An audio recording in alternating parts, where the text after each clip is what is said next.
Starting my recap here. I forgot they're both there. Nice. Okay, starting my recap here. Last time we got our first two endings for I Was a Teenage Exocolonist. The Transcendence ending, where we became one with the wormhole. Then also a more normal ending where we rejected that. We survived a big rampage from Noctilucent at the end of our final year and ended up being a botanist. Now, we're gonna start a new life. I'm gonna try and save Tammy, and I'm gonna try and find one of those better endings that I've made myself aware of doing some research for this.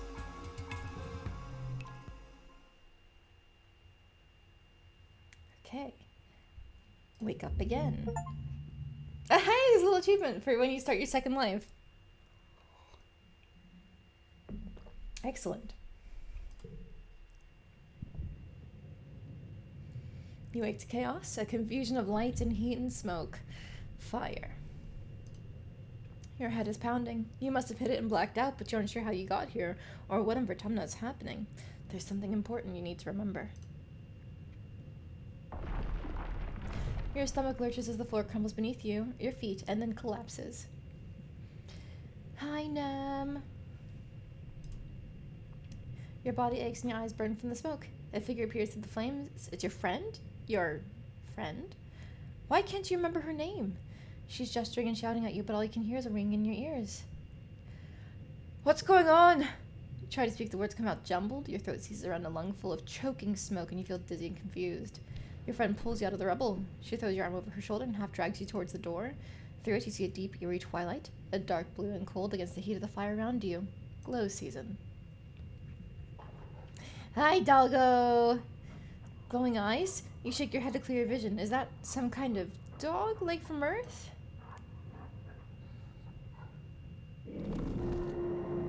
The creature howls and lunges, its jaws open.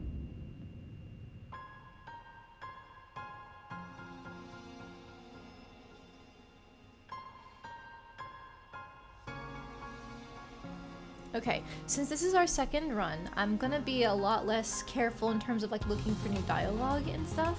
I'll still narrate plot events and the like, but most of the time I'm not really gonna be focusing on what people are saying from day to day. I'm just gonna be running around giving people their presents, so on and so forth.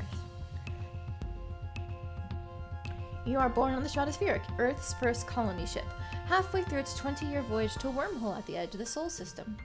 Your parents from the hydroponic gardens, which make fresh air and vegetables for this ship. No more hugs incoming. If you guys still want the hugs incoming, I can say that. But otherwise, no. I will not be saying hugs incoming unless it's by demand. You want hugs incoming. Okay, then I will continue saying hugs incoming. Like the other colonists, they bravely chose to make this one-way journey to the uncharted planet Vertumna IV, in the hope they could escape Earth's troubles. Speak on behalf of the community. Alright, I will take it for now. When everybody else gets here, I'll make sure to ask, though. Our parents had us the old-fashioned way, merging their genes like they merged their cultures and traditions. They name you. Last name was Solana. Let's be would it be Solane or Solane? Whatever that is. You're a bright-eyed child with an active imagination, sometimes too active, your mom says. Okay, so last time we were all the way feminine. And I'm thinking this time we can land in they, them. And then for our third playthrough, we'll go he, him, and just like go down the line.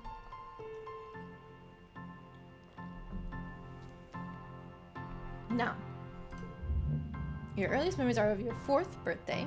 There's a big cake with a neat hollow effect that looks like fire. When you reach out to touch it, all you get is a handful of icing. Yummy. Your favorite present is... Now, I'm supposed to be looking here... Oh, Captain Unicod's old hat. That's cute. Sports ball. Okay, so when I was looking into trying to get a good ending, there's a little bit of min-maxing we should be doing in character creation. And in this case, we're gonna want the sports ball for toughness, because that way we can unlock sneaking out as early as possible. So we're grabbing that. You kick that ball up and down the corridors all day. You want to play with comedy with their older kids, but security chief Fred says you should wait a few years. He seems nice. You don't understand why the older kids are scared of him. Calm. Yeah. I looked into it. He is a confirmed death. Every single playthrough, he will always be lost. Poor him. From as early as you can remember, you've had vivid dreams every night. You dream about your friends, but they're more grown up. You dream about your parents too, only they're more serious. At night, you explore a vast, unexplored wilderness under wide open skies, enjoying the feeling of rain hitting your face. Except sometimes, you dream of monsters. Sometimes bad dreams make you scared to go to sleep. So every night before lights out, your dad tells you a bedtime story. You often ask for Tales of Earth, a place you've only seen in the holovids.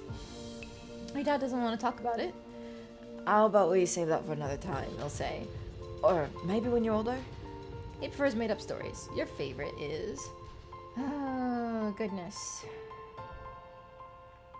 Now, there is a best option here. However, I don't have it available to me because it's locked behind certain things in, like, other playthroughs. I think what you're supposed to be picking here is... you can only get it if you're the second engineering person, which is normally Tangy's position, but you have to get it in a one run through to have an option here. Oh gosh. Tradition, idealism, futurism. I will go for futurism, I guess. Sure. Future Dog and the Space Cadets. Oh, hey, nice. Well, I'll take the engineering boost. Engineering is a very important one, because there's not really a good way to be boosting it other than engineering courses. So that's going to be our main way of getting engineering and reasoning for quite a while. Future Dog can turn into a light beam that the cadets can ride on. They have adventures in the farthest reaches of space, kind of like us. Every child in the stratosphere is given one genetic enhancement. By age 6, you see the first signs of yours. So, of course, as everybody's talked about previously, calm temperament, getting less stress. That is by far and away the best one to be going for here. So, we're grabbing that. It also helps with empathy, because we need empathy too. I'm doing pretty well so far, honestly.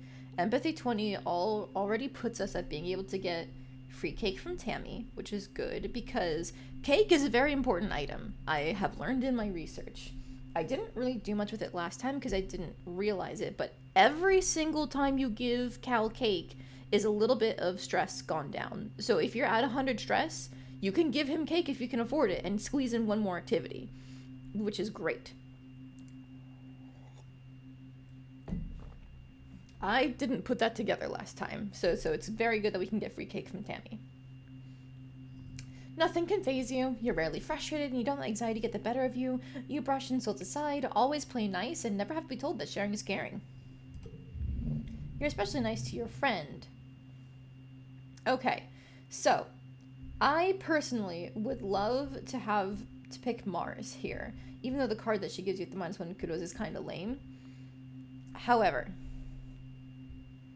in order to get the best stats here, we're going to be picking Tangent.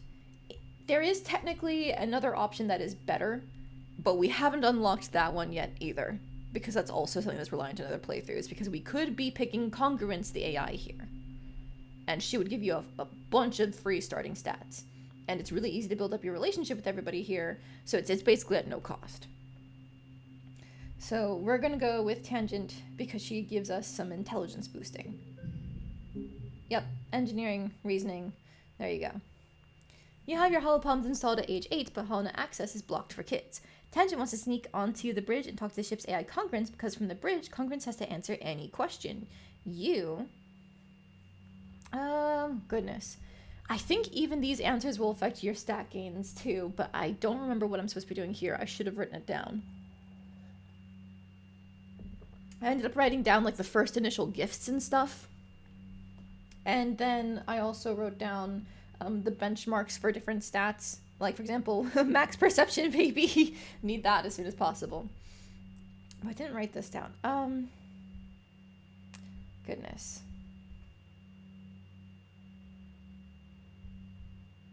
I'll help by scoping out the bridge. A little bit of rebellion. Nice and early. That's free perception, which technically we don't need because it's really easy to raise that, but it's fine. You've noticed that there's an hour dinner when the bridge is usually empty. The two of you sneak in and run up to Congruence's main console, giggling so that they can probably hear you in the mess hall. Take us back to Earth, Tangent commands, only half joking. Congruence just laughs and tells you to get back to the quarters before she sounds intruder alert. You can't believe a computer laughed at you. The AI on your learning tablets is so boring in comparison. You're 10 years old when the ship finally reaches the wormhole. Professor Hal says it's like a doorway to other star systems with the planet Return the Fourth on the other side. You want emergency drills for months to prepare. When the day finally comes, it starts with a rumble, then things start to slide off the tables. You hurry to gather near the escape pods just in case. Oh. Okay, I didn't think I'd actually have this option. Huh. Okay, I thought I could only have this option if I did something with engineering. All right. Single file, everyone. Professor Hal instructs you to follow him. You've dreamed of this day since you were in diapers. It's one of your earliest memories, even though it hasn't happened yet. As the ship passes through the wormhole, the shields will fail. If you don't recalibrate them, your parents' hydroponic farms will be lost. Oh, in what I found from my research for this, we don't have to recalibrate the shields because from our experience in a different playthrough, it should be more than enough to just do the regular flags and get through the starvation. And that does, at least from what I was reading, it comes with the bonus of getting us that Mother's Love card that always gives you a +1 on the skill for a challenge. If you recalibrate the shields, I believe you don't get that card. But it is just better for the colony to recalibrate the shields.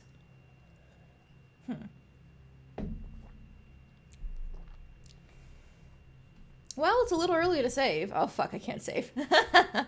For the good of the colony. All right. Recalibrate the shields. Oh, shit, we don't have the root access code. You give Professor Hal the slip, a move you practice for this day, and rush the engine wing past confused adults who try to stop you. You find the nearest Congruence terminal. Help me, Congruence! Congress brushes you off. Almost all of her considerable processing powers going towards making sure the wormhole doesn't destroy Stratospheric, and you don't know how to make her do what you want. Yell and beg at her to help you, but it's no use. The ship enters the wormhole while you're still trying to talk to her, and you black out just like you always do. Okay, that's why I thought I couldn't do this. It was gated by the second one, where you specifically need to know about Congruence's code and able to do that. Okay, it's fine. Distantly, you can feel the ship shaking has stopped and hear your parents' worried voices. Feeling safe, you slip further into the warm embrace of the stars. You drift. Gradually, your consciousness reforms. You wake up in the med bay. The medbed under you plays a soft tone and an automated voice speaks. 2 weeks have elapsed. The patient's cranial injury has completed healing. They may now be safely discharged. As the fog lifts from your head, you realize something seems different about this room. It's so bright. You try to focus on the window. Something's definitely different. Sunlight, trees, ground. Instead of the familiar blackness of space, bright light from the twin blue and yellow suns is streaming through the windows. You peer out and see fields, glass-walled domes, and weltering by giant mushroom-like trees. There are construction materials everywhere and people walking around outside on the ground. You better get out there and join them. Let's rush outside.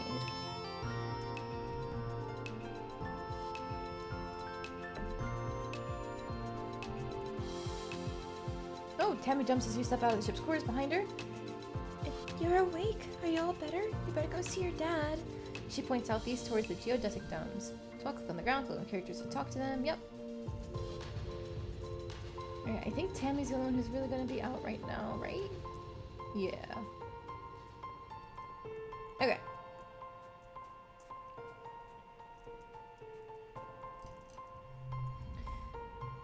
Oh gosh, I need to actually decide on how to say this name. Selene or Solane? I kind of like Selene. Selene? Solane?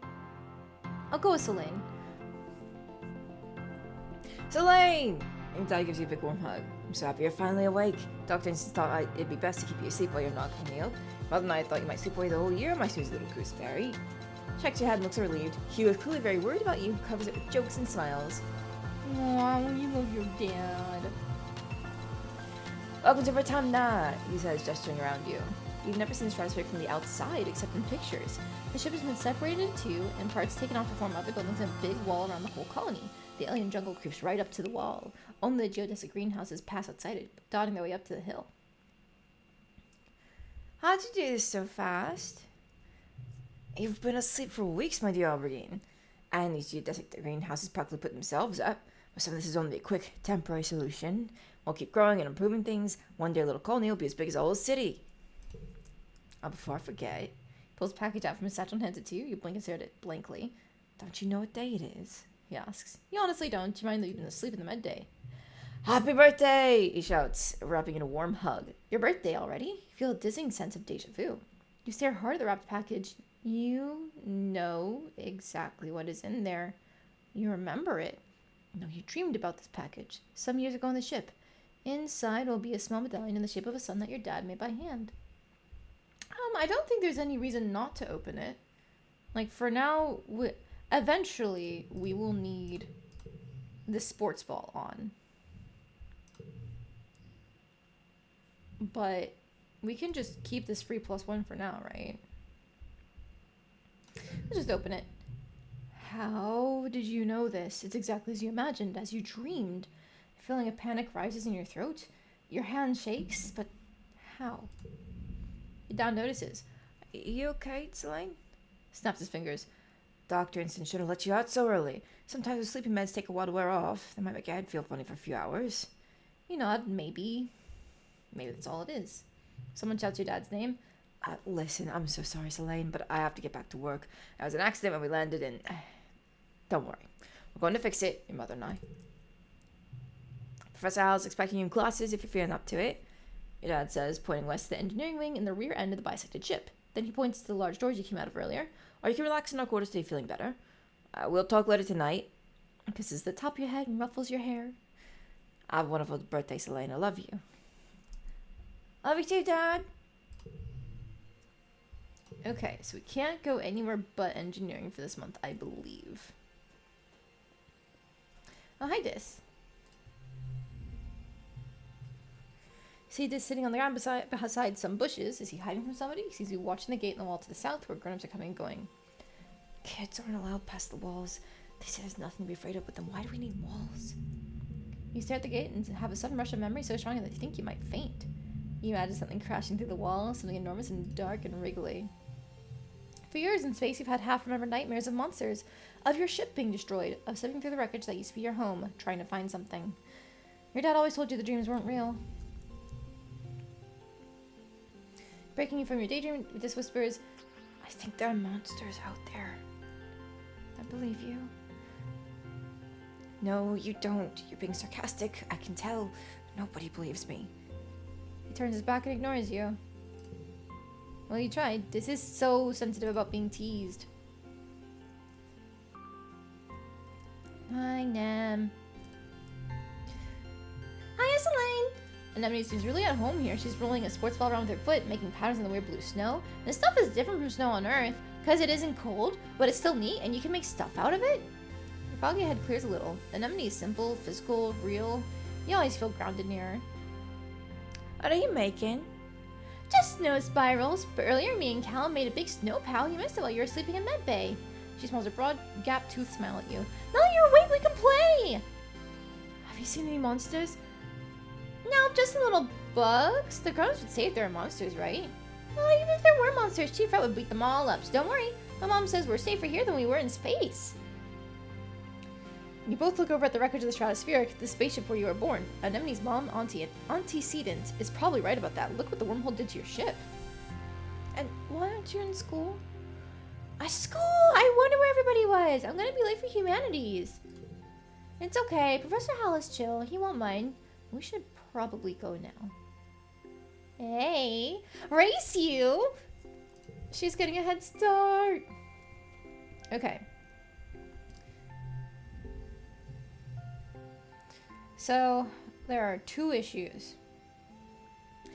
Persuasion is going to be very important for this playthrough because It is possible to overthrow Lum, but you're gonna need to be working a lot in the actual administration of the colony in order to get that to happen.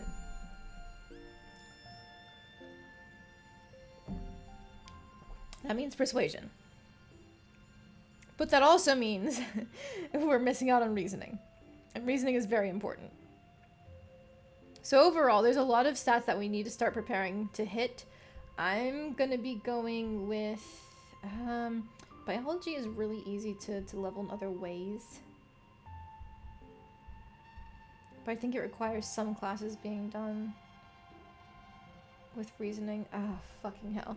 I didn't write this part either, but I should have. Let me just get it pulled back up real quick, what I was researching before.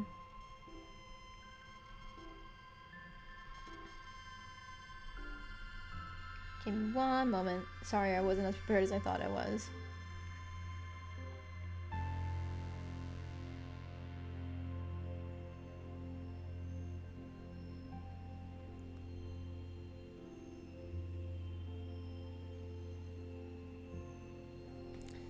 Saving, hello, Auntie?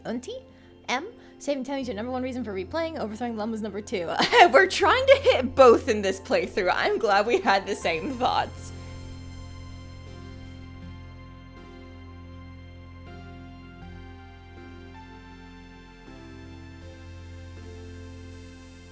Okay. Don't need that. Wait, sorry, I'm just still looking it up. We've already got our reasoning 5 that we needed, which is good. We need bravery 5, but that's fine because we can sneak out for that.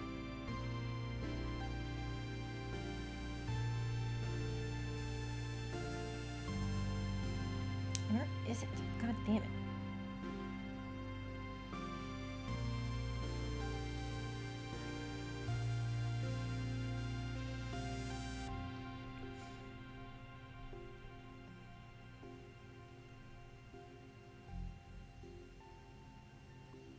Okay, you know what? I'm just gonna go with studying humanities because we need that persuasion to start leveling. I'm just gonna say fuck it. I'm not as prepared as I thought I would be, but it's okay. I'm gonna play the game and what happens, happens. Welcome, Selene. I hope you're all warmed up and ready to study the glorious humanities. History, literature, language, media, philosophy, and yes, if you're lucky, we'll have a little ancient earth poetry too. By the way, if anyone is interested in taking engineering classes, please register through Concord's scheduling system when you have a chance. She'll be helping me teach them. Today's assignment is an easy one, because I was up late repairing Concord's subterminal, and I could use a nap. I'd like you to write an essay on what the Vertumna colony means to you.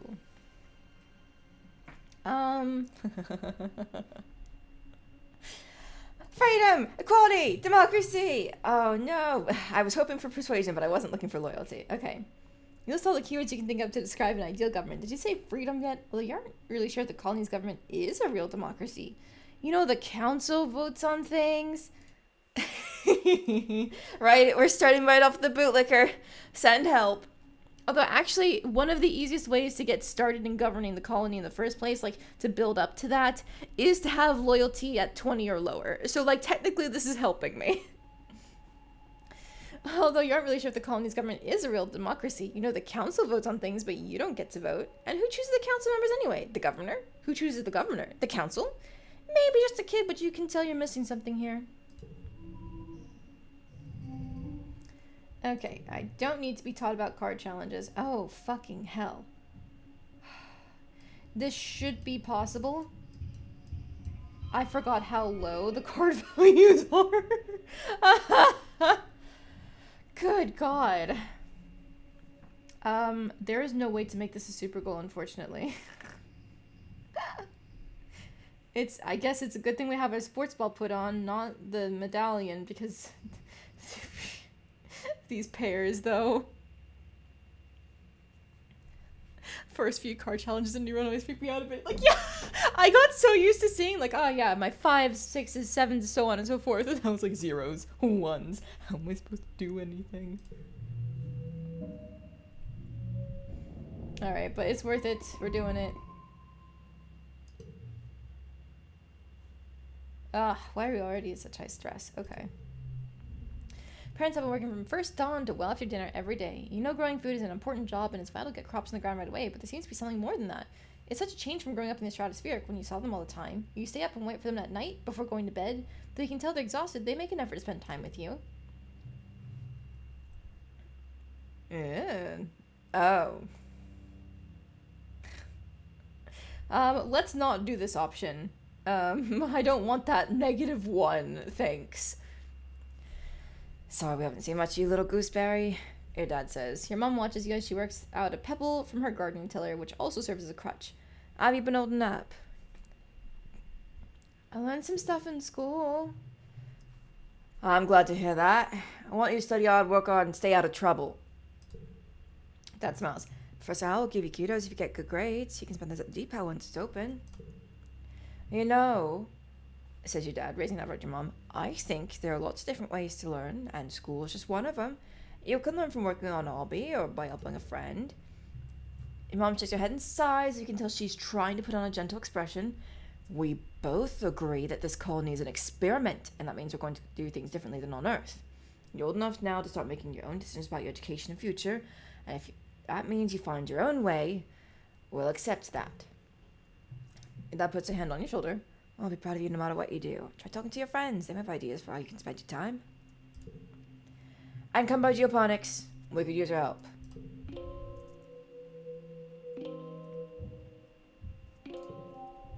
Okay, where's Tammy? I'm supposed to be... Should I have talked to her before talking to my dad? Shit. There was supposed to be free cake. Damn it. I messed that up. Alright. Ooh, we're already at toughness 10 because of our gear. We can do a trick. Anemone's bumping a sports ball with her wrist, trying to keep it in the air. Hands up! She shouts and bumps the ball in your direction. Think fast. Do a trick. Catch the ball with your wrist, bop it up, and headbutt it back to Anemone. Tammy shows up after talking to Mars. Oh, right! Because this is that thing with Mars where she asks for the sweets from Tammy. Thank you for reminding me. She grins her huge gap-toothed smile. Whoa, nice move, Selene! You bounce the ball back and forth with her, trying to see how many times you can get a rally and keep it going. Nemi tells you about the new sports ball court, a proper regulation-sized court, way bigger than the little 0G1 of the stratospheric. Her brother Colm is coaching the junior sports ball team this year. He's so great. He's good at everything, especially spiking. He's coaching me to play awesome like him. You should come join us. Oh, poor Tam. Not Tam. Poor Anemone. Nem. Find your mom hard at work setting up the greenhouse with a small construction crew. Seen these plans pinned to the wall of your family's quarters for years now. These geodesic domes will house the more delicate plants from Earth. Spinach, tomatoes, maybe even fruit. Takes a swig from her canteen as you approach. Looking for something to do? Remember, Selene, you're responsible for your own schedule now that we've landed. You can decide how to spend your time so long as it's productive. She points towards the engineering wing in the back half of Strasbourg's severed frame. Professor Howell's still expecting you in class, but a well-rounded education includes practical application. You're old enough to help the work around you. Clap your hand on your shoulder. I've got another minute. Anything you need to know? Can I do an expedition? Yeah, it's the same thing as from the first time we played, so I know that's fine. What's going on at command? Someone to deliver supplies, setting up a shop, the Captain Udcott, Governor Udcott, shouldn't bother her. Okay, bye Mom. Hello, my little potato. What have you been up to today?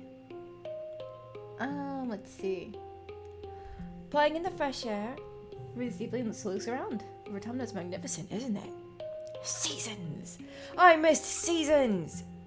Back on Earth it got much colder and the snow wasn't half as pretty as our spark snow.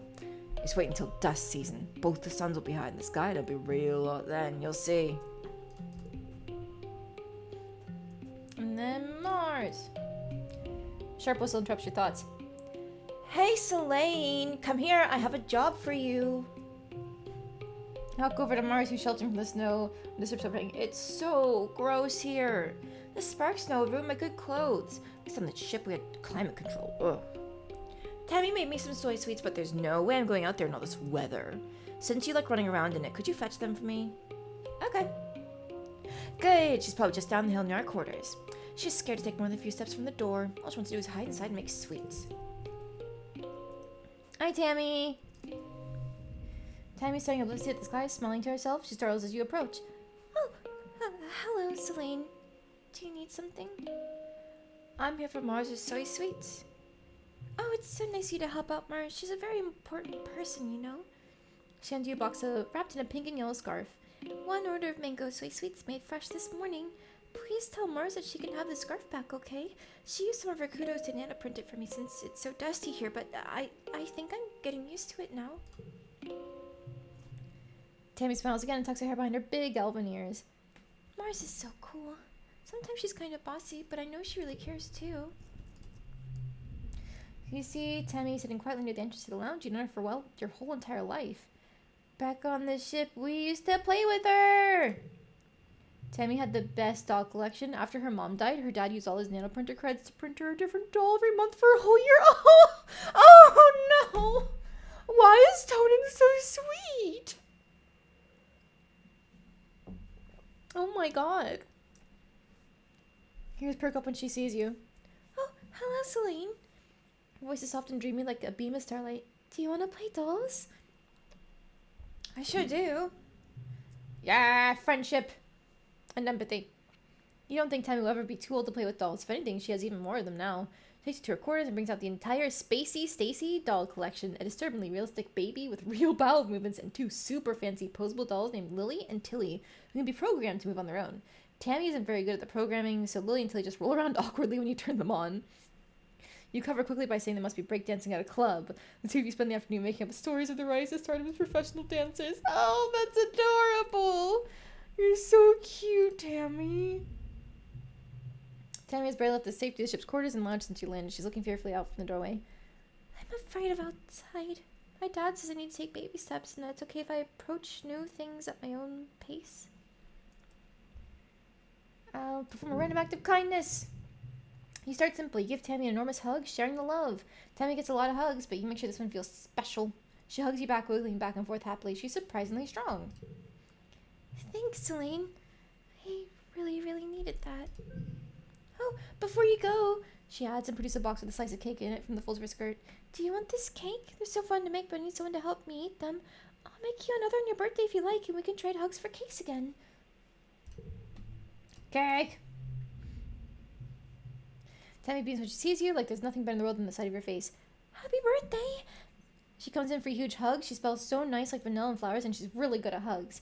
This is for you. Steps back and reaches into one of the many deep pockets of her dress, producing a little paper box. I made you this. She laughs, opening it to reveal a little snack-sized cake. It's only a soy cake, but it's a soy cake made just for you. Take a bite. Okay, tastes just like a regular soy cake too. Tammy did what she could with what the colony has. Tammy watches you eat the cake with a look of delighted satisfaction. You can share it if you want, if that would make you happy. Oh, I think I'm supposed to save these for optimizing, but I can't resist. I'm gonna share it with Tammy. Tammy laughs. I was just kidding. I made my own, silly Billy. Let's eat them together. She's the cutest thing. I'm gonna fucking die. I want her to live. Well, I ate them all, huh? I don't have enough persuasion to give her only half. Aw, darn. Okay. Mars puts out her hand expectantly. Give it here. There it is. And a box of soy sweets with a smile. Mars takes it and giggles. You're such a good sidekick, doing everything I say. She opens the box and hands you soy sweet. Your tip. Oh, and Mr. Seek's looking for someone to do delivery jobs at the depot. I don't want to do it because, like, ew, running around out there? No. Just go through there and tell him I referred you. Mars referred me. Hey, toughness. Chief Administrator Seek greets you at the depot. They look you up and down. You never struck me as particularly responsible or organized, but children never are. What makes you think you'd be a good fit for the position of courier? I can carry a lot.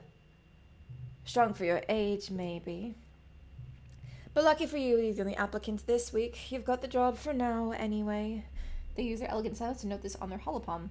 Come back in a few minutes and you can help make deliveries. Yes, there will be kudos in it for you if you do it correctly. Okay. I I think at this point in time, we need to start shoveling dirt because we need our toughness 20. We could also do this. We also need bravery. However, we can probably get most of that when we start sneaking out. And we only need 5 of them. Is it time for dirt? I think it's time for dirt. Yeah, it's time for dirt. Alright. Shovel in dirt. It also gets us money, I guess, huh? Actually, hang on. If we... Which is better for kudos? Because I should be doing that when we're popular. Well, this one is less stress, I guess. So right now we're tied 5 and 5. Okay. And I do know we're supposed to be getting some babysitting in... Because, like, if we do enough classes, we unlock babysitting, I think. Oh, hey. Engineering. Let's get that done, too. Using Concrete as a HoloNet scheduling system is almost a test on its own. You feel like a hacker navigating the confusing interface, but managed to add your name to the list of drop-in students. You're now eligible to join Tangent and some of the older students in engineering classes. Okay, excellent. Reasoning 5, getting it out of the way for us. I thought it was Reasoning 10 for some reason. There is an achievement for getting all 4 of the possible pets in this game.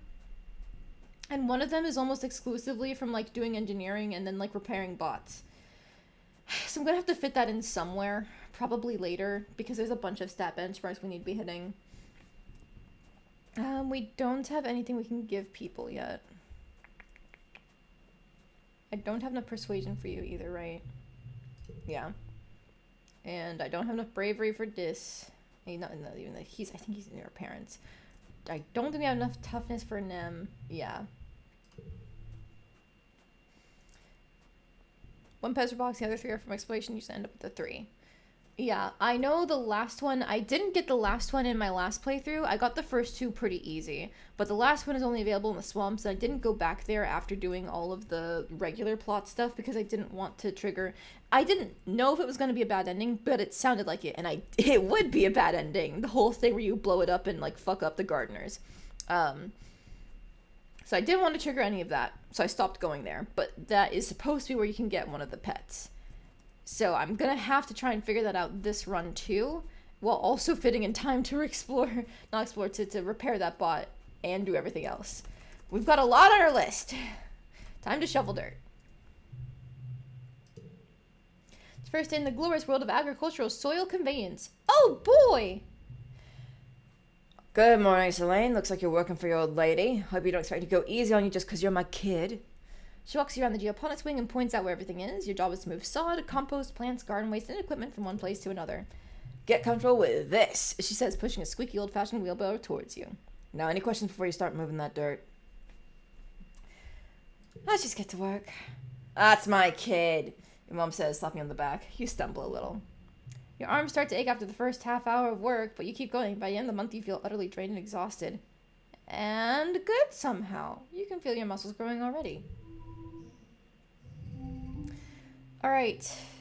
Okay, this is better.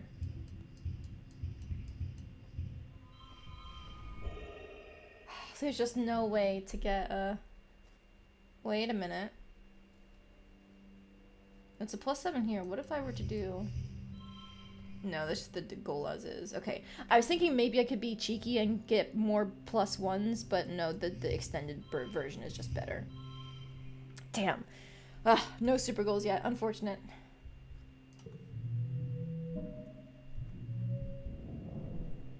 Okay, that was still the best score we could get, at the very least. This week you had a few more bouts of deja vu, remembering what somebody's about to say or do just before they do it. Sometimes they actually do it, but not always. This morning, you're sure Professor Hal is going to trip on the uneven floor in the cafeteria and spill his plate of hash browns? He even told Mars to watch. He didn't. As Professor Hal walked away, his hash brown's safe for today. Mars called you a liar and a dummy. Don't, Tammy. I want to see her live. At night, your dreams are all mixed up with the stuff that you know can't be real. You're chased by monsters the size of buildings, only to be saved by strange people you've never met. You're holding hands with someone you love. You're crying as you help lift a shrouded body into the colony recycler. Everything seems so familiar, but when you try to recall their faces when you wake up, they're smeared in your memory like wet paint. You've lived this life before. In your dreams, you're sure of it. In the light of day, you try to remember everything from your dreams, but it's impossible. You can't live a lifetime in dreams. Anytime you try to tell someone you think you're playing a trick or that you're sick and need to go to med bay, you eventually decide to stay quiet about your strange dreams. Why?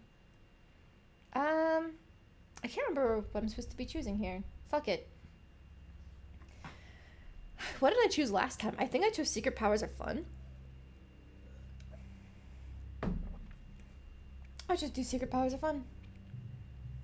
You start keeping a private journal in your holopalm, recording events when you remember something before it happens. You also write down your dreams and when they have that feeling of being real, like the idea of being magic and seeing the future, but some of those dreams are very scary. You hope that, like Professor Howell's hash brown, they don't all come true. Jazz hands into the camera because, oh boy, a lot of them are coming true. Haha. Hee. Hi, Cal. Cal is riding around the Geoponics Gardens on his hoverboard. The board comes to a sudden shuddering stop on the rocky ground in front of you. Cal falls off but catches balance before he eats dirt. Hi, Selene. Real ground is way harder to hover on than the ship floors. There are bumps everywhere. We all have to adapt. Yeah, things are actually way better planet side. Hovering outside is rad. Look at this. He runs over to a small depression in a nearby hill and presents it like it's something amazing. Look at this. It's a skate bowl. Cool. Can I try? Sure, but please be careful. Mom said if I break my hoverboard, I can't make another one. You take turns riding around the bowl, trying to get up enough speed going down one side, come back up the other. You don't land any tricks. It's hard just staying on the board with this uneven ground, but it's still fun. Okay. It's just one more thing of dirt, because we've been choosing a lot of events that give us toughness. Excellent. One more thing of dirt, and then we should be able to head outside, no problem. Tangent is hunched over her holopalm, fronting and poking angrily at the air. She speaks without looking up at you. Professor Hal wants us to prep a list of native flora with pictures. We should be a catalog on the colony holonet, but I can't find it anywhere. I'll help you find that catalog. You launch your own holopalm, start searching the colony's holonet archives for a list of autumnal plants and animals. 10 minutes later, you find it buried under survey logistics in the expeditions net. Then passes by and pulls face at the two of you. Hey, holo nerds! School's over! Come play sports ball in the sunshine! Tang just rolls her eyes. Yep, that sounds right. Hi, Tammy. You're the cutest. I love you. Okay. One more thing of dirt, and then we can explore.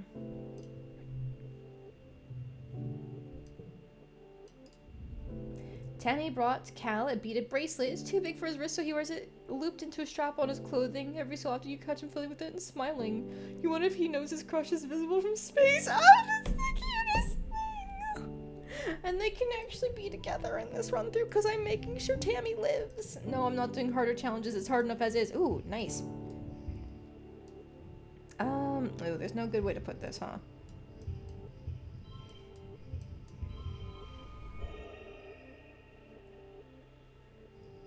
I guess 10.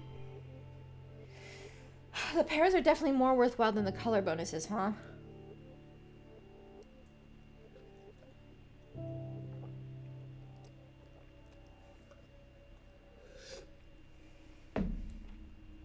Especially because, like, if we interrupted this here, we don't get the 3 bonus. Damn, no super goals! Am I gonna be one off? I think I'm gonna be one off. That's so lame. We're playing it. Oh, no. Okay, nice. Excellent.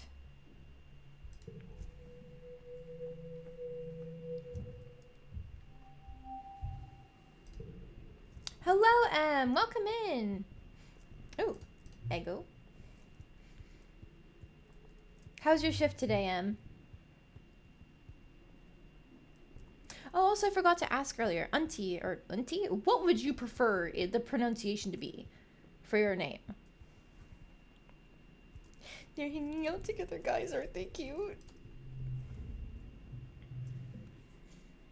Let's see. We can start giving people presents. I don't think she'd like eggs.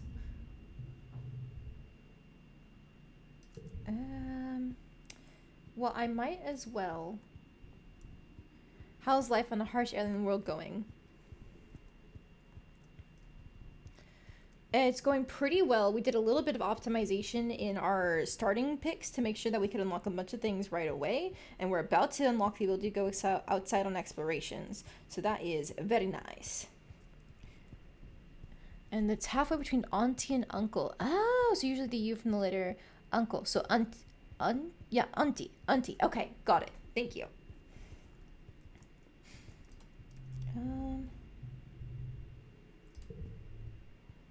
I think I should just be able to trigger it, no problem. Because as soon as I go up to Tonin, he'll turn me away and just be like, hey, look. You step cautiously through the colony gates.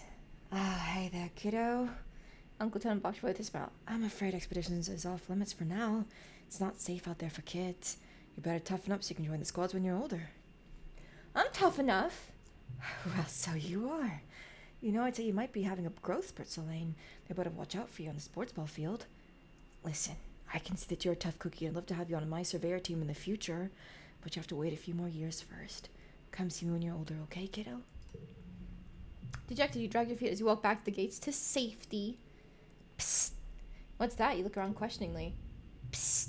It's this. He's hiding behind some bushes. That's so typical. He puts a finger to his lips and motions for you to follow. Sure, why not? He leads you silently along the walls towards the garrison, then crouches down the bushes between the sports ball field and security pavilion to fiddle with something. Suddenly, he's gone? What? You check to make sure nobody else noticed, then scuttle over to where you last saw him. Behind some popflower bushes, there's a drainage pipe in the wall big enough to crawl through. A heavy grate keeps animals out, but it's loose. You could slide it aside to get through. You could sneak out. If the adults won't let you visit the Valley of Vertigo or the Subaquea Swamps, the other cool places surveyors get to go, well, you could sneak through here to explore just inside the colony walls. If this does it, how dangerous could it be? Yeah! Alright, so we got that unlocked, which means I believe next we should be focusing on, I want to say it's engineering to try and unlock the... No, because babysitting comes from this, doesn't... Oh, fuck, I'm mixing up my unlocks. Ah! Alright. We still need persuasion. I know that for a fact. We're gonna get in here to study humanities. There we go. Spend a few weeks reading old classic novels from Earth, and you would learn a lot of words that you'd soon discover that adults do not want you saying in casual conversation. Professor House says you should take the novels in context at the time they were written, but it's hard to overlook some of the stereotypes people used to believe. Yeah.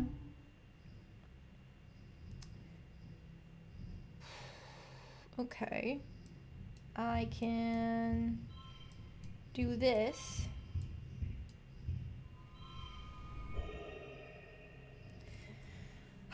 Now, if I were to do this instead and get it straight, it's a 13.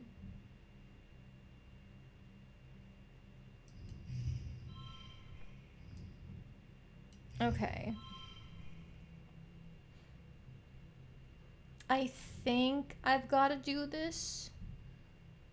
I don't see a better hand. Because we were ignoring the +1 bonus there. Yeah, that's just a straight 11. Okay, yeah, best hand. You wake from an afternoon nap.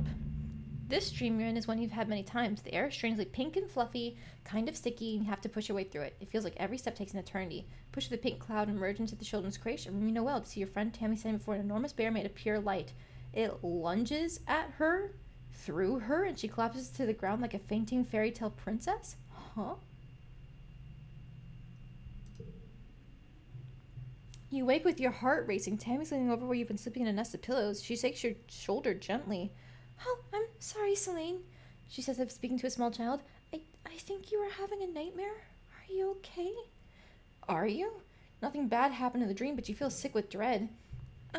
Since you're awake, you should visit the cafeteria. Auntie Seaton's making a new kind of candy. She says it's made of cotton. Isn't that weird? I have to go tell you the creche first, then I'll meet you there. Save some for me, okay? Oh. Tammy skips off towards the creche, humming to herself. You feel groggy and need a minute to clear your head at that dream. Wait! Go save Tammy! You sprint down the hall to the children's creche, where the little kids play and learn during the day. It's empty. All the younger kids are probably off eating candy with Auntie Seaton. You spot Tammy tidying up some drawing supplies near the craft bins. Above her, a hall projector displays an enormous floating teddy bear made of purple light. It bobs silently in the air. Mr. Bearsworth! A decade of happy memories playing with it flashes through your mind in an instant. Tammy stands up on her toes and reaches for the switch to turn it off. You slam into her, knocking her off her feet onto the ground. At the same moment, the holo projector sparks and explodes.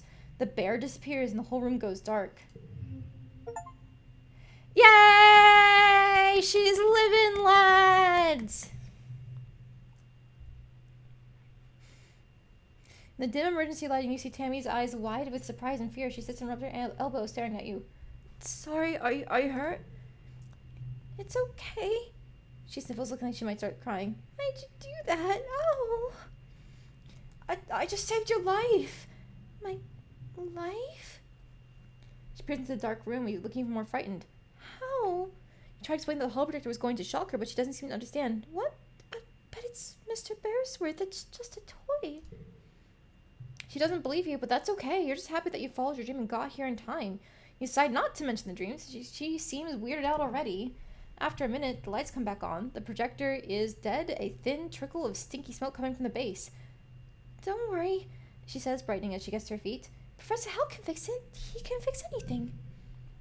By the time you find the professor and finish cleaning up, you've forgotten all about the pink candy, the cafeteria. There we go. We did it, lads. Most important wormhole choice in the game. Indeed. We must have her live.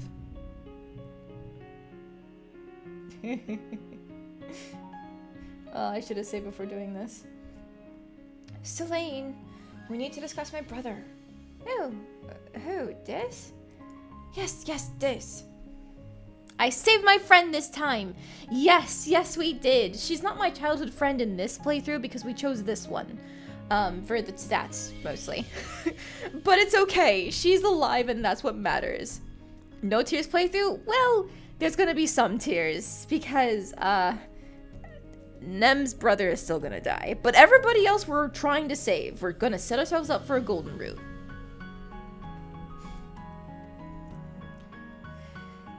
Yes, this. I need to figure out where he's been disappearing. Ever since we landed, I barely see him anymore. He doesn't even come home at night sometimes, and She trails off and looks at her feet. Oh, I'm not on very good terms with my brother of late, but people are becoming worried. Get the feeling Tang is the one who's worried, but she doesn't want to admit it. I'll talk to him. He probably won't tell you. Newton's apple, he won't even talk to me anymore. You may have to follow him. I would, but everyone in the lab would know I was gone. No one cares where he goes during the day. Now I need some time off. Let's see. Oh, we can speak to Dad. Oh, right, the shimmer. Hi, Tammy. Tammy's sitting down on the grass with a baby on her lap. They're playing nice with some flowers or a strand of beads in Tammy's hair or something. Tammy keeps gently removing her hair from the baby's mouth. Oh, Selene! Aren't babies the best? There are so many new babies in the creche, you'd think we were starting a colony or something. But the parents are too busy doing other work and someone needs to care of the little ones. She looks down lovingly to the baby who's now sucking on part of her skirt and getting it good and damp with baby drool.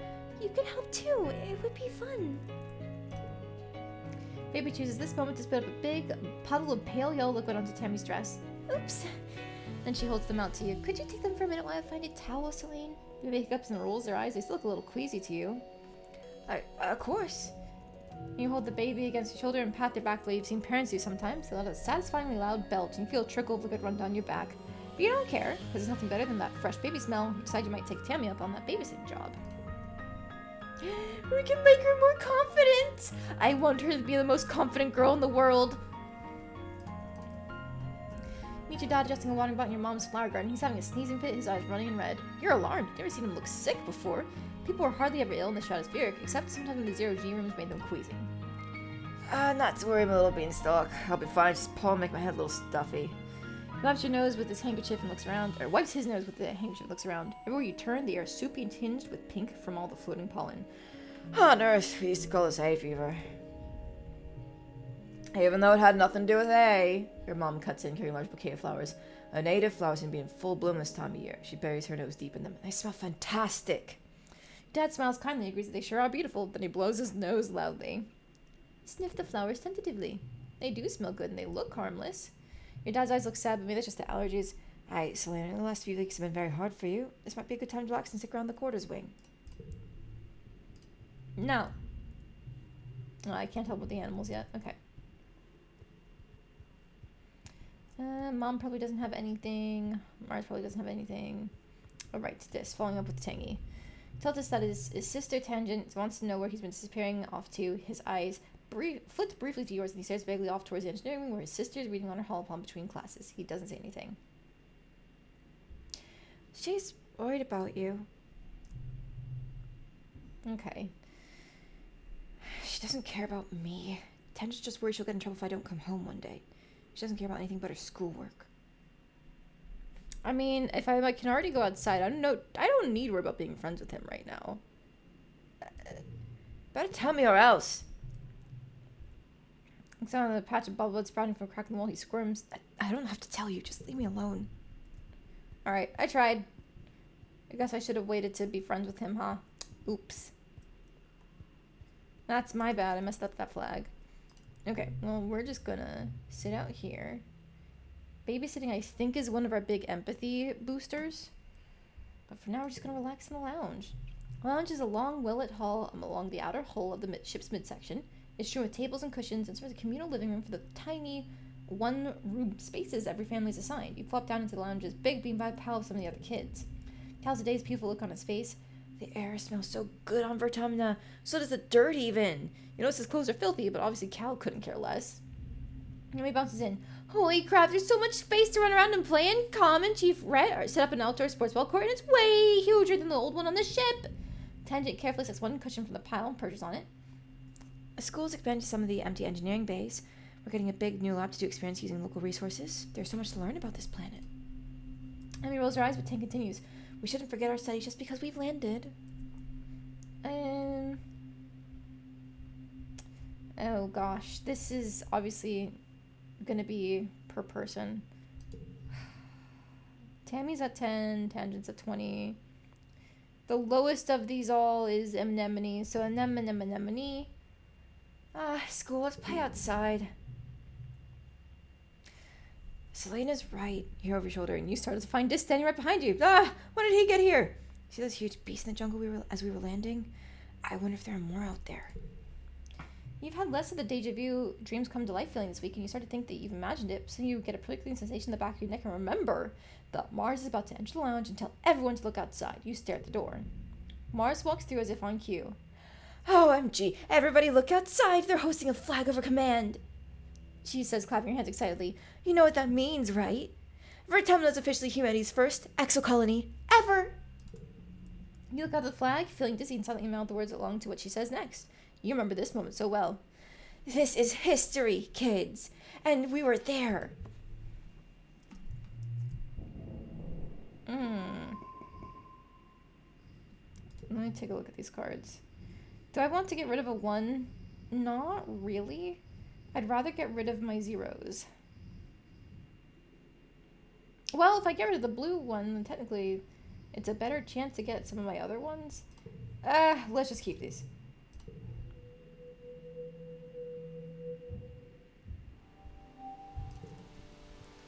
Okay, I don't think I have any events to worry about. Yep, it doesn't look like we have to worry about that. Okay, so I'm actually going to use this time to go exploring, because next up is going to be the Vertumnalia Festival in the next month or so. And we just use a cake to get a free activity in if we need to. Sneak out! Hi, Dis. You slipped through the drain pipe. Excuse me.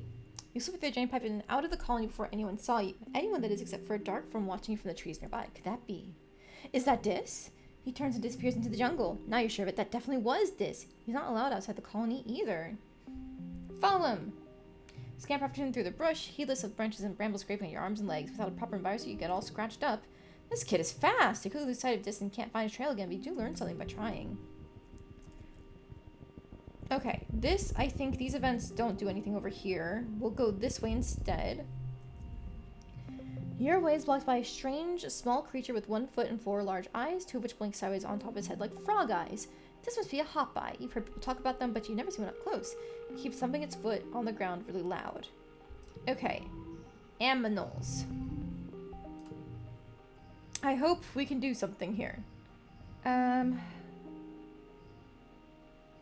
Goodness.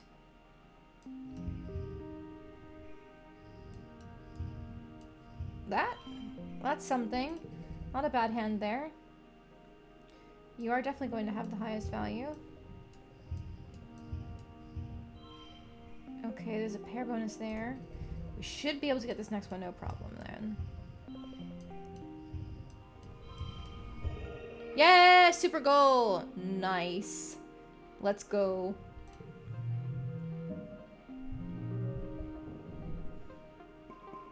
We've got animals from the super goal, -1 stress for that too. Excellent, excellent. You stop trying to get past it and just listen. Oh, you can hear little squeaking noises from nearby. It's probably just warning you away from the nest. You carefully avoid the nest while speaking soothing tones. The agitated little guardian titters warnings at you, but eventually lets you go by. Excellent. Take the little log here, thank you. One of these events is a sim event, so I should be doing that, but this gets me to the Unisaur faster, so I'm gonna do this one next. Ooh. You stop for lunch eating an earth treat grown from your own greenhouse. It's a watermelon, nice and sweet like a more solid potato pod. You munch away, spitting out the seeds. Let's practice spitting seeds. There we go. Take the challenge seriously, lining up targets and keeping score, your aim improves. Shoot, I think that was actually meant to be a stress reduction event if I just relaxed. Oops. Thank you for the egg. I avoid having to pop the float cow. Can't bring myself to not do it. Yeah.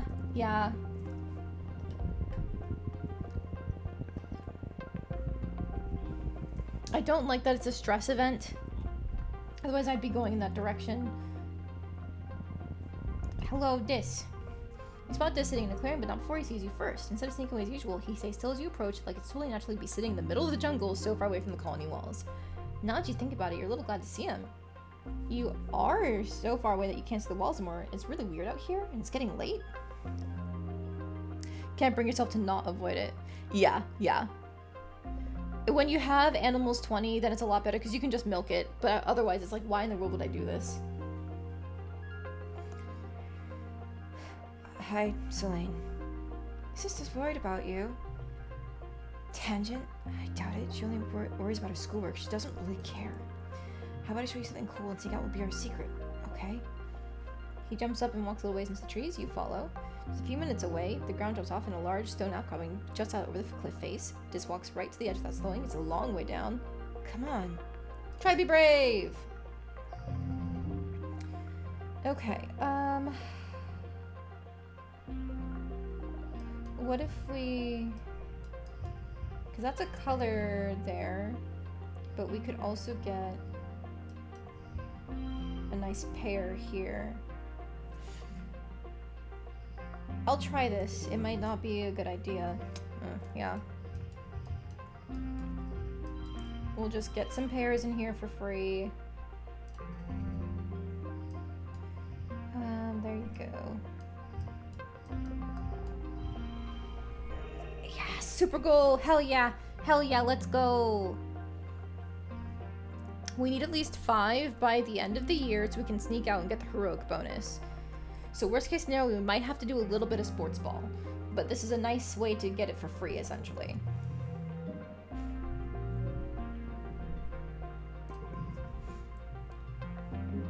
And nice, we're back at 0 stress. You bravely step back onto the rock and walk to the edge with this. You both sit down, feet dangling over the precipice, and look out at the amazing view. It's incredible. You snap a picture with your hollow palm, but you won't share it on the net. This is your secret. Yours and Dis's. Okay, we're gonna keep exploring. That's another stress reduction event there, actually. So what we should be able to do is go back here, because I swear one of these is for Sim. Hi, Tonin. What are you... I thought... What? Hang on. At the top of a rise to the east, you think you spot someone watching you. They're dressed in black. Is that Dis? But they look way too tall to be Dis. Maybe another surveyor? You blink and the figure is gone. Hike over there and look for clues. You bushwalk down to the valley up the other path to where you thought you saw them standing. No signs of camp or anything obvious like a dropped pack. No note saying I'm watching you sign, mysterious figure. Spooky. So that is the sim event. I know I have to trigger at least one of those usually, so we can see him elsewhere. Is this the float cow one? Or is this the float cow one? I'm gonna take my chances. Plants grow fast during pollen. They've choked the path here and you can't see an obvious way through. Push your way through! We need these perception boosts. I'm just gonna throw these in. Float cow is the other one. Okay, thank you.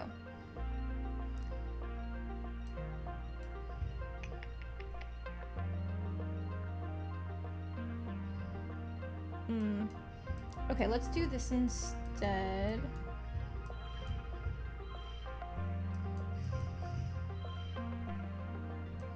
Get the pair there. Color match here. Okay, I think that's fine. Okay, you... We could do a 0, 1, 2. And that gets us a super goal. But is that the best possible hand we could make? Like, what if we did 16? I think that's better. Yeah. So then... There we go. Let's get the 16 going.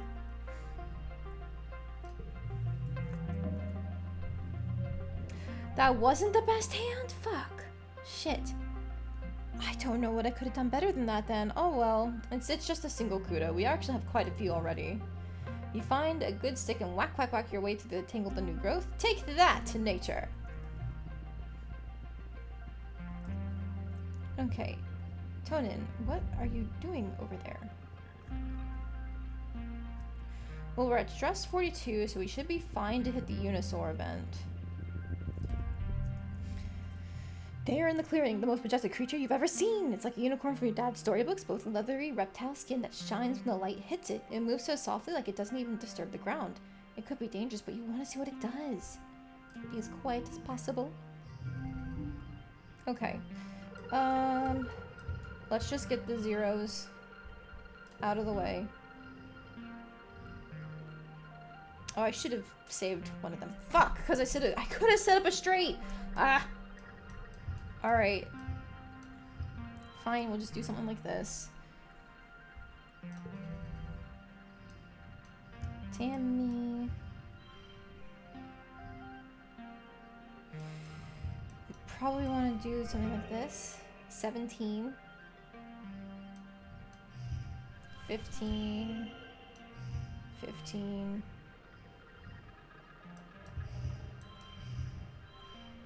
That's gotta be the best we can do, right? Because doing this is a 13. 14. I'm just gonna play this. Really? Where am I missing these +1s from? As you settle in to watch it from behind a strand of mush trees, the Unisaur looks up towards you. Startled by your movement, you try to hold perfectly still and quiet your breathing. After a tense moment, it goes back to its business. First, it zips out a good tree and rubs the scent glands in its neck against it thoroughly. Then it pees like a crystal waterfall on a rock. Everything it does seems magical. You quietly take a picture with your holopon, but you know you can't share it or you get caught for sneaking out. Next, it sharpens its horn against a rock, which is scored with marks from having done this before. This must be its favorite sharpening rock. You notice the bulge in its stomach. It must have had a huge meal recently. Eventually, it curls up for a nap. You quietly sneak away. This was so wonderful. For Terminal is a magical place. Another mushwood log. Thank you. Mind your own business when you stumble into. This low valley has collected a lot of that thick pollen. You cough and try to push your way through it, but it's pollen all the way down. Surveyors get nice helmets with built-in masks, but yours is just a cheap one. At least the pollen isn't too thick here. Try and find a way through. Okay. 0, 1, 2. That should be fine. It's fine. 0, 1, 4. Put you there. Or actually,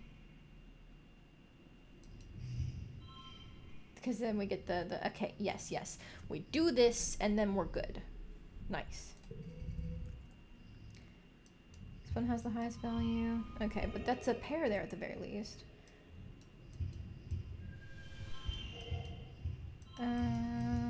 Put you here. 21. Pair there. Straight even. Color matching 2.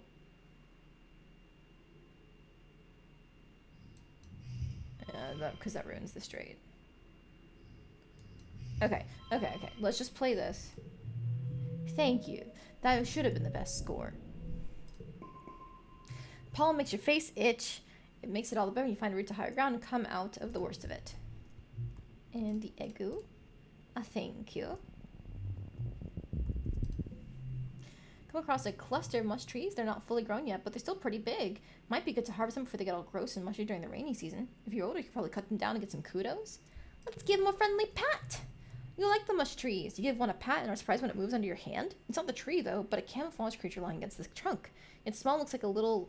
It looks a little like an octopus or starfish. Lots of long legs wrapped around the tree like it's giving it a hug. Thank you for the mushwood.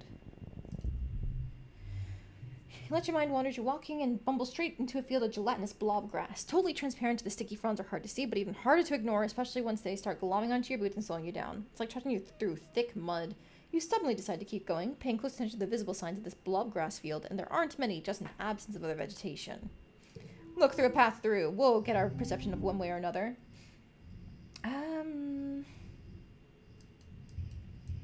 Let's play this, I guess.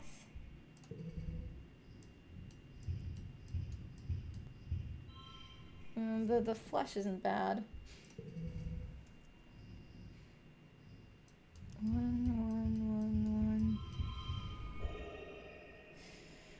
I really think that's the best I can do. Because something's gonna be a 3.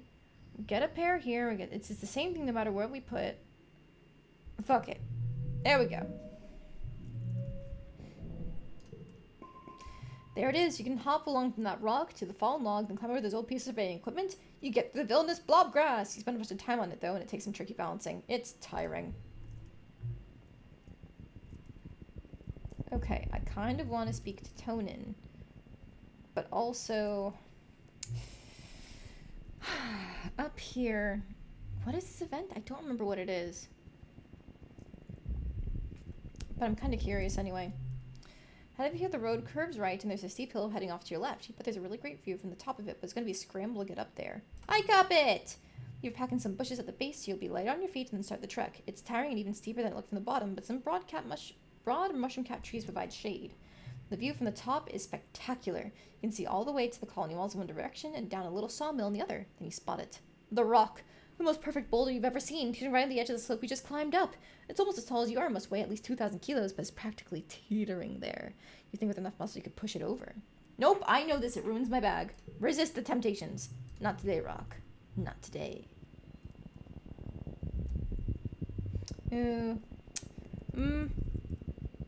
Let's try it. Pause in your tracks, hearing an ominous sound. Shoo, shoo, shoo. Keeps getting louder and louder as you move forward. You don't see anything making the noise, but it seems to be coming from all around you. Bravely continue on. Let's get that bravery bonus. Okay. This ruins the 1, 2, 3. Unfortunate.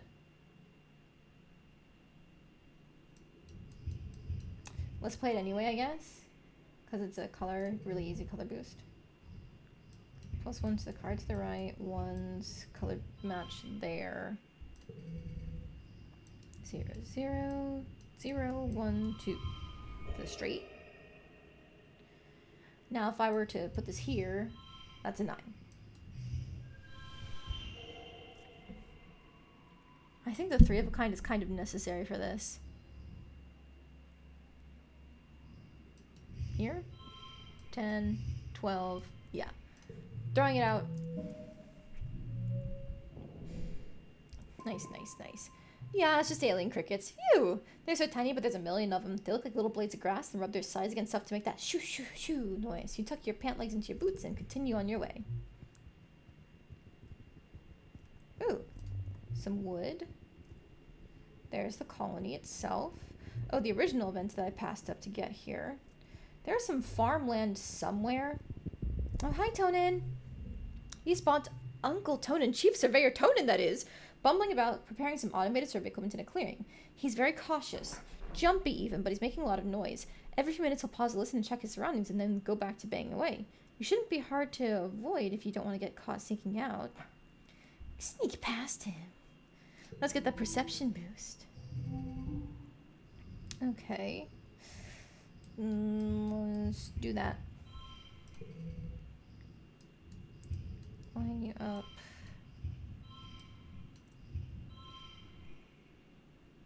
Swap this. And then actually... That is a straight. I think if we go back to doing this, that's probably the best we can get here. Okay, sorry you're not going to have the highest value. Ooh, hang on. That turns into a 6 if we do that. 16.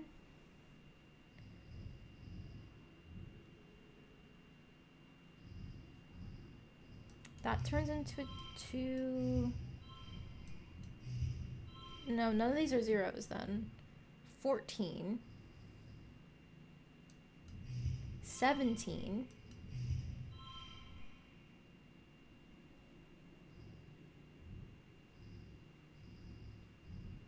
Pair there.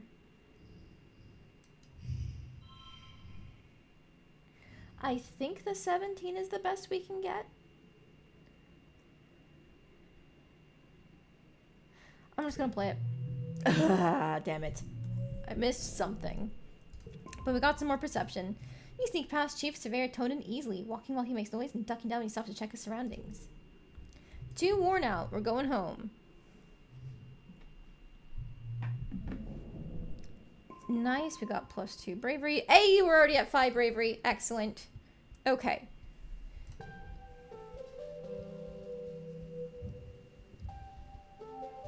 It's early dusk. Instead of resting, we're gonna feed Cal some cake. Where's Cal? Hi, Cal. Found something you might like. Take a cake. Cal's eyes go wide. Oh, Selene, this is my favorite thing on the whole planet. He makes grabby hands of the cake and takes a big huff of the pleasant sugary smell as his eyes slip closed in sheer pleasure.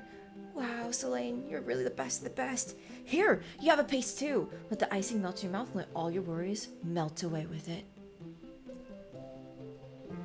Extra friendship boost. Yup. Oh shit, I've been forgetting about people's birthdays. Who did I miss? Somebody has a pollen birthday, don't they? Oh, I don't know Tammy's birthday. I should have been checking. I should have been checking. Oh fuck, I messed up because Cal's birthday is this month too. Oh well, I had to do it. I had to do it to save our stress. Darn. Okay, it's Anemone's birthday and I know she likes eggs. Ooh, mushwood. Yoink. I might as well go ahead and just talk to Cal. Looking for Cal in the garden when you nearly trip over someone else. One of the younger kids in there, blindfolded. Hey! They exclaim, ripping the blindfold off their face and throwing it to the ground. It's Cirrus, one of Anemone's brothers. He glares at you. I was almost done. At least they don't double up on birthdays except the obvious one. Yeah. That was how I found a lot of birthdays in my first playthrough, was just going, okay, they shouldn't be doubling up because there's so many different months. So let's just throw things at people until it works. Cal jogs over and grabs Cirrus in a friendly headlock, ruffling his messy red hair. Dude, you were so close. Cirrus stamps his feet and quickly got in his way. It's not their fault. They didn't know we were playing a game. Give me a sec. I want to teach them how to play. Cal turns to you as Cirrus leaves. Sorry, Selene. I was teaching Cirrus in your game, but he's more like an enemy than I thought. Real competitive, you know? He seems to pick up blindfold, brushing off the dirt. I've been trying to come up with different kinds of games other than sports ball. No winners or losers. I just want to have fun with my friends. Do you want to learn how to play? Let me check my schedule. Yes.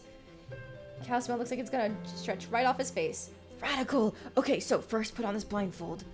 Blindfold is a little scratchy and smells like dirt. You can feel Cal's big hands on your shoulders. I'm gonna spin you around, and when I let go, you gotta listen to my instructions. We're gonna walk all the way to cafeteria, okay? You know, you can't see Cal's grin, but you can hear it in his voice. He spins you around and counts to 10. 1, 2, 3. Okay, first you gotta walk forward 10 steps. You follow Cal's instructions as best you can. You make things difficult. We're gonna do our best. Take 10 steps straight forward, holding your hands out for balance. The rocky dirt between the garden beds crunches under your feet. Yeah, now turn to your right and take 15 steps until you get to the door. We needed empathy in order to get it right? Oh geez, good thing we got it. You You turn to the right and walk forward, counting up 15 steps. When you stop, Cal laughs, you can hear his footsteps crunching behind you. I forgot how much bigger I am than you. You're like 2 more steps away. Take 2 more steps until your outstretched hands land on the warm middle of the door. Success! Awesome! You can't help but smile. This is fun. Now hit the door button on the right and then keep walking forward till I say stop. Go really slowly, okay? You open the door and start to walk forward. The path slopes downwards and your feet slip a little bit, even though you're moving as slowly as you can. Real dirt is nothing like the metal floors of Stratospheric. It's turbo rocky here. Cal says you can feel uneasy prick up the back of your arms. Just keep going forward slowly. I will trust him! You slowly creep down the slope to the center of the colony, somehow managing not to bump into anything. Cal cheers. Okay, now turn a little to your right and keep walking straight. We're so close. You carefully make your way forward, stopping when you hear Mars's unmistakable voice ring across the courtyard. What are you nutheads doing? Tell you're playing a game. Is that a real game? Looks like Selene's just wandering around with a scarf over their eyes. Aren't you a little old for this? Oh, I'm nowhere near brave enough. Maybe she's right. Embarrassment burns your belly. You tear off the blindfold, blink away tears in the sudden brightness. You can see Mars looking down her nose at you. Mars sneers, tossing her braids over her shoulder. I thought you were cooler, Selene. Let me know when you're ready to play adult games. I'm not sure what she meant by that. You can aware of Cal standing behind you. Sorry, Selene. I guess it is kind of a silly game. He also wants to get some potato juice from the cafeteria instead. You spend the afternoon brainstorming ideas for more games with no winners or losers. Okay, so we got that out of the way. Tingy. You tell Tangent you know where Dis has been going. You tell her he's been seeing out to explore the jungle, but not far away, but outside the walls. Tang looks concerned. Really? Is it safe? I'll keep him safe. Shazy skeptically. Full offense, Selene, but you're just a kid. However, I suppose it's good to know he isn't alone out there. Did part of a run just to make Cal feel better about his game. Oh, you'd have to have so much bravery at that point. I guess if you just did nothing but sports ball and then triggered the event, you'd be able to do it. Okay. Now we can do... What can we do?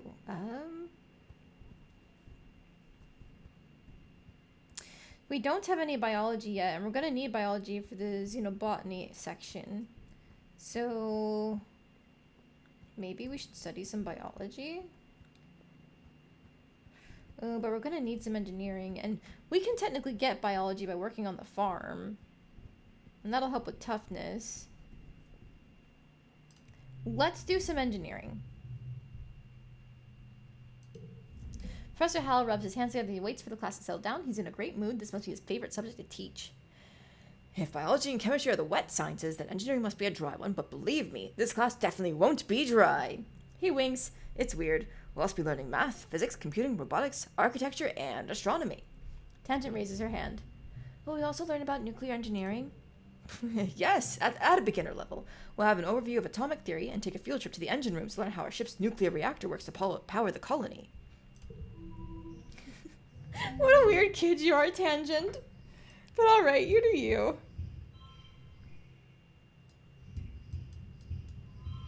Super goal? Super goal. Okay, I genuinely don't see how I could play a better hand. Straight to 6, 2 of a kind.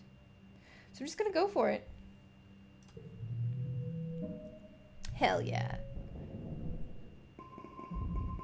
Oh god, you only get 1 engineering normally? Jesus Christ. I guess you get 2 from winning the challenge, which is basically a guarantee. There are a bunch of achievements for like doing things right on hard mode, but like, I don't trust it. I don't trust myself to be able to do that. It's time for Vertumnalia! Udicott and the council have called a festival to celebrate life here on planet Vertumna. Everyone gathers in the colony square to hear Governor Udicott's speech. In Earth's history, Udicott begins, then clears her throat and waits for everyone to calm down. In Earth's history, Vertumna was known as the god of seasons, change, gardens, and fruit. It's no coincidence that our forebears of the Vertumna project chose to take on such an auspicious name in hopes of seeding future bountiful seasons of humanity. We will continue the tradition of Vertumnalia, a midsummer festival to celebrate our Vertumna, this lush planet upon which we find ourselves today. Let's see. If we're gonna help with the governor, we have to be loyal. Time to bootlick! Angie.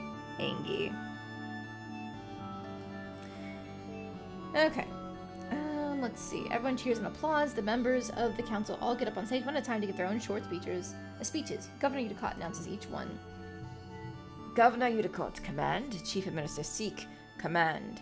Security Chief Rat Garrison, Chief Engineer Instance Engineering, Chief Cultivator Flulu Geoponics, Chief Steward Antecedent Quarters, Chief Surveyor Melatonin Expeditions. When it's your mother Flulu's turn, she announces that tonight you'll be eating some of the very first crops grown from Vertumnum soil. You guys go to the feast table. Aboard the stratosphere, it would have been mostly soy-based food from the nanoprinter, spiced with what precious fruits and vegetables could be grown in small growing bays. This year, the earth plants look even less robust than usual, but they're supplemented by some Vertumnum plants you've come to appreciate. Juicy potato pods and slabs of edible fungi. Udicott takes the stage after everyone on the council has said their piece. What is a festival without festivities? She asks. Professor Hal and Security Chief Rhett have organized a 3-part competition for the kids. Good luck, children. Okay, so then we're going to do... I want to say the science fair is the best one, so we're going to do that. And yep, more loyalty, more bootlicking. Okay. Tangent competes, of course, entering her study of the ship's hydro-recycling system. It was previously used to make urine drinkable, but she offers that it could now be turned to new uses. So how many times she says the word pee, it's still boring, but she puts a lot of effort into it. Oh. Tammy has a science project too! She tells you she wasn't strong enough for the strength competition and was too scared to go on stage for the talent show, so science fair it is! You think her experiment was supposed to be putting white flowers in red food coloring to turn them red, but the flowers all turn blue instead. Tammy can't explain why, and she just keeps blushing and giggling in embarrassment. The flowers are very pretty, though. She tucks them behind her ear for good luck as you prepare to give her a presentation. Tammy! Dude, she's so cute! She's so cute. Oh, fuck, I forgot to give Anemone a gift. It's fine, it's fine. You know, she's existent. She's better than Mars at this point. Okay. Can we get our zeros out of the way? No, I should save one of them. Okay, we'll do this for the straight. And a little bit of color matching.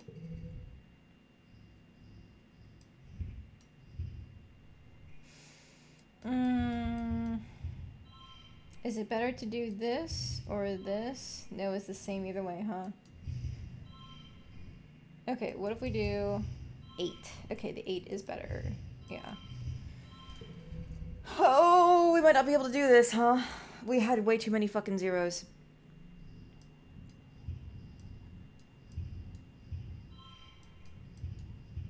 Oh, no. I don't have anywhere near enough stress for this.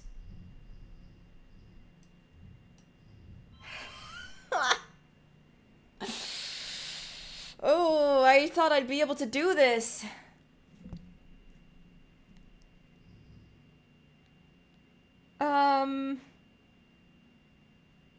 Okay, hang on.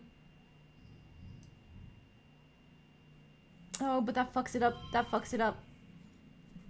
If I turn these red, then this becomes a 0 again. But I'd still be able to get...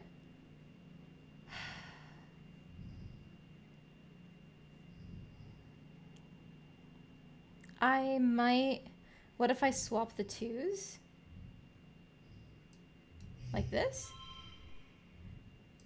Oh, for the yellow bonus? Okay, yeah, that is a good idea because it does give me 1 more point. I'm thinking I might use my eggs to turn everything red. And if it'll give me a really big flush bonus. It's only 2 more.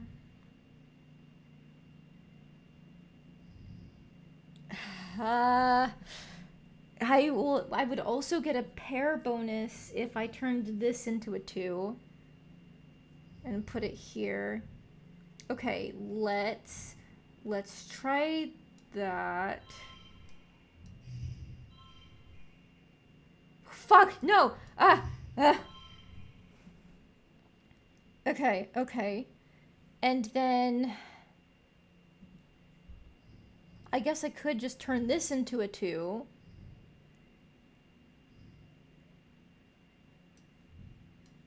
Okay. And then what if I turn this into a really big flush using this? I feel like I cheated a lot, but it's okay. We're fine. Nothing bad has happened. Ooh. Yeah, that was the best hand I could have fucking gotten. You worked hard on your project. It's a baking soda and vinegar volcano with a twist. You grind up a native rock as the soda part and use the juice from a native plant for the vinegar part. Your dad helped with the idea, just a little though. We're popular! And we're the science fair champion. And it gave me more relationship with Tammy and Tangent. Nice. Use it to explain the native acids and bases on Vertumna. They're very strong, so the resulting explosion splatters all over the judges. It's a crowd pleaser, earning you top prize for the science fair. After the festivities are over, everyone takes time off for a much-needed break. During the fierce heat of dust, a few days rest is exactly what you need. You feel refreshed. Oh, okay. That was more difficult than I thought it would be. It's okay. Probably. Jeez. What to do now?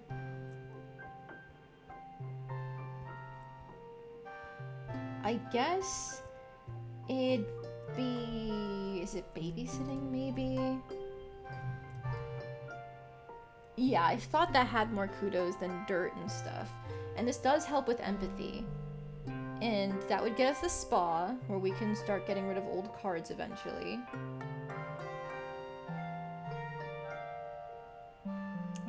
And then I guess we could end everything off with, like, dirt?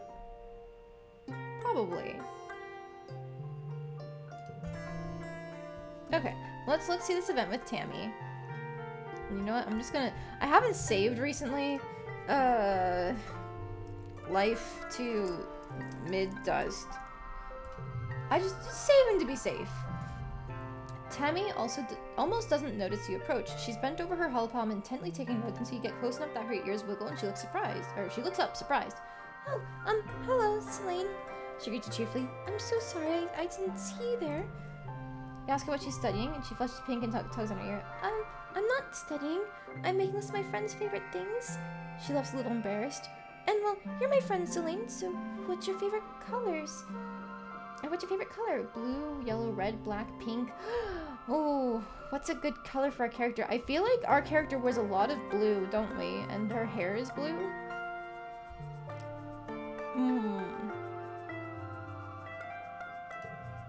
Maybe yellow, blue?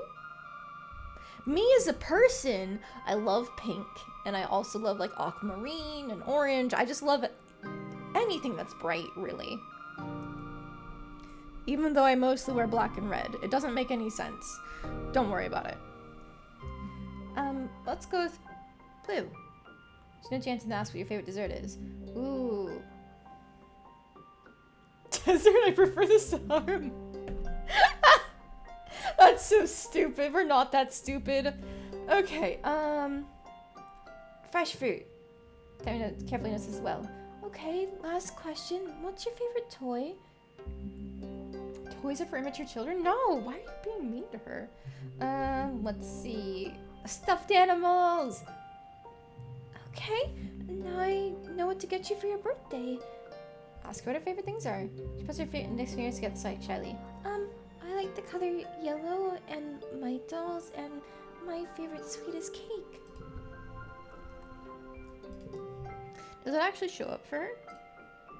Oh, it doesn't. Okay, well, it's fine. Let's see, we are popular, we've got stress. Alright, yeah, we can just go ahead and do some babysitting. Here we go. Hello, Selene. Auntie Seaton greets you. Oh, sweetheart, I'm so happy you've come back to help. You know this place well. The creche, part preschool, part all-day daycare. Practically grew up here, cared for communally while your parents worked their shifts. A few kids even live in the creche full-time. In a way, antecedents, aka Anne, aka Auntie Sedent, is every kid's mom. The smell of craft glue and clean blankets gives you a calming sense memory of all the happy time you spent here with your friends. Tammy's here too, gently rocking a drowsy baby against her chest. She looks at ease here in a way you don't usually see. You're going to babysit too? She asks in an excited stage whisper. You'll love it. Suddenly, a bundle of wild hair and pink overalls runs straight into you, nearly knocking you over. Almost more kitten than kid, this child grabs your leg and stares up at you with unblinking green eyes. Watch that one, Auntie Seaton warns. You remember Nougat? She's turning out to be quite the handful. Why don't you start off by getting her to go down for her nap? If she is a cat person, because she is a cat person, let's play a game. Spice Ball! She shouts and pulls out an extra bouncy inflatable ball from a cubbyhole. You show Nougat how to bounce it on your head and bounce it gently up and down. Of course, when she tries, she bumps it with such force that it flies across the room. She chases after it, clapping excitedly. Nougat makes a beeline for some older kids who are playing with a Creatobot. She charges in to pick up the bot and hug it, causing it to flail and roll and knock both her and itself over. Oh. By the time you get to the scene of the crime, there are tears, and other kids are upset about their broken bot. The commotion attracts the attention of Antecedent, who swoops in with hugs and tissues. Within minutes, she has it under control. Whoops, she says, hauling Nougat onto her hip with ease. Just a little mix-up. Don't worry, everyone. Salim will get that bot fixed in a jiffy. She winks at you with a warm smile. I love Nougat. She's a little terror. She's just the best. Oh, no. That's like the best hand I can play, and I can't get a super goal in it. Okay, well, that's fine, I guess.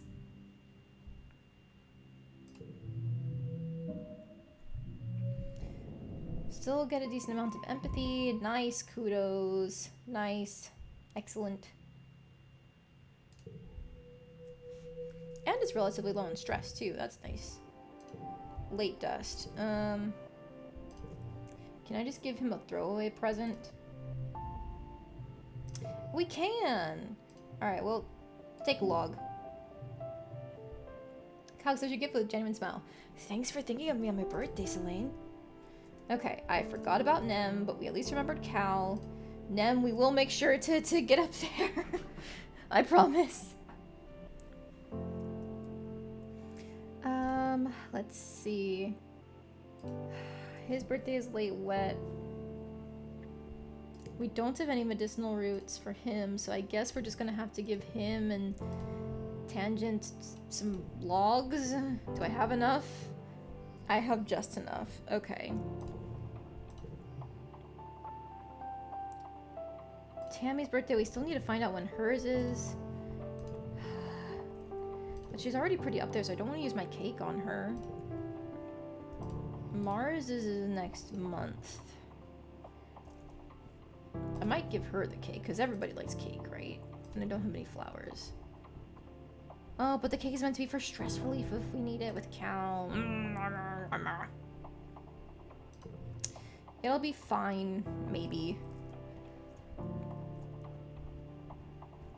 I guess we're just gonna babysit again for the kudos. Most kids in the creche go home at the end of the workday to be with their parents, but some live here full time. Anne's triplets, for example, as well as orphans from the wormhole crash, and children whose parents simply opted to have them raised communally instead. You've heard that orphanages on Earth could be troubled, but here in the creche, everyone is cared for equally. They're lucky in a sense. In the creche, they have a huge family and so many siblings to play with. You and Tammy are putting two of these creche kids to bed. Tammy's cuddled up with one of them, reading a book out loud. Tonight's story is about a little vacuubot named Litter. One night when Litter was charging, there was a power surge in her charging station. Zap! Tammy tickles the children for emphasis. And next morning when Litter woke up, well, instead of cleaning, she decided to go on a grand adventure. Tammy makes up the story as she goes. She has the vacuubot adventure all the way out of her geoponics dome to the other side of the colony to meet her cousin bots in engineering. But everything goes wrong. The little vacuubot gets scared and lost. After Captain Needicott saves her and brings her back to geoponics, little vacuubot vows to never go exploring again and lives happily ever after. Two kids are sound asleep. Wait, what's this next one? All cards to the... Oh, Jesus Christ! All cards to the right become one. Good thing I don't have that. You're so great with kids. Thanks, Selene. I can't wait to have kids of my own. I want at least 5. Maybe more even? Auntie Seaton says I could have as many as I want, and she and the other creche parents will help raise them all together. I think I'd like that. I will never understand the appeal of children myself, but good on you. You're a good kid. Okay, that was a good hand. Easy super goal. Yes, more empathy! More! Yep, and that was even best hand. We're almost at the spa. Ooh, we would even have enough. Oh, tangy. Tangent is watching construction crew build scaffolding for the new engineering pavilion. They're using mushroom, which is so light that one person can easily lift a 10-meter long pole and stack it into place. She points towards them. Oh. Human beings are so great, don't you think? Before we landed, this was all just dirty jungle. Now it's civilization. I've been learning about adaptability and writing in biology class. The book says what set us apart from the animals. Like, we don't need fur because we can make warm clothes, and if it's too hot, we can make air conditioners instead. Maybe the animals have any adaptations? Tangent rolls her eyes at you. Maybe, but even if they do, I haven't seen any sign of intelligent life here. It's just those big, dumb xenofauna. Some animals are smart and friendly. Tang looks skeptical. They're still animals, Selene. Maybe just pretend to be nice so you'll feed them. You're lucky it didn't eat you. She folds her arms. Dora's mouth looked cute, but one can eat through a bag of rice in less than 30 minutes. Even an herbivore can be dangerous here. It doesn't have to want to eat you to be able to hurt you. Together you watch as the foreman puts the blueprints for the scaffolding onto the floating screen of her holopalm and raises it to the scaffolding to check their progress. I like to see an alien do that. Humans look defenseless and weak, but we're the strongest species in the galaxy. Who else can literally bend reality to their will? Not a stupid alien, that's for sure. She puts one finger to her chin. I'm living proof that humanity is greater than our biology. All of us are really with our genetic enhancements. We're the next step in humanity's evolution from great ape to galactic superspecies. Gross. This human superiority bullshit. Ugh. Okay. Mars is up near here, I think. We can give her some cake, because she's behind. Mars calls for the protection of a transparent umbrella. Absolutely not. Don't even ask me to do anything. My hair gets wet, you're soy meat. Happy birthday? A birthday cake? Icing is a little uneven, and there are no candles. But keep practicing and you'll improve. Does she even like cake? I guess not. Well, we tried. Keep practicing and you'll improve. Yeesh. Okay. We have one more month of popular, so I think it's more babysitting. And then... I don't know, honestly. Maybe humanities? Shoveling dirt? You just can't seem to make Nougat keep her pants on. At least she's potty trained, but it's still a bit of a health hazard. You manage to come to a compromise where she agrees to at least wear a dress or a skirt. She does this for a little while before realizing that it's much harder to climb and crawl around in a dress, and begrudgingly agrees to wear pants again. Oh, little kids. Card to right gets +1.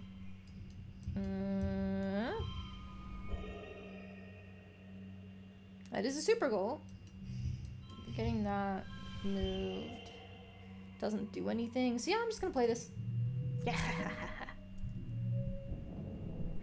And we've unlocked the spa. Excellent.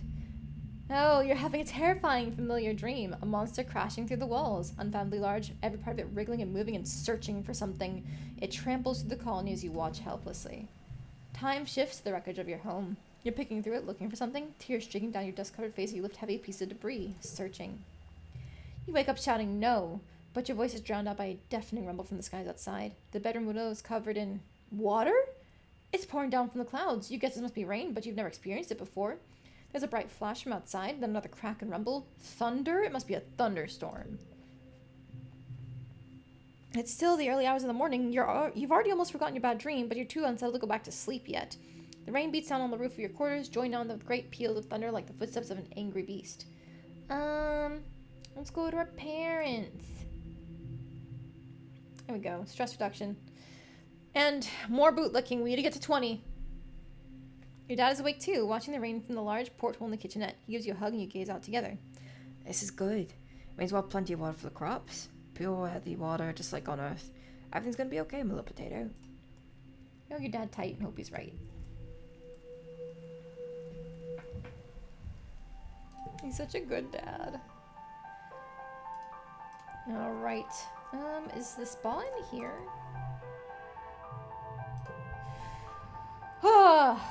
Okay. I can't get rid of everything, but I want to get rid of at least one of these. We'll work on forgetting all of our zeros first. And then it'll be anything 1 without a special bonus after that. So then I think we're good for now. Okay. A little bit more empathy and we can actually get to Tammy's next card, which would be nice. Maybe. I actually don't know what it is. Tammy peers suspiciously at the sky, her big ears twitching. The air is different here. We've never lived somewhere where the air can be too dry or too wet or too hot or too cold. It's almost as if the planet is alive. That's a scary thought. +2 to the last card. Interesting. Okay. So then, oh, mushwood. Thank you. I needed one of those. Can never have enough. If I go exploring, does it show me what's left? 3 events remaining, 1 collectible remaining. Events respawn in quiet. One of them is the float cow. I don't remember what the other 2 are, but 1 collectible I don't think would be worth it. Because we already have enough bravery. Persuasion, creativity. Maybe. If I shovel dirt, what do I get?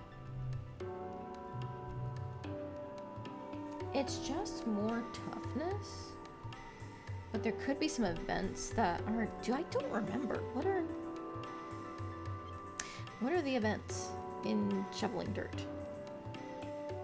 I don't think we get socks yet.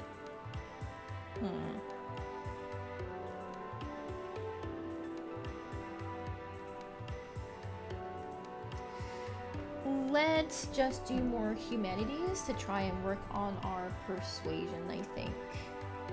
And then I know max creativity gets you the ability to gift people every month, which we're gonna need for the Helios kids when they're around.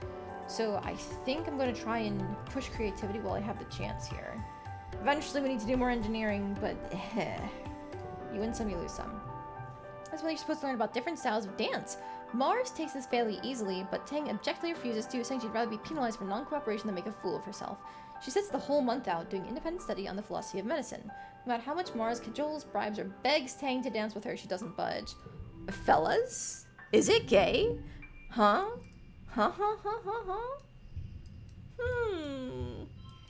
It's a little fruity. Just wanted to note that.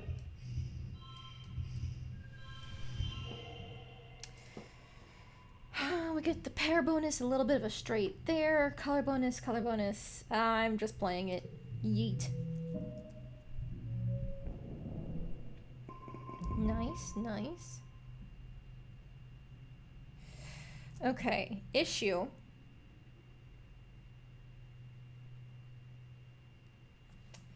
Glow is gonna give us 50 stress. There's no way we're gonna be able to min-max that.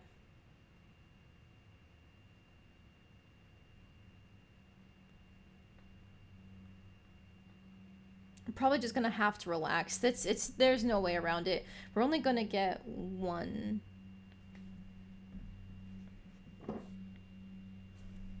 Because I'm thinking, if we're gonna sneak out, we're gonna probably max out our stress that way. So we're gonna have to relax again immediately after that, unless somehow I can min-max our stress management with the events. Like the Unisaur will probably be back and stuff.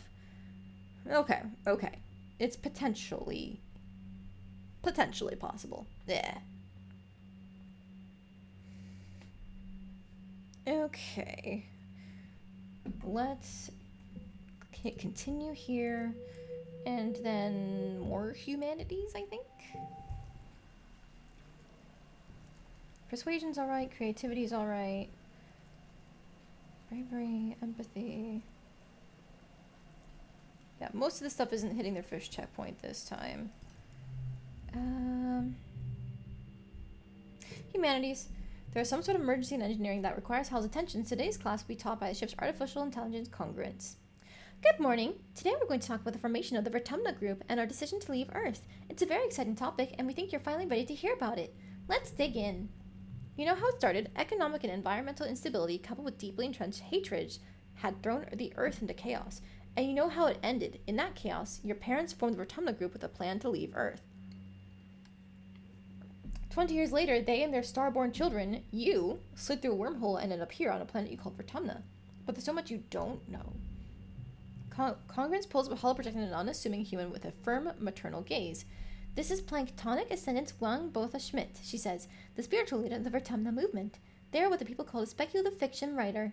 The Vertumna project was proof that their writing, though speculative, was far from fiction. Wait, a sci-fi author?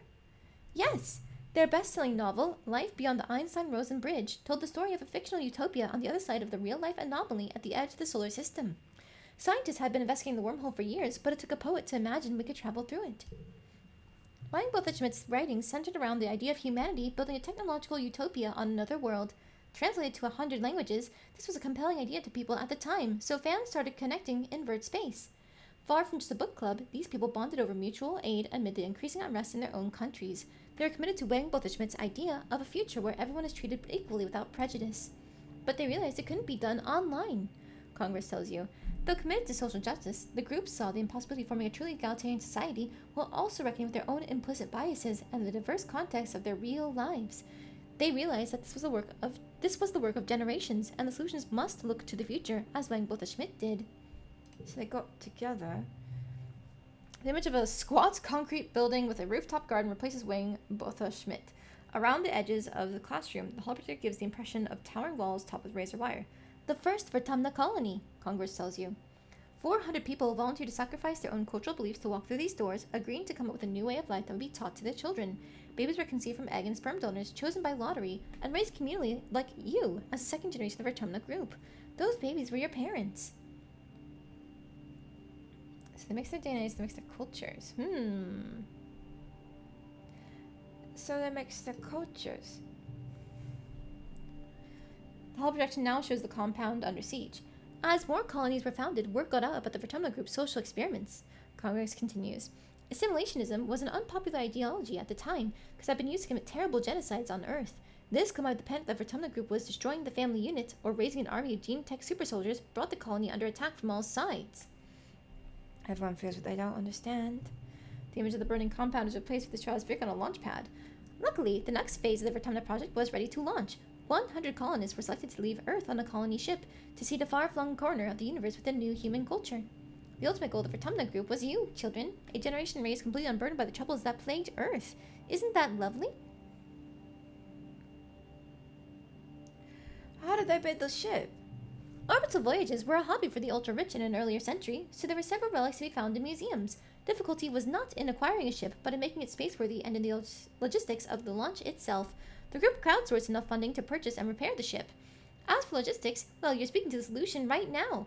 I was acquired by connected group members along with the gene tech that created you and your parents. The Stratospheric was the first manned vessel to navigate the wormhole at the edge of the solar system. Given the state Earth was in when it left, it may have been the last. What was Earth like when they left? Terrible! Congress shows its entire demographics. The institutions that had given people the illusion of safety were torn down, and wars were rampant, both resource-based and ideological. Large parts of the Earth were rendered uninhabitable by climate change, pollution, and nuclear war, especially the critical food-growing regions of the world. The Vertumna group weren't the only ones trying to escape Earth, but as far as we know, we are the only success. So nobody on Earth was like us? Vertumna group members have a unique culture, but it's formed from a combination of many heritages from Earth. Even the language you speak, Esperanto, was invented to bring people together. And don't worry, you brought your best heritage with you. You're humans. So much information. I have so stuff with ideas in my burst. Professor Hal and your parents never mentioned this stuff before. They waited to tell you because they wanted you to grow up without feeling different based on your genetic makeup or family history. It's hard to imagine having a different culture than your neighbors. You wonder what it's like. Everyone celebrating different holidays, eating different foods, speaking different languages. Are you missing out, or are you better off without it, like the original colonists believed? It's hard to say, as the decision was made for you long before you were born. All you can do is be the best Selene you can be. Interesting.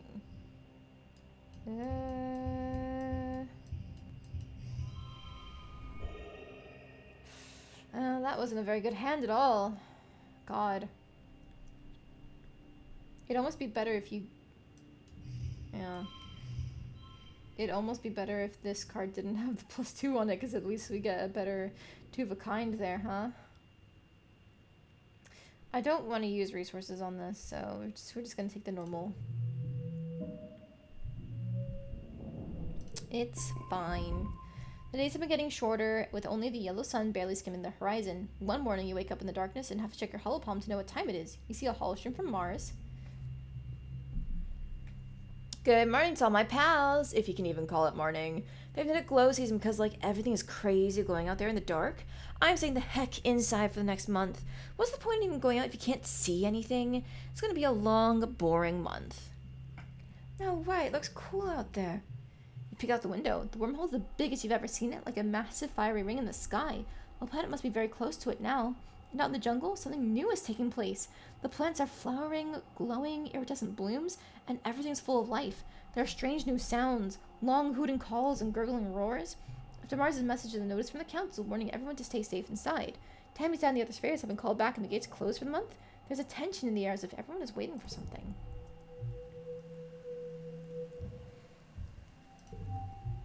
Alright. We have just enough to try and do something. I don't think they're letting us do sports ball. Oh, yeah, they are. Okay. Well, if we need more bravery, that would be our last chance there. Shit! I forgot about the twins. Ah! It would have been... Tangy is fine, but this is not. You want a log? Thank you. I'll, find something to do with it.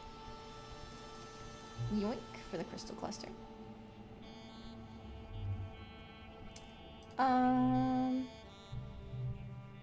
We haven't done any delivering supplies yet. We could get some free perception since we're so close. Organizing too. Yeah. Seek sends you all around the colony delivering supplies. During your first week, it's mostly small things you can carry by hand or push on a little cart. Stuff like tools and electronics. Some are high priority, which means you have to move fast. It's fun getting to yell, "Important delivery coming through!" and people actually getting out of the way. Okay, so you're not gonna have the highest value. +1 to the card to the right.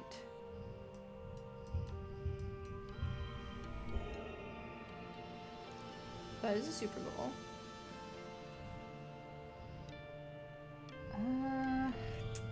There's no good way. Because that's a pair there. Yeah. It shouldn't matter because either way it was an 18.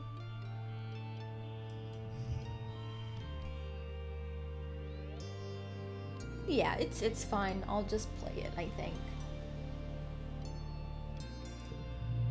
There we go. Best score. Thank you very much.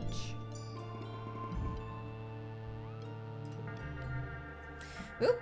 The endless dark of glow season must be getting to you. All week you've been having nightmares. Something is coming. Something bad is about to happen. A dreadful mantra repeats in your head.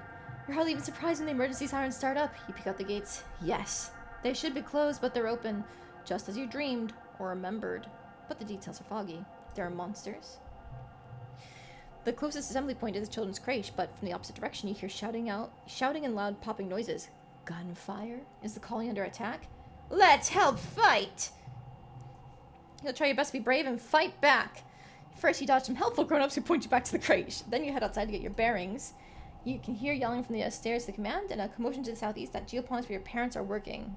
Oh, I think I'm supposed to choose geoponics here. Let me double check.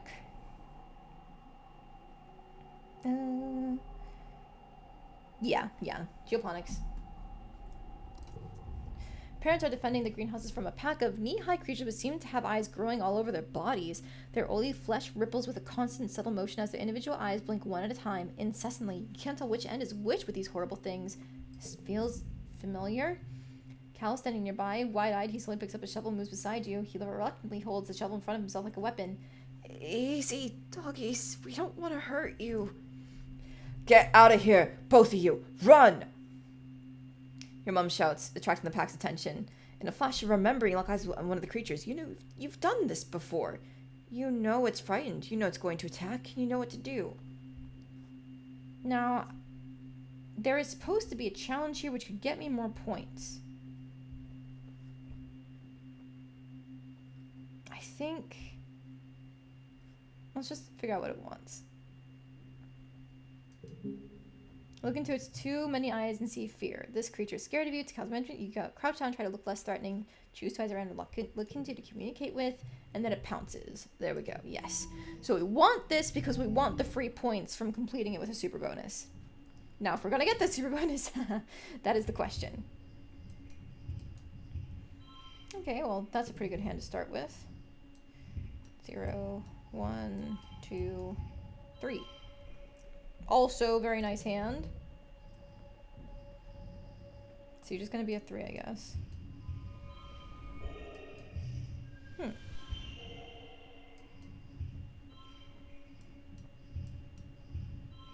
Okay, yeah. Get the pair bonus there. Alternatively, if we do like a 1, 2, 3, that's a 19. Yeah.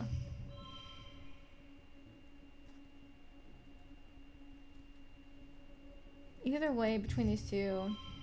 Ooh, I forgot. If it's higher through the bonuses, then it does get its own bonus. So that must be the highest, right? I think so. What? Ugh! Damn it. Okay, well, we'll take the combat bonus anyway. You killed it with nothing but a rake thrust deep into several of the creature's many eyes. The rest of the pack scampers off the moment it falls. You've never killed anything before. The body of the creature that was so terrifying a minute ago now looks strangely small and harmless. All of its eyes have closed for good now. Cal crouches beside it in shock. I told you to run, Selene. Oh, your mom looks fierce that you put yourself in danger. She storms over and you think she's going to slap you. Then she pulls you into her arms and hugs you. She keeps rocking you and saying, my baby, over and over. It's pretty surreal, almost as weird as the dog things with the eyes, honestly. After 2 weeks of darkness, with the blue sun barely skimming over the horizon, it begins to move higher in the sky and daytime returns. The council admits they don't know how the gates were opened or how the creatures got in. Some of the attacking creatures were once thought to be docile, others were species nobody had seen before. It was like something had driven them to assault the colony. At least nobody was killed. This time.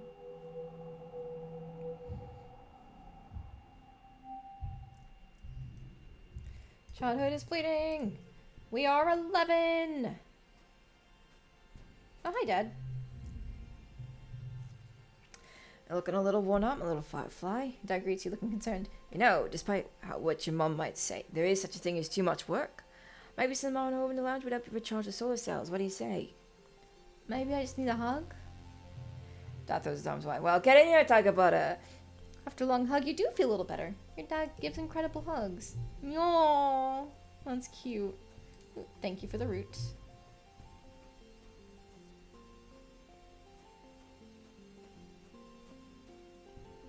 Oh, I can talk to Dis too, huh?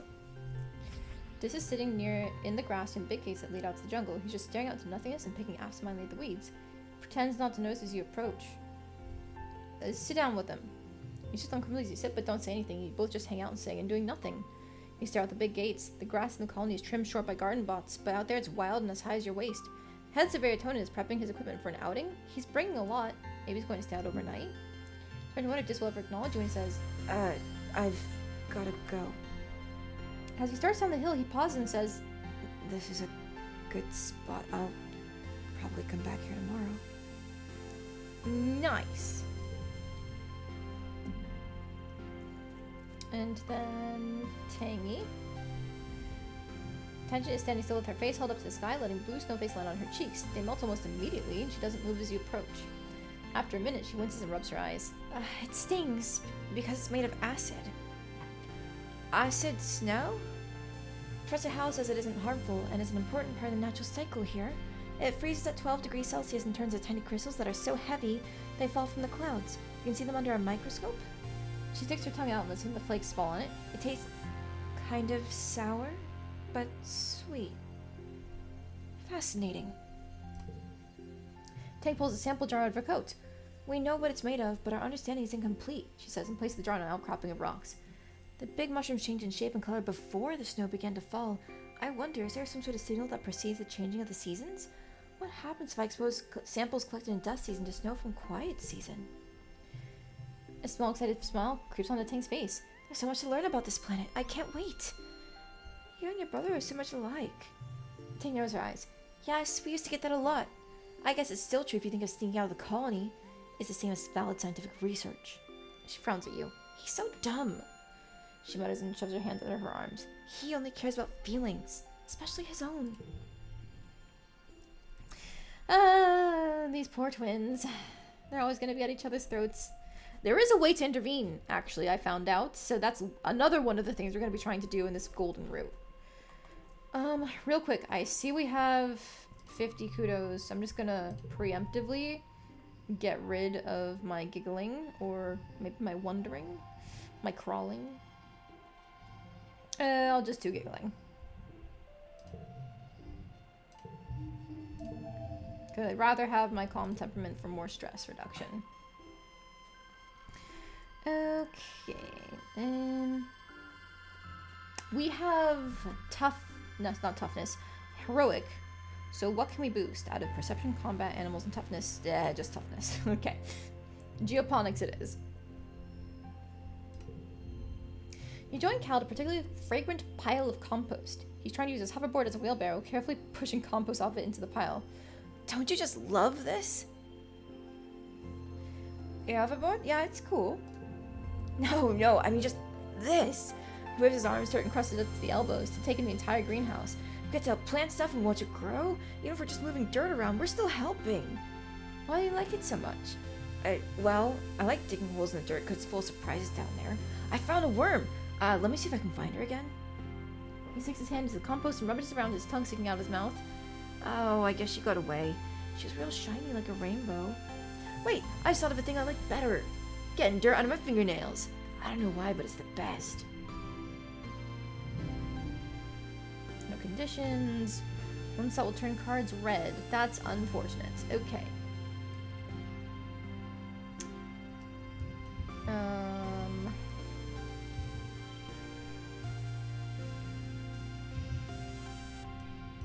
Zero, 1, 2, 3.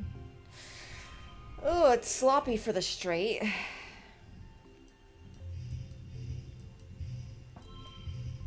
There's a 20. A super goal is good.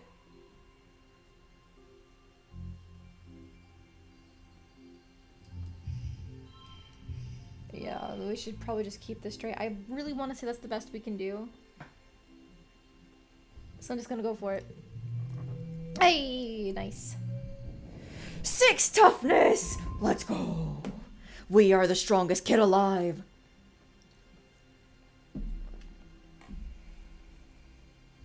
We're not, actually. We're really only up there because of our sports ball. But it's fine! So tough! So much has happened in the last month since the monster attacked during Glow. The idea of this planet as a peaceful utopia has been shattered.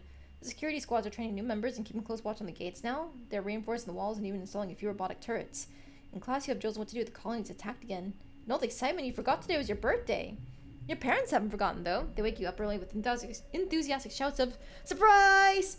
A retirement year is only a little longer than a year on Earth, so you've taken up its calendar for birthdays. Yours is the second month of quiet. Spark snow drifts slowly past your porthole window as you snuggle with your dad. Your mom climbs up too and sits on the edge of your bed. Dad pulls out a bowl of fruit from behind his back. Gosh, help my voice. There we go. Your dad pulls a bowl of fruit from behind his back with a flourish like a magic trick. At least you'd think it's fruit. What are those? Baba fruit! Our foragers have been picking these just outside the walls. They might look funny, but they're tasty. Try one. Take a cautious bite.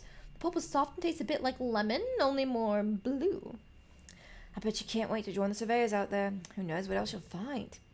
Solane is not allowed outside the gates. It's too dangerous for kids.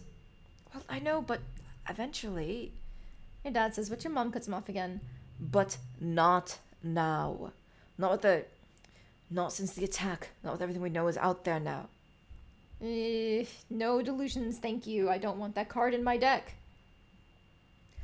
I helped. I was a hero. Don't even start. You should have been in the crowd with the others, not putting yourself in danger for no reason. You don't get it. You know your mom wasn't a farmer back on Earth. She was a fighter too. She's such a hypocrite. Even still, I feel that everyone should know how to defend themselves if it happens again. To be clear, this includes knowing when to run away. Security Chief Red's offering self-defense lessons at the garrison, you know, even for kids. If you're interested, you should drop in sometime. Mom gives you a stern look. And I know your friend Dis has been sneaking outside the walls, she says grimly. If I catch you doing that, I'm going to put a chip in your ear. You laugh. What a good joke. Your mom doesn't laugh. It's probably not that dangerous. Not that she would ever do it, but if other kids are out there, how bad could it be? This argument does not win you any favors with your mother. I've already done it. Ha ha! Time to get our cake from Tammy. Tammy beams when she sees you like there's nothing better in the world than the sight of your face. Happy birthday, Selene! She comes in for her annual birthday hug, throwing her arms around you and giving you a great big squeeze. Here, I got you this. Back into one of her deep pockets, producing a little paper box. I made you this snack-sized cake, and it's a regular soy cake. I think sharing with her actually doesn't take it out of our inventory. Let's try it. Share with Tammy. Yep, it's still there. Okay. I was just kidding. I made my own, silly Billy. Let's eat them together. She's the sweetest thing. I love Tammy so much. And then Cal. Oh, his friendship event. Hold this to your head now, my darling. You hear as you enter the garden looking for Cal. It'll help with the swelling. Cal's sitting with his mother, Auntie Tira, who kneels beside him holding an ice pack to his head. Cal's eyes are a little puffy. He rolls them and sniffs as you approach. Hello, Selene. Don't worry, Recalcitrance just took a little tumble off of something he shouldn't have been climbing. Mom, it wasn't that bad. Cake hands that sole offering to share the cake every year, even though Tammy made another for them, becomes a tradition for the two of them. Oh, that would be so cute! Just every year, hugs and cake together. Why is Tammy the best? I'm never gonna get over how I picked her as my best friend, immediately fell in love with her, and then had her die in my first playthrough. I'm glad she just gets to live no problem in this one.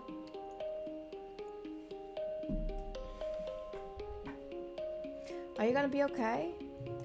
I'm okay. I just bonked my head a little. Mom always knows how to make it better, even if I'm old enough to take care of it myself. My brave boy. Thanks for humoring me. It's over to you. Don't let him show off for you, Selene. Ground-based feats of bravery only for the rest of the day. Cal whines and wrinkles his nose. Tira laughs and wraps in a big motherly hug, rocking him back and forth. Despite a protest, Cal's eyes close in happiness. He really loves his mom. Little baby boy. That's what he is. Okay, so we have to rest. Tomorrow, we are going to go exploring. Ew. Let's take some time off to chill after the stress of school and work, not to mention the mental toll of just living on this unpredictable planet. Looks like you're not the only one who needs some downtime. Some of the other kids are also relaxing in the lounge. Cal and Tammy are both up there. Meanwhile, Dis and Mars are not. Okay. Okay, but you do stink. You hear Mars defend herself. It's not my fault that you can't tell. Maybe your nose stopped working, but the rest of us can smell it, and... She waves her hands in front of her nose and makes a PU gesture towards you. He smells awful. Right, Selene? No, I'm not gonna be a bully. Stop being so mean, Mars. Stand toe to toe with Mars. She glares at you, then at Dis. Fine. I'm sorry, Dis. I'm just trying to help, but I should have said it a nicer way. Not everyone in life is going to tell you the truth, you know. Oops. Yeah, free forgetting of the zero. Let's go.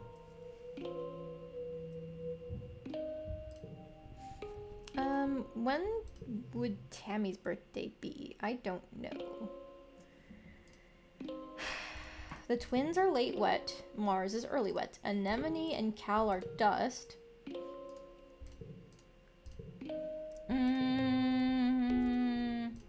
I'll try giving her a log and see if it works. Tammy's collecting some soft blue snow in a basket. It tastes a little bit like lemons, don't you think? I know it's not cold like the snow on Earth is, but I'm gonna try to make snow candy. Maybe if I added lavender? Got you a present. Try log. Oh! She dislikes these. I didn't realize. This is... Are you making fun of me? I didn't realize she dislikes them. Okay. Sorry, Tammy. I just thought, you know, most people are neutral about it. Great. Okay. Oops. We're sneaking out, though. It's fine. Bajoom! Oh, there's a log to make up for this one. At least it carries the likes and dislikes over between runs. Yes! I would have forgotten it every time if it didn't. Some farmland is built outside the walls. The fields don't look like they're doing very well. Nobody's around right now. In fact, it looks a bit abandoned. There are some meager-looking crops ready to harvest, but the animals are starting to get at them. Let's salvage. Put a handful of wrinkly tubers. They're probably supposed to be potatoes eventually, or maybe yams. It's hard to tell. You dig around for a little longer, but it's pretty picked over. Okay. So I'm not seeing any other collectibles over this way. Little hot pie. But first, let's go this direction. Because that's where I remember the stress events being. Or stress reduction, I should say. Let your mind wander as you're walking and bumble into the blob grass again. Oh. Alright. I'm gonna look for a way through it.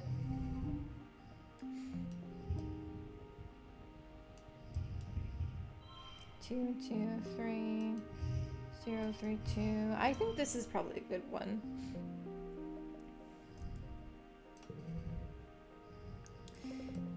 One, 2, 3. And then just do a 4 for the straight. Heh heh heh. Already hitting super goal. Let's go. 1, 3, 3, 5. We can get another pair here. Good enough. I'm not gonna bother looking for other solutions. Aha. That's what I thought. I'm so good at this. There it is. You climb along and we made it, but at the cost of some stress. Mushwood log. I think that's the potatoes. So then let's go here. Oh, perception 20. The spark snow has been drifting around you all day, but igniting teensy sparks where it touches the ground. But now it's really starting to come down hard. Hard like hail, not soft like snow. So this hail ignites? More like explodes on contact with solids. Oh god. Well, let's use an umbrella. You break off a large leaf on a long stem and hold it over your head. It makes a pleasant kind of thrum as the drops splatter on it. Look at these perception boosts. Let's go! Okay, Geoponics engineers have set up a work site here, using the roboplow to tear up the ground and prep it for farming. You don't want them to see you. They'll send you home for sure. Ooh. I kind of want to take a closer look, but I also want to sneak past. I'm going to take a closer look. No, sneak past.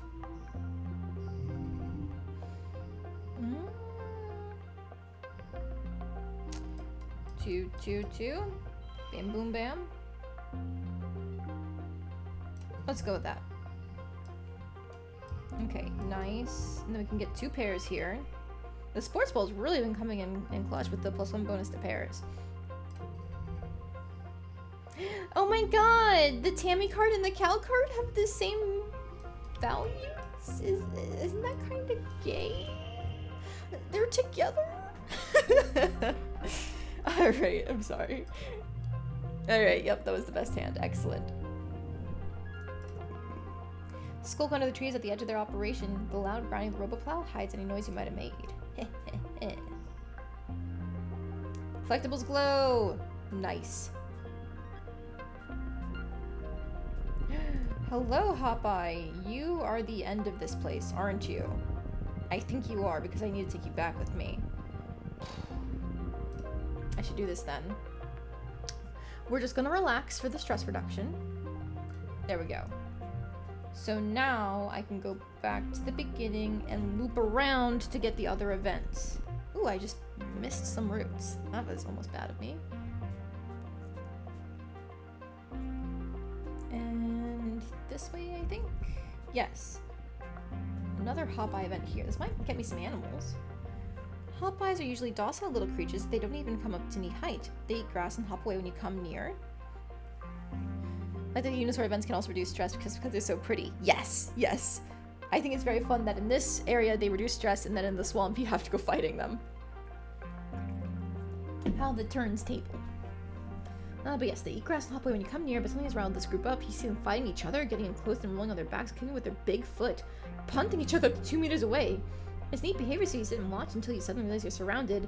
They stopped fighting with each other, and they're all staring at you, and they pounce. We gotta tough it out, lads!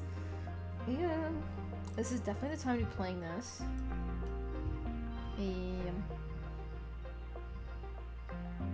I guess we're just gonna get the pair there. Yeah, it's better to have it than not to have it. Next round. Ooh.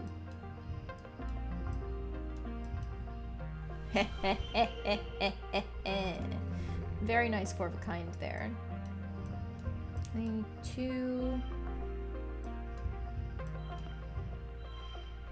I think that's the best I can do, isn't it? 18.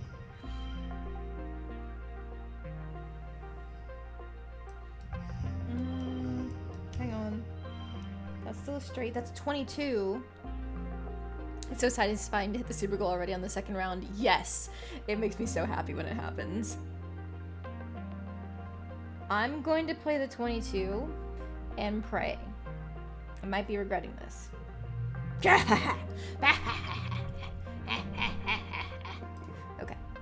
The cute little critters kick you, but you kick back. You send them scurrying off to pick on the smaller creatures than you. Oh, but there's a route over there. Maybe I can go around and get it. My goal is to try and hit the Unisaur event if it's here. You spot a suspiciously regular mound of spark snow. Maybe something's buried underneath. Could be dangerous, though. Poke it with a stick. Cautiously break off a branch and prod the suspicious mound, watching closely for signs of movement. Nothing. Poke further and discover it's in fact just a regular pile of snow and nothing more. Alright. Very nice. Oh, hi, Tonin. Does encountering him here mean I can't encounter him later? Because I know that's the goal to saving him.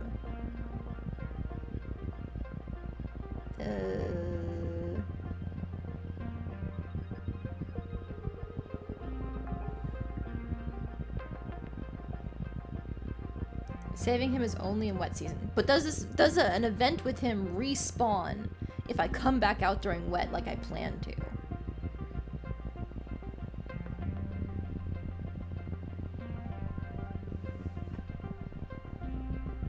I'm trying to look it up, but there's not a lot of information on this.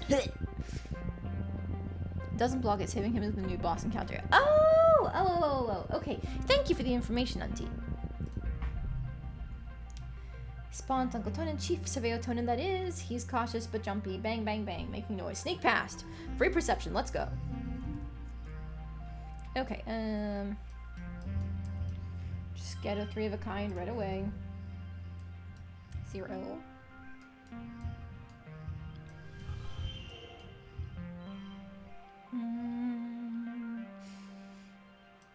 Wait.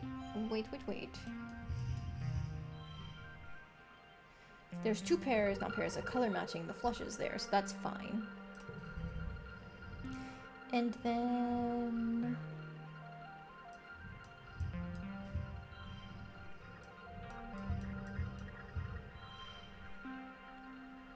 I feel like there's a better hand here for sure. Pair there.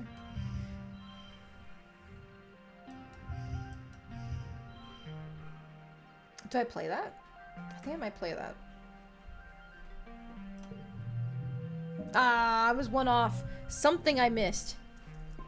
Okay, but at least we got the free perception and the stress. Okay, hit you. Nearby pond is dammed up and washed out the path here. The path continues on the other side. Bravely jump over it. I'll take some free bravery. 0, 1, 2. Thank you for the free straight. 3 front played card. Boop, boop, boop. And you become a 1, 3, 3, 4. 19. I'll just take a regular one instead of this fancy one. Okay, next.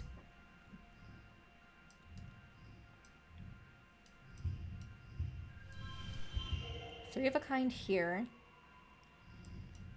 4, 5? No, 5, 4 for the flesh.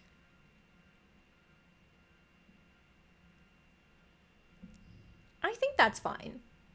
Let's try it. Woohoo! You bravely fall in and get wet. You flounder towards the other side, soaked but victorious.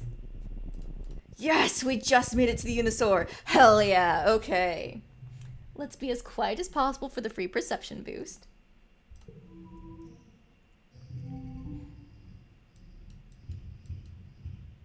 That's good enough, I think. 2, 3, 5. Maybe it's 16 either way. I'll just throw it out.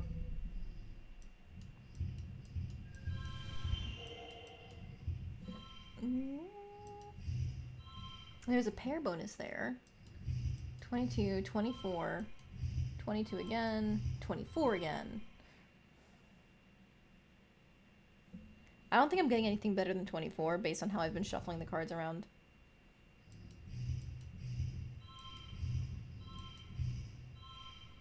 Two, 3, 2, 2, 4. Yeah, I'm just gonna go with it. I don't know how I'm constantly missing one, but okay. You settle in to watch it. We've got the Crystal Waterfall Pea, the Sharpening Horn, it's eaten recently, and less stress. Good. Okay, thank you for the collectible. Let's go back over this way because there was a route I couldn't get earlier.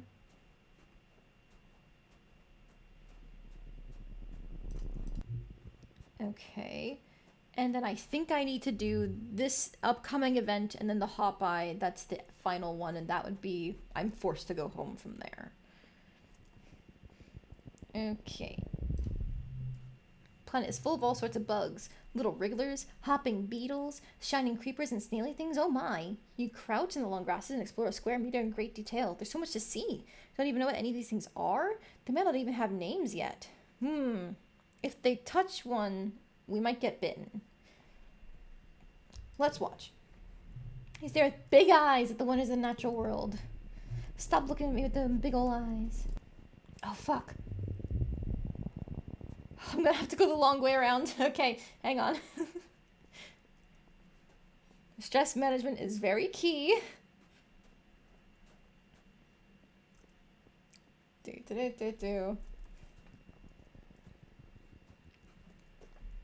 I know technically the more events I do, the more stat bonuses I'm gonna gain with my sneaking out, but I want to make sure I have enough stress to get this hop eye. Because that's our pet!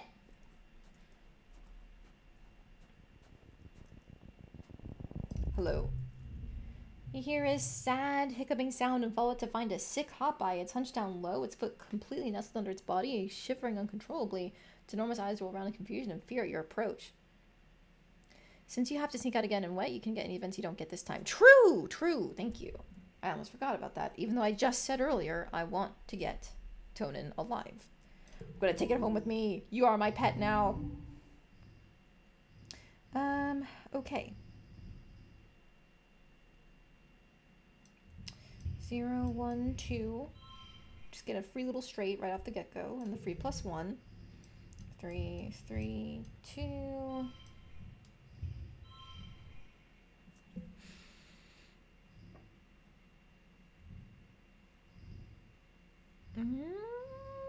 I could potentially get a straight here. Hang on. 17, 17, or alternatively 16. Okay, so it's just better to take a 17.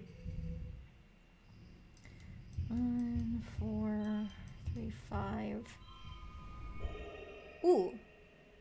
5 kudos if the total equals goal. It's not a super bonus, but I don't think I can even get a super bonus from this. 20. 23. 2, 3, 4 for the straight.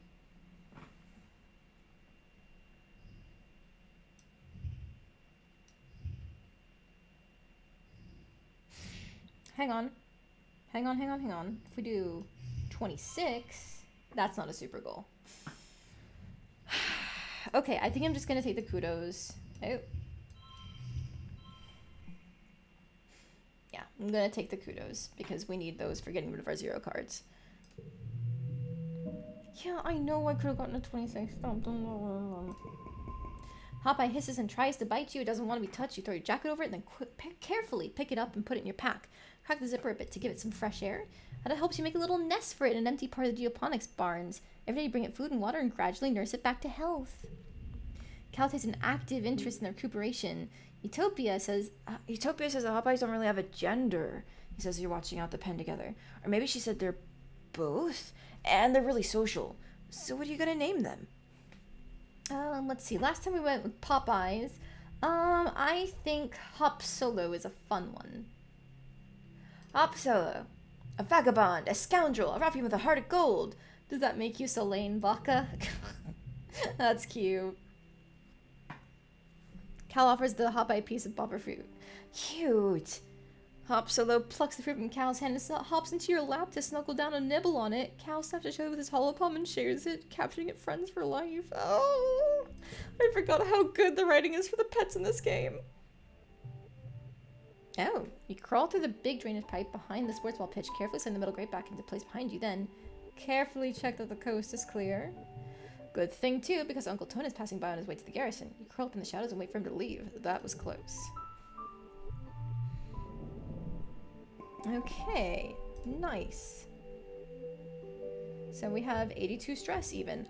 Perfect. Okay, that leaves us some time to... What actually are we going to do? We need to do some supply delivery to start unlocking the other events in admin.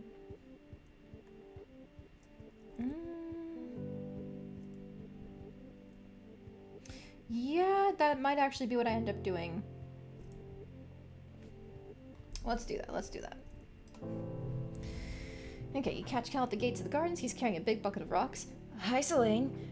And hello to you too, Hop Solo. I'm supposed to tell you there's a new park near Geoponics now. We can run around all we want. Nobody will say we're trampling the fields. You should come play there sometime. Oh, and bring Hop Solo. They'll love it. I forgot it was your first pet that unlocks it. Alright, so actually, before I forget, not the sports ball, we want the Hopeye, because we still get the bonus to pairs, but we also get less stress. Excellent. We're effectively taking a -3 for every stress event that we're getting, by the way, guys. And when we upgrade Hopeye to rank 3, that's gonna be -5 to every stress event. It's insane. Can't believe I didn't know Calm Temperament was such a good thing going in. I guess it's because I was only judging it based on the card that it gives you, which looks kind of lame. But the passive -2 on its own, insane. Okay, let's get supplies done. It's been a while, but it's time to attend a meeting of the Secret Fun Times Club. Mars started the SFC years ago when you were little kids. Tangent and Tammy agreed to join at the time, but then you all got busy with things and forgot about it. What with the wormhole and the crash and learning how to survive on new planets and all, you meet an unused conference room in command, which Mars says is perfect for a secret club. Club President Mars brings the meeting to order. Tang, Vice President of Writing Down Secrets, records the meeting notes on her holopalm, while Tammy, Vice President of Tea and Snacks, passes out potato juice in little cups. Oh my god, this is adorable! As vice president of fun ideas, it was your job to come up with something fun for the club to do today. You chose making friendship bracelets and brought out the supplies you'll need. Today, we're gonna make friendship bracelets, and I have an even better idea. We're gonna sell them to people for kudos. Tammy puts her hands up shyly as if she's in class. I don't think we're supposed to trade our kudos for things except at the depot. Tammy says nervously. We're really supposed to give them to people to say thank you. Tammy's right. Well, then we give our bracelets to people, and if they don't say thanks with some kudos, we take them back. It's hard to argue with her sheer force of will sometimes. If there's a loophole, Mars will find it. The four of you spend the afternoon braiding bracelets out of recycled bits of wire and bright plastic packing straps. Tangent dutifully counts each one on her holopalm, while Mars motivates you to work harder and faster. She promises 2 kudos whoever makes the most bracelets. Tammy's already way ahead, but... Ooh. I cannot resist a challenge! Work our butt off! Okay,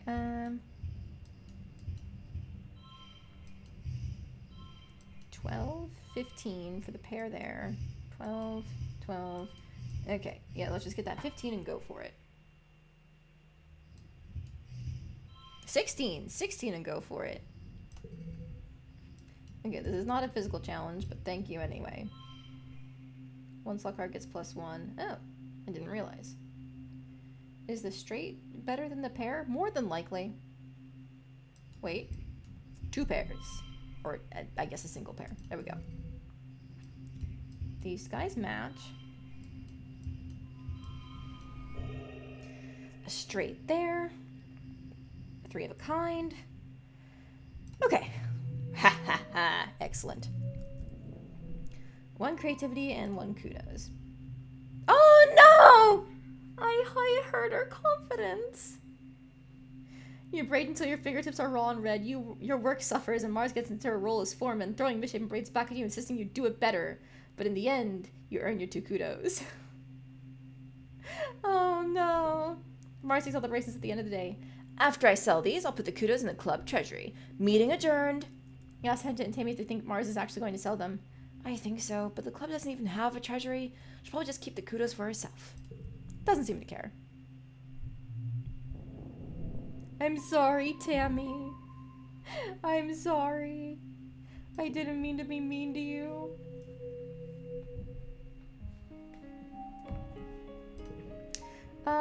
I still don't know when Tammy's birthday is. Oh, hi, Tammy. Tammy's sitting on a little stool in the sun, reading a fairy tale picture book on her holopalm. She sighs.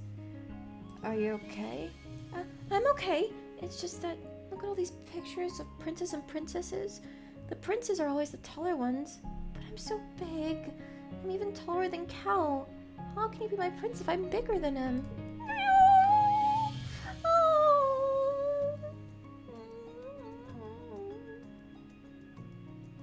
It's true, Tammy's the tallest kid you know, taller than the boys, even Cal's a year older.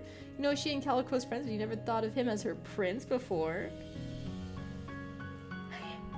I mean, can I just say I like her the way she's without flirting with her? I don't want to flirt with her, I do want them to date. Being tall is awesome. List off the things you can think of. You can reach high things and hit rad spikes in sports ball, and you can see over other people's heads in a crowd. Plus, you tell her tall people give the most amazing hugs. She goes for the baits and gives you a hug. Thanks, Celine. You're a good friend. Okay. I guess we're just gonna deliver supplies. Yeah, because we gotta unlock those events. Although, actually, what would she like? I don't know. I'll give her some fruit? No, but it's kind of phallic. Would you like medicinal roots? Oh, what is it? Is it a present? Thank you, I guess. That's really nice of you. It's okay, so she's just kind of neutral on it. Mid-pollen is not her birthday. Continuing on. Show up to the delivery depot bright and early as most of the colony is still yawning, pawing around for their morning cup of black tea. Sitting there with a large stack of thin white rectangles. Is that paper? Neat. So nostalgic. Alright, we're getting down there. Eventually we'll be available to help the governor. Yes, Governor Utica is quite sentimental when it comes to these things. She even signed each notice by hand. I myself have traded in my hollow palm stylus for a pen. Her to deliver a stack of reports to every council member of the colony.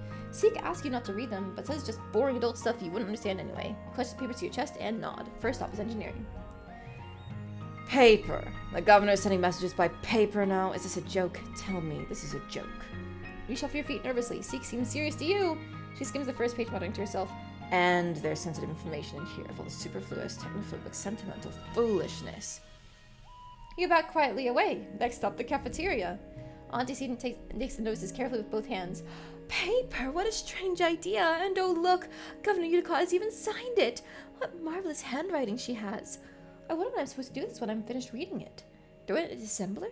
Oh, it seems far too precious for that. Well, I need to get a filing cabinet in here, I wonder. I suppose I can recycle it for craft time. Next up is the expedition's office. Tona meets you outside. He's struggling under the shifting weight of an enormous crate. It appears that whatever's inside wants out. Oh, sorry, Selene. Could you just put them down on that bench? I'll take them inside in a minute. And the surveyor overhears and laughs. The governor's sending paper memos now? Is she really that old? What's next? Toilet paper? The moment you put the documents down, a gust of wind picks them up to fly everywhere. You snatch for them, but accidentally drop the rest of the papers you're holding. Ugh, scramble to pick them back up, or this is pointless. Let's pick them all up. You shove the papers back together, haphazardly embarrassed at your clumsiness. Oh, I can't sneak a peek. My organizing isn't high enough. Alright. Refrain from sneaking any peeks. More bootlicking. We're almost at 20. Just gotta stay there. We dutifully deliver the remaining reports to Chief Rhett and your mom, who both seem confused they weren't sent via holonet. You're a good kid and a good delivery person. You feel proud and important for delivering all the messages, just like you were told. Ew. Locked. Okay.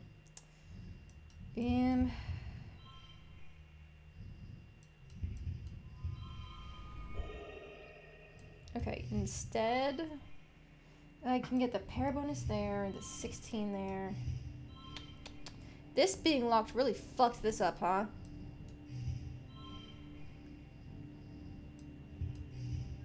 Okay, 1, 2, 3, 4. 22. I'll take it. I don't think I can do any better than this. Yeah!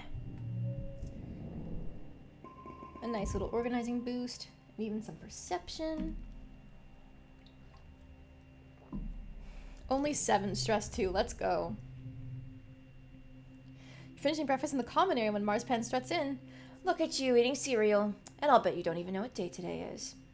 It's Valentine's Day. No, you dummy. And pausing gives you a suspicious look. Wait, what did you say? Well, anyway, today is St. Valentine's Day. Doesn't Tammy want over to hear more? Back on Earth, it was a day when everybody had to give their best friend a gift, especially sweets. You put the sweets under your pillow, and it makes you dream about who you're going to marry. And there are decorations of hearts, and arrows, and pigs. Tammy cocks her head. Why pigs? For Mars can answer disnorts. This is dumb. Marsman just made it up to get free candy. I see if Mars shouts at his back. Well, nobody's going to pick you anyway. You stink. I know who my best friend will be. Mars bats her eyes jokingly. Oh, really? Who could it be? I'm going to go tell all the other kids about it, so you go around and find your best friend and give them a gift. Make sure you do it by the end of the day, or it doesn't count. And if too many people want to be my best friend, I'll hold trials for the position. It's only fair. Well, I know ahead of time that if you don't pick her, you lose friendship with her. So, I mean, I kind of have to pick her, because she is, unfortunately falling behind. Her and Nem. Oh, fuck. Did I miss Nem's birthday? Oh, no, hers is early dust. Okay. Mars is clearly waiting for someone to come ask her to be their BFF, but she's trying to play it cool, looking expectant and nonchalant at the same time. She's tapping her foot while kind of idly looking around at nothing. Want to be best friends? Make sure I didn't promise too many other friends already. She pokes at her holopalm holding so you can't see what she's doing. Let's see. You have a lot of good qualities I'm looking for in a best friend. Yes. I think of all the kids who applied, you're the most qualified for the position. Okay, Selene, I choose to use my best friend. Remember thinking about the candy and fish some soy sweets out of your back pocket to offer to her. They've gotten a bit soft and warm. What flavor are they? She asks, holding each one up to the light to praise it. Ooh, a clean fizz. Those are rare. I surprise you by handing you an entire bar of chocolate. A whole week's rations wrapped like a present in a scrap of iridescent cloth. Marzipan always remembers her friends, she says, nodding benevolently. There we go, we did it. We're her friend. Alright. We should have just enough stress to be able to do more supplies. And then we should be good to go from there, I think.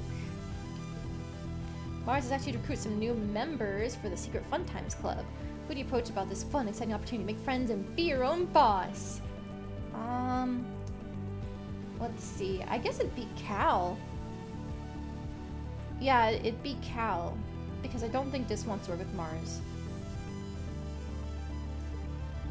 Cal listens patiently while I explain the rules of the club. Huh.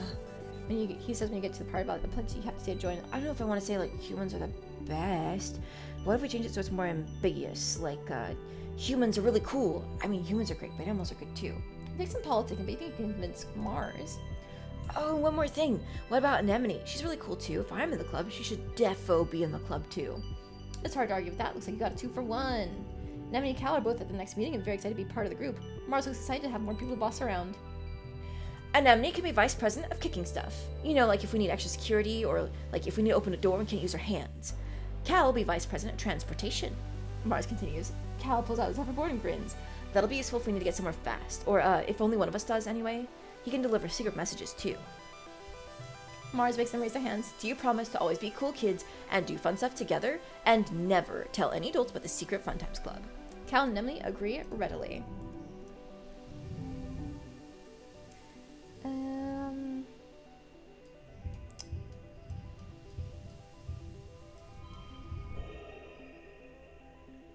We can make these match here. Super goal! Nice. Okay, I really don't see what else I could potentially do here. So, yeet. There we go.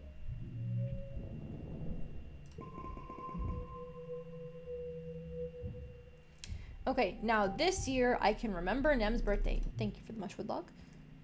Nem nem nem nem nem nem nem nem nem nem nem nem nem. There you are. Selene, look! Her palms are covered with a collection of scrapes and blue flaky scales. I'm getting stronger every day. I've got something for you. Take a Xeno egg. Cool, thanks. I guess it is my birthday this week. I kind of forgot. So then I trapped it in my room, Nemi says, telling you all about the bug she saw in her quarters. Its wings were as big as my hand, and it had feels like, wah! It's bouncing over the place like bing, boing, boing, boing. She does excitedly, swinging her arms over her head. The bugs here are so big, and they're everywhere. I was going to give it to Tang. She loves gross bug stuff, but she said I just let it go because if it stung me, I might get weird mutant powers. I mean, other than the one I already have. I wanted to see if I got more weird mutant powers, so I started jumping around off higher and higher things till I was jumping off the back of the ship. I got in so much trouble, but it wasn't even that high. She stops in her tracks. Hold on, she says, stooping to rub irritably at her knees for probably the 100th time in the past 5 minutes. Ah, I'm gonna die. I busted up my knees and it's so itchy when my scales grow in. Antecedent. Chief Steward. Auntie. Yep. Annie, don't pick at it. Chief Steward Antecedent's voice rings out across the garrison yard, pleasant but firm. It instantly transports you back to being the ship Crash, tugging on her skirts and calling her auntie. Anemone jumps and stands up straight, her hands flying to her sides. But Mom! And Anemone whines, sticking her fingers into her knees as Antecedent approaches you both. It's so scratch-tastically itchy! I know, lovely. Antecedent soothes her, patting down her riotous red hair. But the more you pick at it, the thicker your scales are going to grow in. Anemone tucks her hand under her armpits to keep from scratching. What if I want to have cool scales? Antecedent smiles indulgently. At the rate you're going, I'm sure you'll be covered in them before you know it. No need to rush. Anemone's skin is dotted with patches of protective blue-green scales that grow in whenever she gets a cut or scrape. She rubs the patch on her jaw indignantly, the one she got when she ran headfirst into the food synthesizer back on the ship. Antecedent opens her satchel and pulls out a bundle of clothes. The queue for the nanoprinter is over a week long, so I patched your pants with scraps from your brother's clothing. Please try not to put any more holes in them, or yourself, okay? She hands the clothes to Anemone and kisses her on her forehead. Anemone sticks out her tongue and gags. Yuck! Anemone evaluates the clothes as her mom walks away. Galactic! She breathes as she runs her fingers over the odd-colored patches. Then right there in the middle of the yard, she unashamedly squirms out of her pants and pulls on the new ones. Wow, I look like a fighter jet from the Hollows, she explained, showing off her new pants. Like when they'd sum to your kill count on your plane. Or like a really cool scar. Anemone grins. Yeah, you get it. My pants are scarred, just like me. And we're tough enough to train together. Oh, this one. Okay. Want to train together? On my sports ball pitch, and Emily shares the story about the time her brother Colin once spiked the ball so hard he broke Utopia's nose back when she used to play sports ball too. She describes it in gory detail. But don't go easy on me. That's why you have med-peds, right? Plus I might get a cool scar. She thumbs a blue scaled scar on her jaw, right under her ear. Alright. So we are currently at 100 stress, but hopefully. Dust is such a dry, hot season. Both suns are high in the sky, baking the usually lush Vertumnan jungle. If there's a breeze, it's warm and, you guessed it, dusty.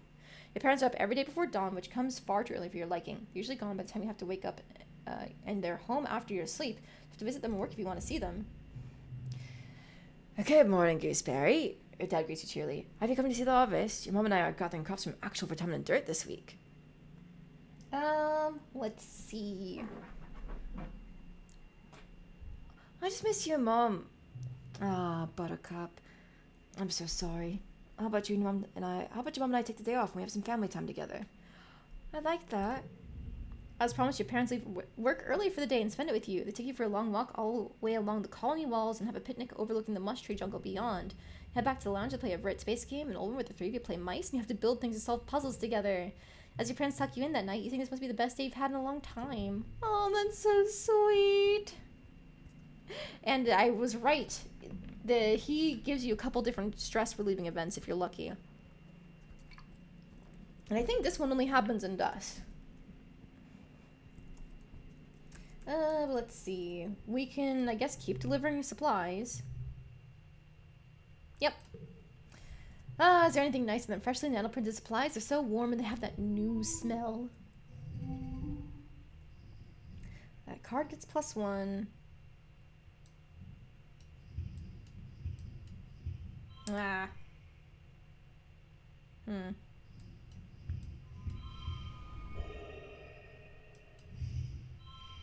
19 versus 20. Is there something better I could be doing? Well, I guess. Hang on. 18, 20, 19.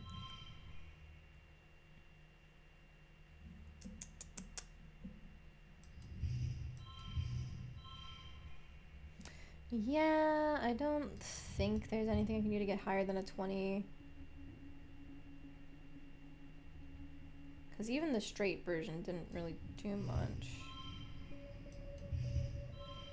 16, 19, 20. Yeah. Let's just do this, I think. I could have gotten a 22 somehow. Oh well. It's time once more for Vertumnalia. The mood of the colony has been muted this year, ever since the attack during Glow. Though everything is still cheerfully decorated and the feast table is still heavy with food, mostly soy rations, this Vertumnalia just feels different, in a way you can't describe. The colonists gather in the square for Governor Udicott's speech. What a year Vertumna has given us, the governor begins in her weedy voice.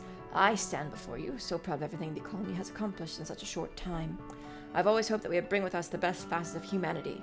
Cooperation, resilience, and creativity, and the events this year have given me no reason to doubt my convictions.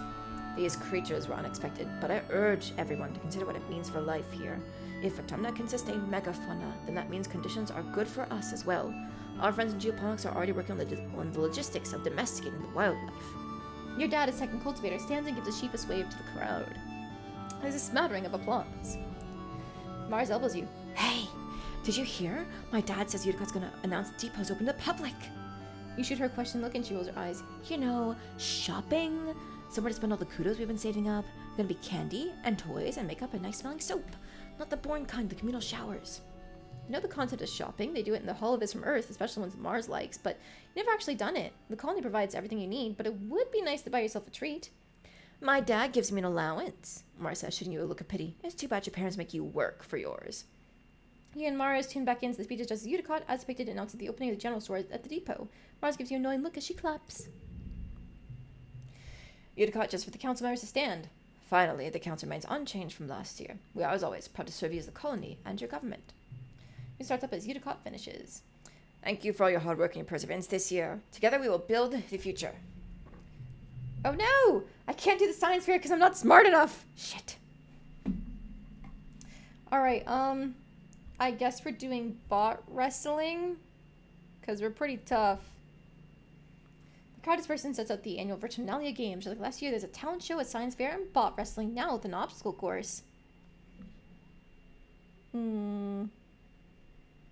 Oops. Ha ha ha. We're gonna have to get our reasoning up to keep hitting those. For now, I guess, yeah, bot wrestling. Anemone and Cal, we hit 20! Nice, we just need to keep it there. Anemone and Cal joining for the bot wrestling biathlon, so called because Com has added a hologram obstacle course this year.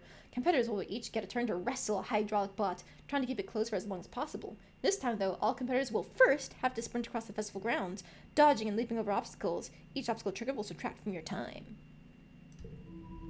Alright, somebody help us. Ooh, card becomes 2. Great. We could just do this. 2 2s. +1 to the card to the right. Throw you in here, I guess.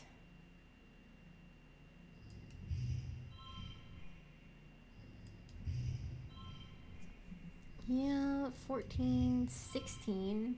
Oh, because that becomes a pair there, so I might as well keep that then. Well, no, I have to keep that. All right. Next round. For each unplayed card, put you there, put you there.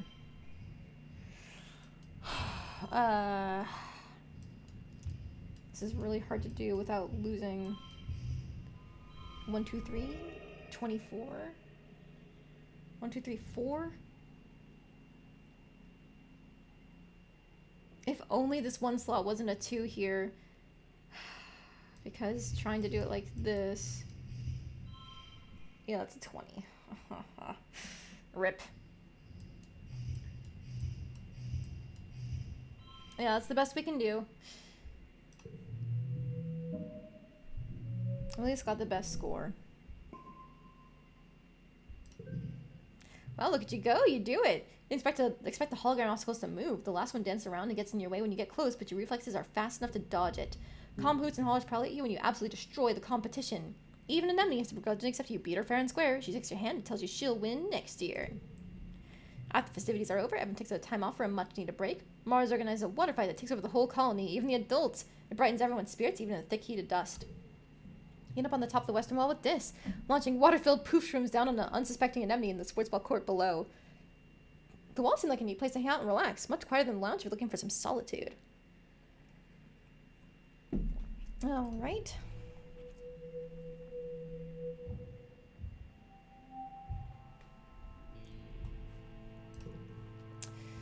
We're still kind of far off from organizing checkpoint where the weird gear slot would go up.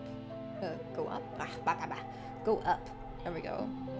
But we do need to work on our reasoning if we want to keep participating in things. I might start doing life sciences.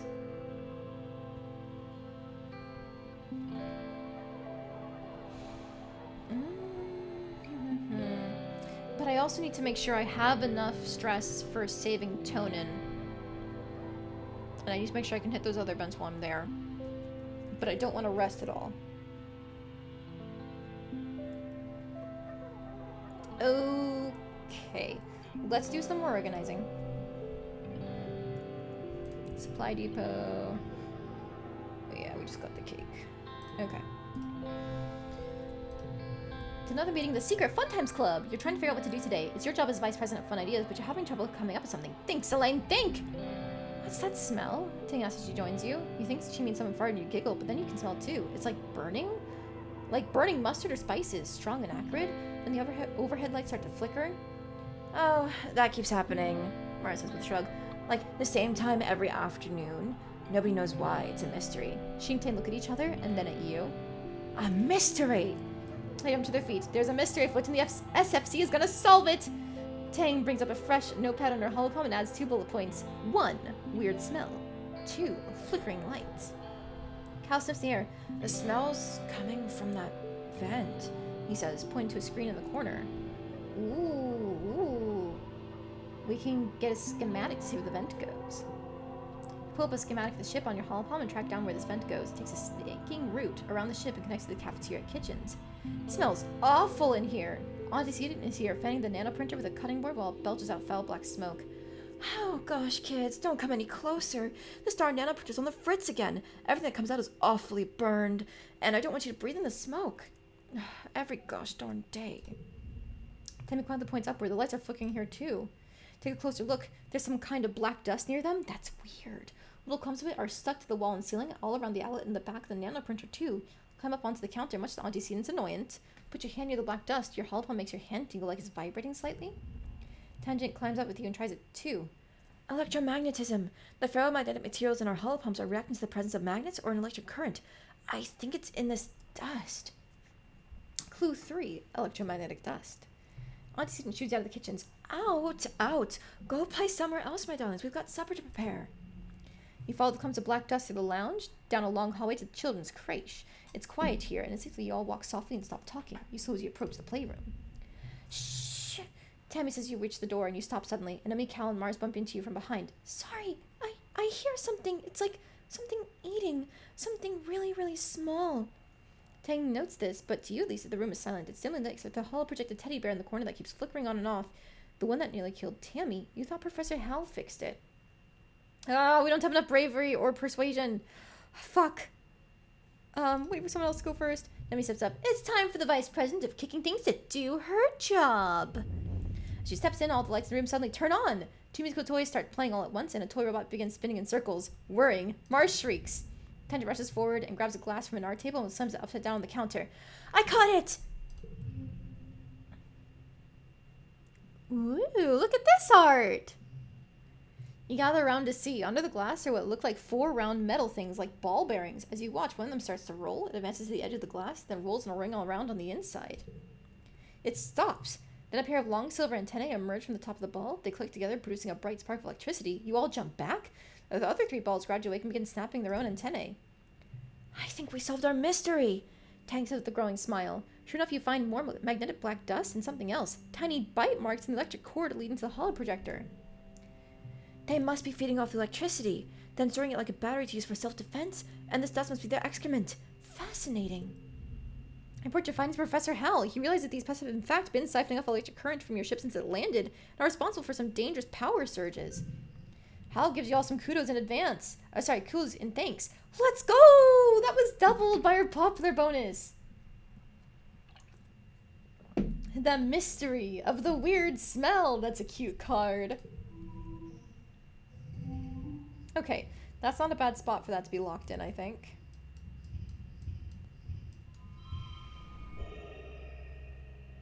Oh, there's nothing I can do actually though, because it's not. If one of these was a 1, did you get that story on the first run? No, I didn't. I didn't do enough times doing the organizing. So that's my first time seeing that. In the thing that I found, which is basically like a guide for a golden ending, it mentions that there's like a lot of events to be found in places by working there a lot. And this is one of them I think that it was probably alluding to, but didn't specifically mention. Also, I was given some food earlier and I'm quite hungry, so I'm just gonna take a bite. Oh.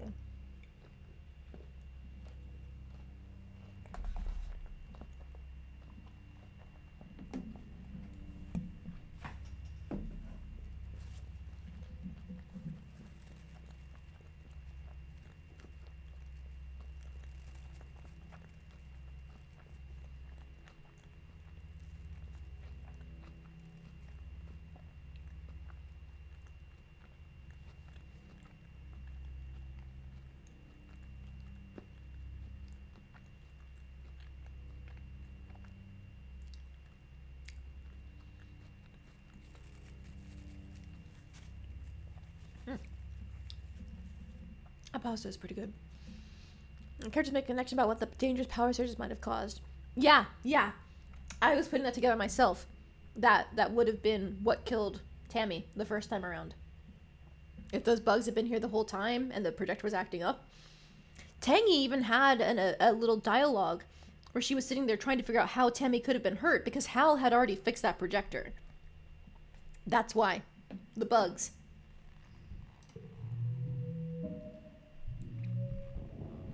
Okay, nice. That was the best hand.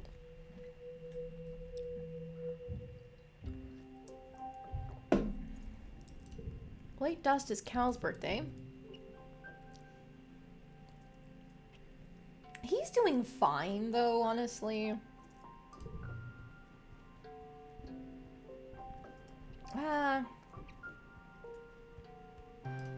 No, the cake that I have I should save for min-maxing. Well, I've got bobber fruit. I think I'll give him a bobber fruit.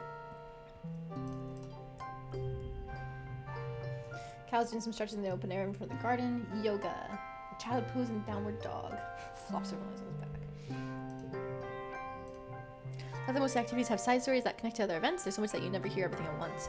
Yeah. I think it's really cool how everything has so much, like, I guess it'd be considered lore, even if it's just learning little bits and pieces about the characters, but there's so much connected to it. Apparently, I was told once that, like, one of the, for example, I think it's either engineering or biology events, they talk about everybody's augments. So even if you haven't done the event from the kid that tells you what it is, you can actually still learn people's augments that way. And I just think that's really neat. The garden looks deserted, which is strange. Cal's usually here taking care of the animals or playing the dirt or fetching things for the adults. You spot a pair of dirt-streaked legs dangling over a piece of equipment and climb up beside Cal in the sun-warmed metal. Cal's distracted by something in his hands, but he looks up as you sit down. Oh, hey, Selene. I didn't hear you, buddy. Sorry. Look what Tammy gave me, he says, holding out a weirdly shaped doll with green, stringy hair and lopsided eyes.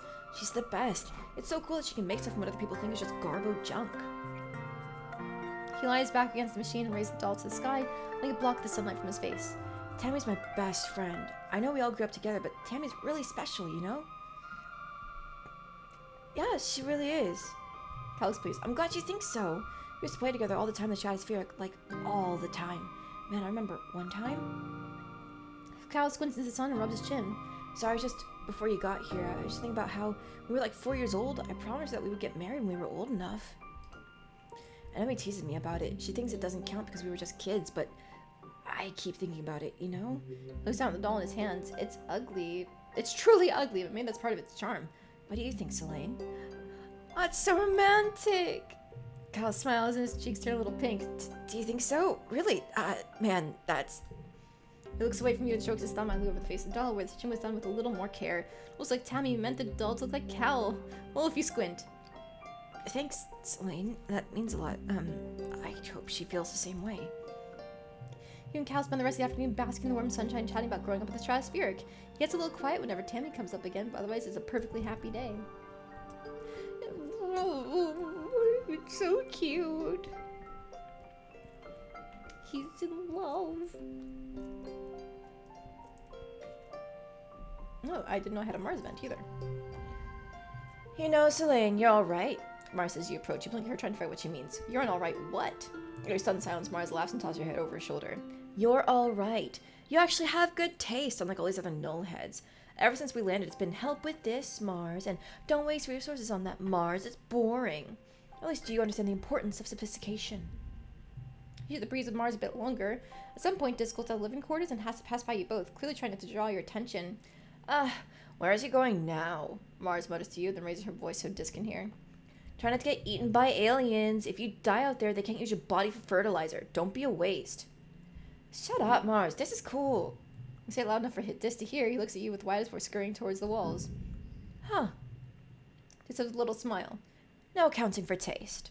She seems to respect that you challenged her. She watches Disc disappear from sight and shrugs.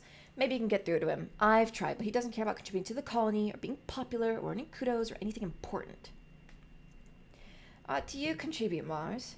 Mars laughs and puts her hands on her hips. I contribute plenty, and you know it, Selene. People need someone to tell them what to do, don't they? I guess so, technically. Sometimes. Where to give Cal his birthday present? Mars is next month. So I guess more supplies. It gets us kudos.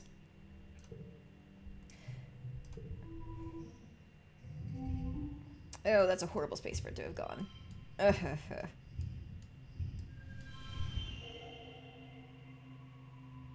That's definitely not the best hand we can play, because it was locked here. Ugh. I'm just gonna play it. Oh, nice. It balances out the -1 that card gives us. Alright, it's time. We're gonna go save Tonin. This away, this away. Sneak out to explore nearby. We have 3 events remaining, 0 collectibles, and a new boss event. Okay. Hopefully these aren't high stress events, or else we might have some issues. We're gonna hit this one up here.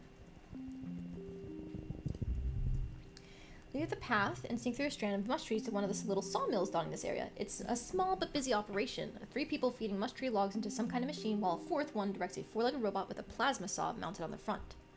Stay and watch what they're doing.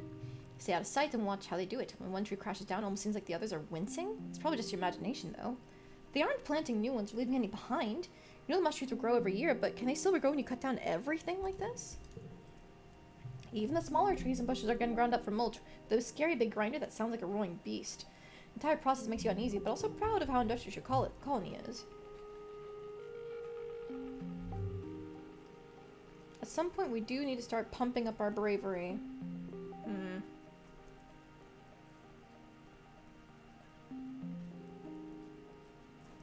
I think that's just the float cow event up there. So we can grab this. Lush trees are at their tallest and wet, and you come across a cluster of them that look ripe for harvesting. Another friendly pat for animals and perception. Oh, hi. Why are you here?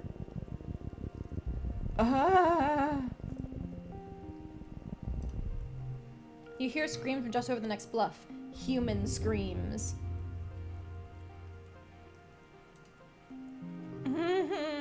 You crest the bluff to see Tammy's father, Chief Surveyor Tonin. He's being attacked by something you've never seen before. A 4-legged creature with a huge mane of flowers, a mean reptilian face, and 2 wicked claws.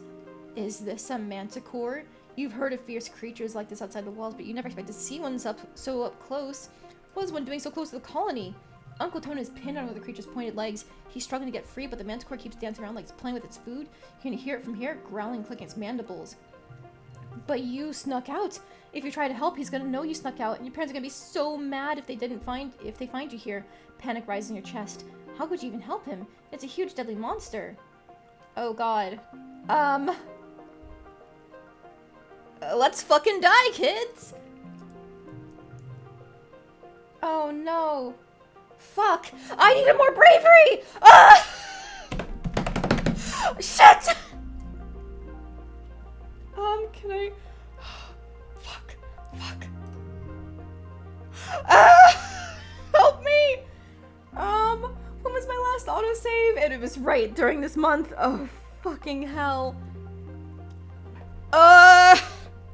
Well, guys. We're reloading.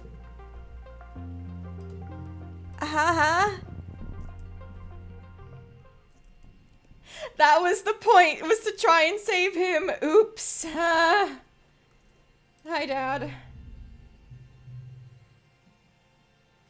Replaying 1 year isn't so bad.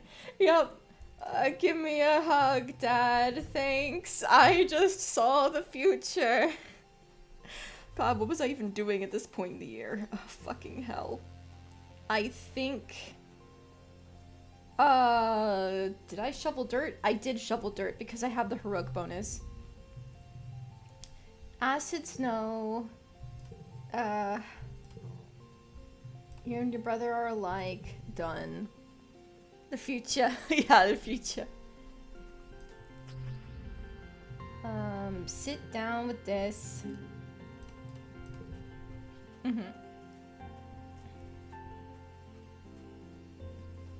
On the completion route already? I'm trying to, Sui. I fucked it up immensely because I didn't have enough bravery. But we're trying to do the golden route.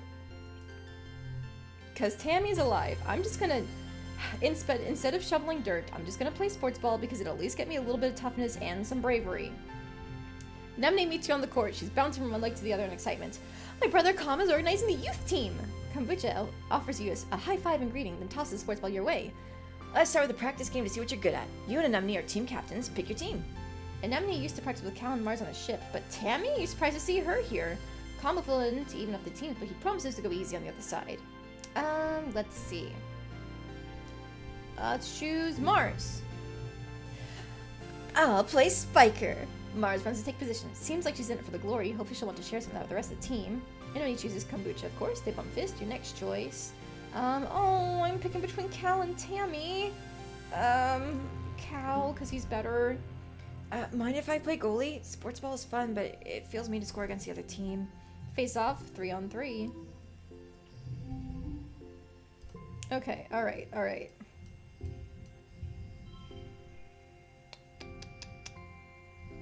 Man, this is kind of a waste, huh?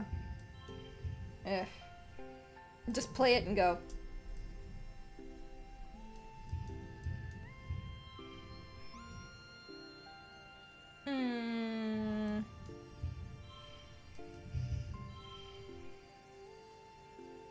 I'll take that pair. 0, 1, 2, 3. Nope, not a 3. 12, 14, 13.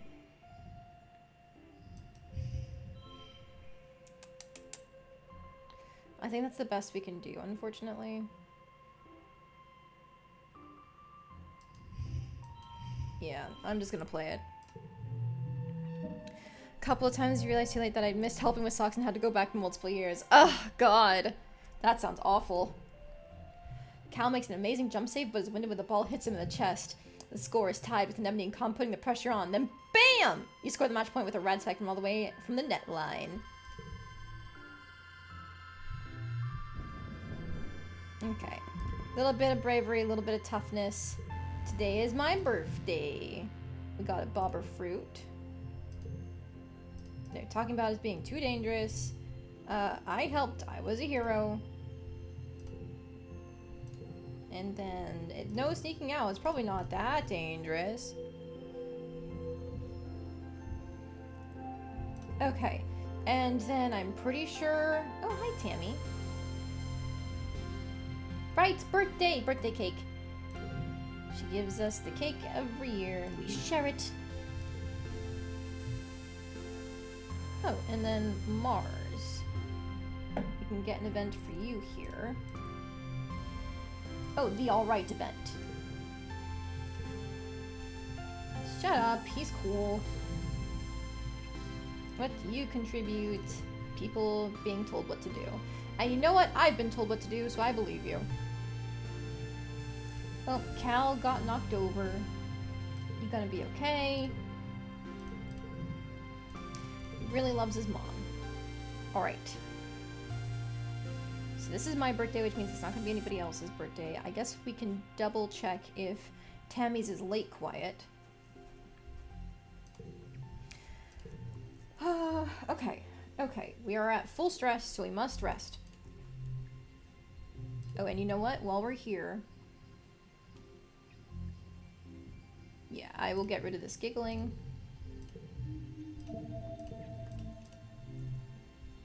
And we can relax. I think last time I approached Mars and Dis. Yeah, because they're lower than the others. But you know what? Let's actually just approach Cal and Tammy. I like them. Cal is braiding Tammy's long hair and weaving in strands of little colored baubles. This one's called a waterfall braid, I think. I saw it in an archive vid, but it's really tricky. He's doing a terrible job of it, his short, clumsy fingers getting all tangled in the strands. Yeah. It's such a cute card, I want it. I could do better, let me try. Sure, says Cal, completely unbothered by your boast. It would help. It would help if I could watch someone else do it. You definitely weave Tammy's pink cotton candy hair into a cascade of waves all around the crown of her head. Cal passes you strands of baubles to add in. It's so pretty, Tammy says when you take a photo to show her. I only know how to do one style. You're so good at braiding. I don't like how that hurt her confidence. I didn't get to forget a 0, which is unfortunate, but looking at my cards, I've got another discovering, so I can go ahead and get rid of this.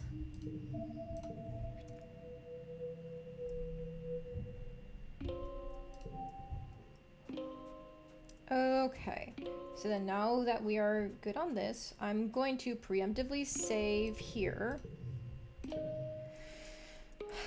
Life 2, quiet 3, late quiet, there we go, late quiet.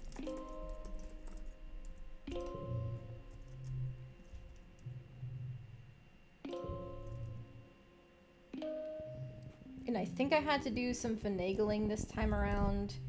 I can salvage some food. I had to do some finagling to make sure I wasn't using up all of my stress right away. Ah, the blob grass again. Okay.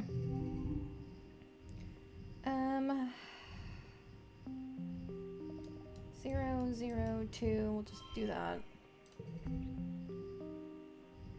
Ugh. Not exactly a good hand.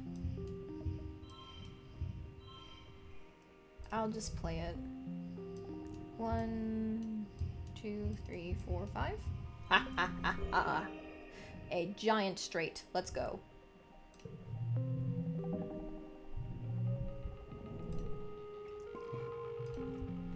Nice perception bonuses.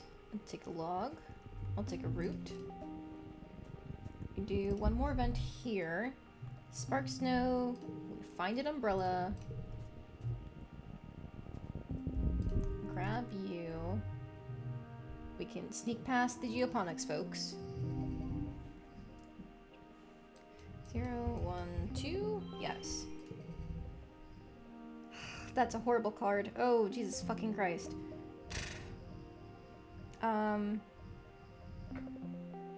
Oh my god. 2, 3, 4, 5, and just pray I don't have to do anything with this. Oh, great.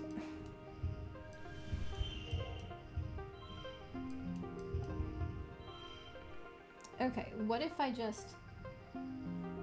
But that is technically the best I can do, putting it off to the side. It's not going to penalize me for not using an item, right? Right? I'm just going to play it. Motherfucker. Alright. Skulk under the trees. There's our perception perk. And I can grab you. Just relax for the stress reduction. We've got the hop eye. Apparently it's possible to have some other boss event spawn instead of the hop eye. I'm glad we've actually gotten it both times. Okay, let's beeline over here. Last time I poke it with a stick. Let's dig it up immediately. You fearlessly dive in, digging with your gloved hands. Just a pile of snow, nothing more. Oh, so that would have gotten us the bravery we needed. Humph! Sneak past him. I messed up on my events. That's why I didn't get it. Ugh!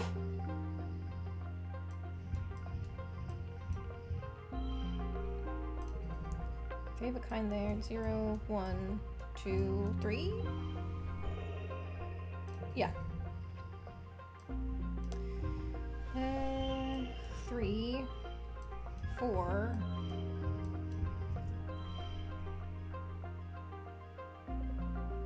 Would that be good? Yeah, that's just a 22. Go for it.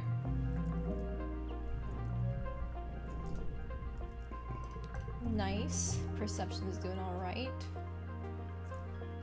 Let's grab this item.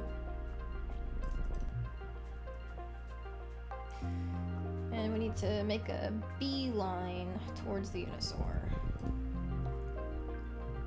bravely jump over the pond, even if we're gonna fall in.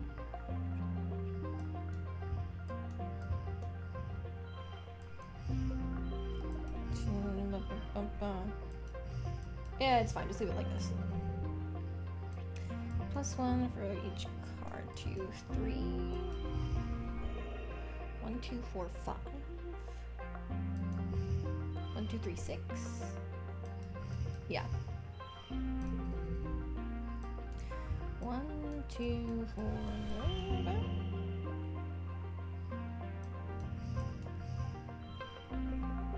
Okay, yeah, that's better.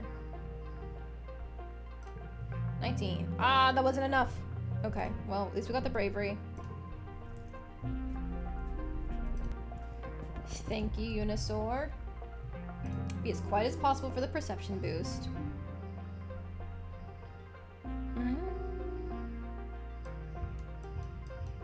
Throw you in there.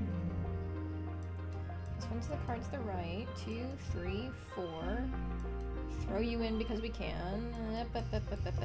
Aha. Pairs. And then 0, 2, 2, 2, 5, 2, 4, 6, 16, 18. Yes. Go for it. Ah! How am I consistently missing a 1? Whatever, it's fine.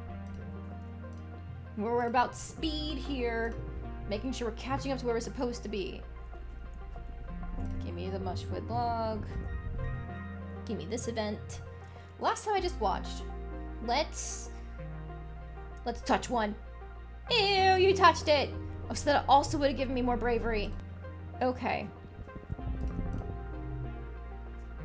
We friendly pat the trees for more animals and perception. And then you. We're gonna take you home with me. No! Oh no. Oh my fucking god, you're locked there? Of all places? That's where you're locked? Oh my god. Oh, this is just disgusting, huh?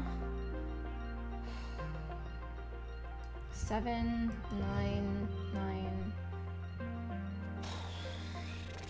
Okay. This is absolutely just fucking disgusting. Reload and do another event before coming back here. I could. I will see if I need to.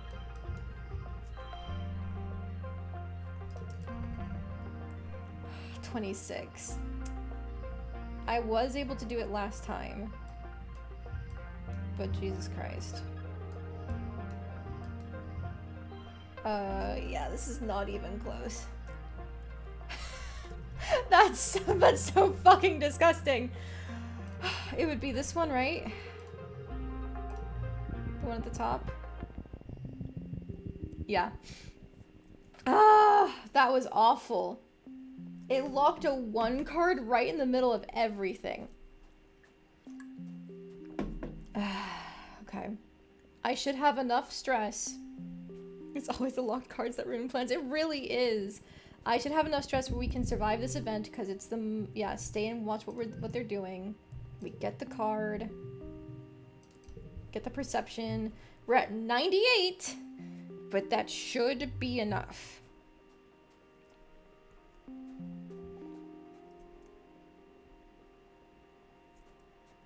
I hope it was enough at the very least.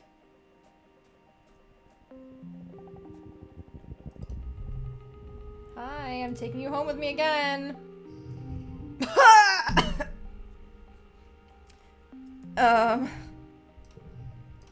Is it the same hand every time?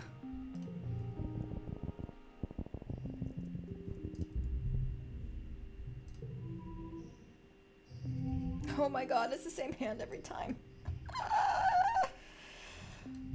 We're fucked. We're absolutely fucked. There is literally no way I can recover from this.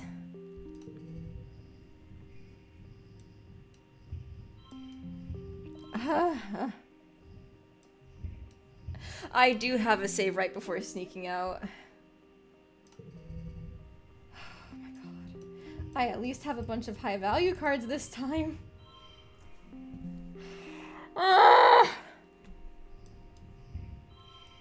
If I use a bunch of items, I could throw 2 logs on this and that might do something. For the parrot, the 2 of a kind.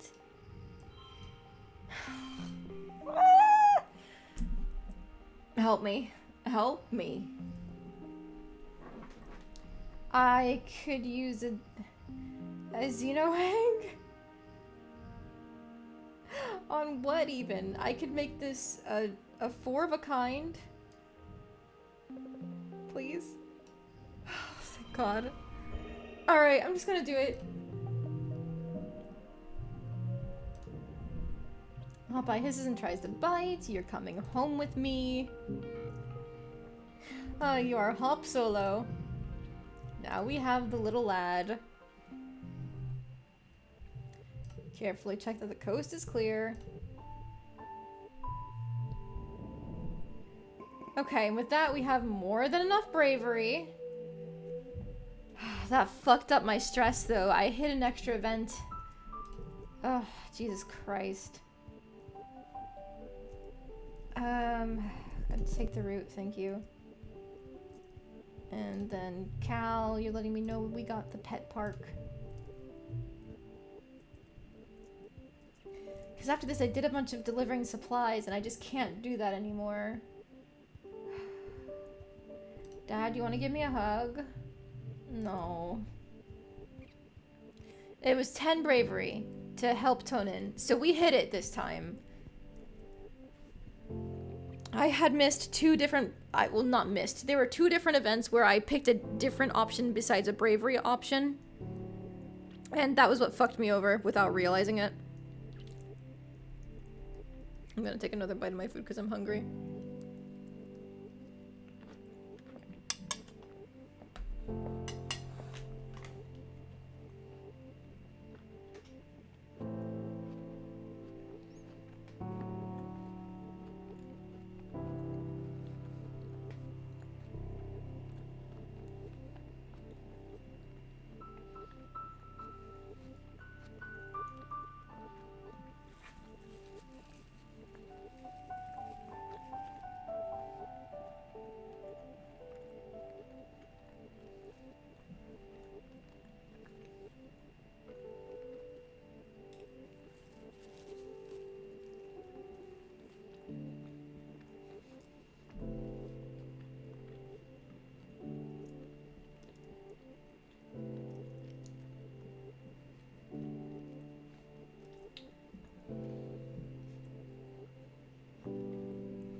Okay.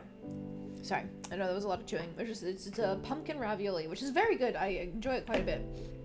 I got it from the local tavern. It was their monthly special, and I was very curious, and it was worth it.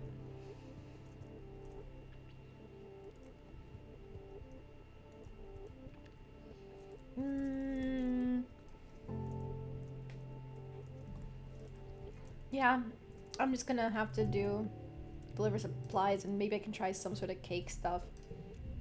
I'm gonna sell them to people for kudos. Tammy's right.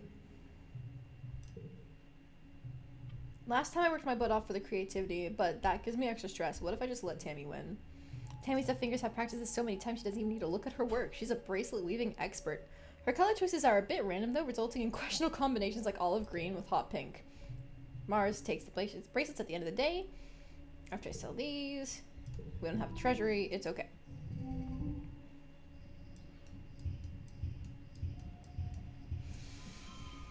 Well, that equals the goal. Do I want a potential super goal? Potentially.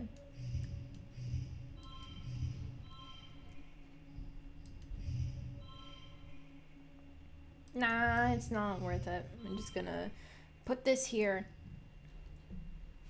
13. Yeah. Extra kudos is fine.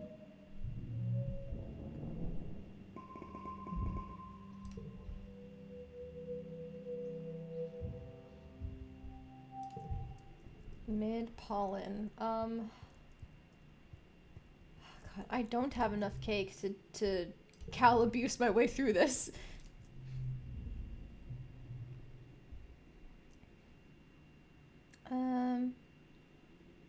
Last time I asked, are you okay? But I think that was what I was supposed to ask. You okay?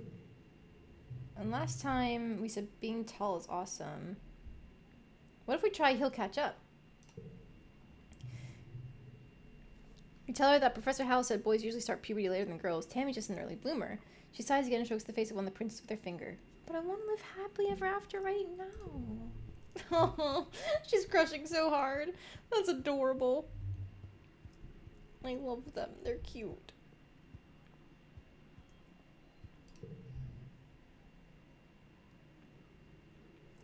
Fuck, I missed Anemone's birthday again. Damn it. It's just so easy. I'm just so used to going straight into doing things. Okay, I don't... Oh wait, no, Nem's not the early pollen birthday. I was always thinking of somebody else instead. Okay, hers is early dusk. We didn't miss it. We're good. Okay, I guess I'm just going to have to rest and guess I'll die.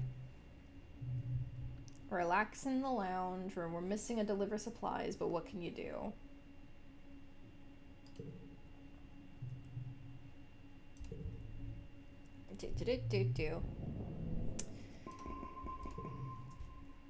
I would love it if it was something I had to... Well, I have got a duplicate of this one, so you know what? Fuck it. Oh, it's the Valentine's Day thing. It's Valentine's Day. Why are there pigs? We don't know. Valentine's Day sounds like fun. Picking Mars to avoid the friendship loss. And, you know, get our free chocolate, I guess.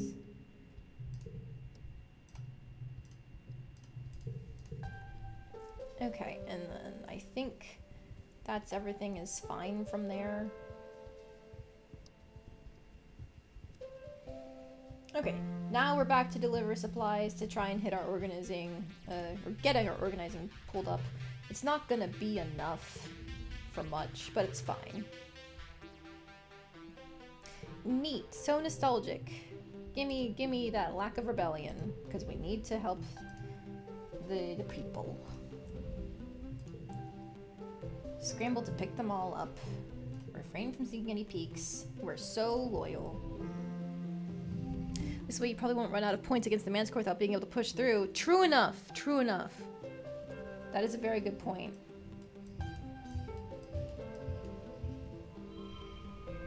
If only one of you was a 3. Oh well, it's fine.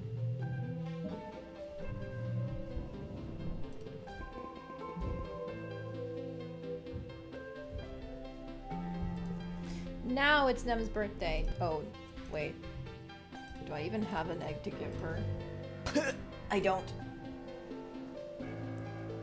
Hi, Dad. No! This would have been a stress event. Oh, if only I'd lasted 2 more days. I totally forgot about it. I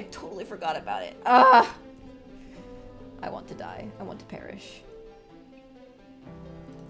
Well, I guess... Sure, that sounds neat. Shows you around little rows of corn and beans from Earth. They all look a little yellow and scraggly, not what you expected, but your dad enthusiastically points out the vegetables are ready to harvest. Don't forget, the Autumnalia Festival's coming up. There'll be a talent show and a science fair. I'm sure you get to participate, Selene. We don't have enough reasoning for the science fair. So, let's maybe try and hit that.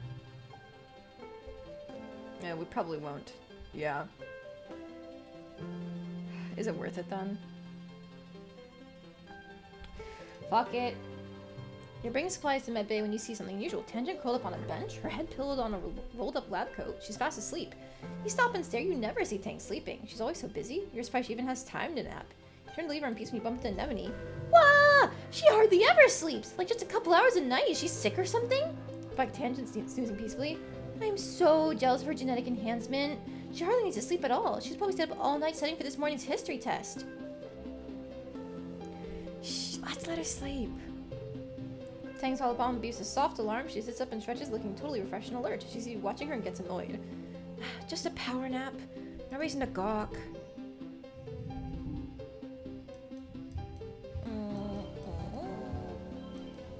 If we do this straight, we get a 26.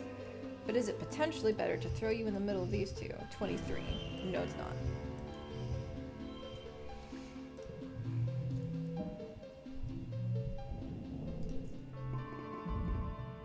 That was probably a waste of time, but I did it anyway. It's fine. She's got her whole little speech. And yeah, one off. Damn it.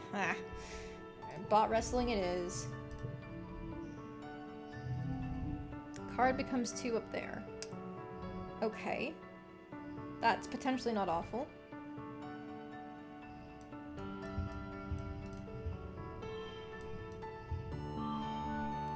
Okay, I'll play that. 2, 2.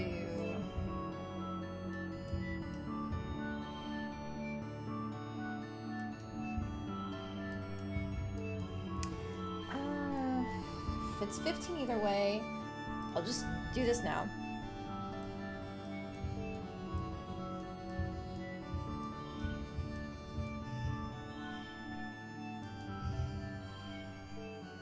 One, 2, 3, 2, 4, 17, 12, 18.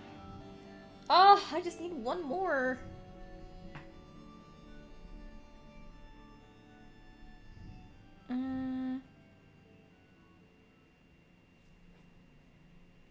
If I move this back here, it'd be a 0, 1, 2, and it'd be a 2 again. Damn it. I think I'm gonna have to just throw a log on Tammy, and we can make it.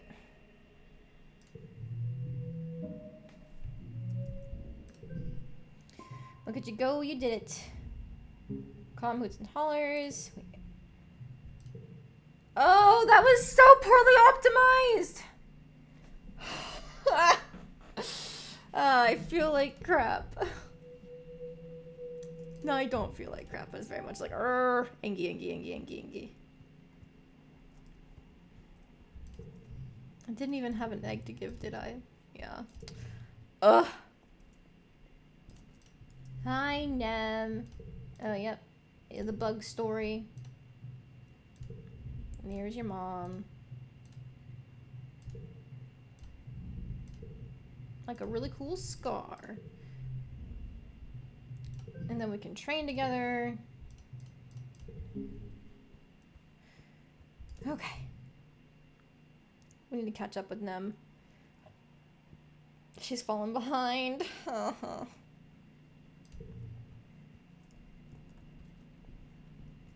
Okay, well, now we're just gonna go into this and deliver supplies all day long. We're gonna bring Cal because that brings Nem. And they're getting sworn in.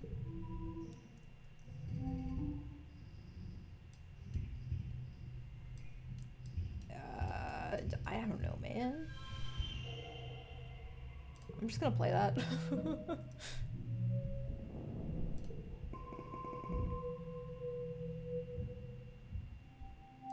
Late dust is Cal's birthday. I think we still have a bobber fruit, so we can give him that.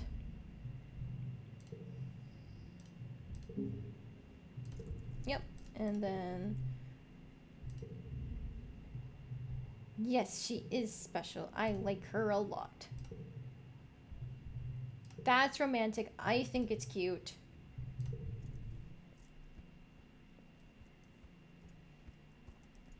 They made a promise when they were kids to get married. It's adorable. Okay, we're gonna keep delivering supplies.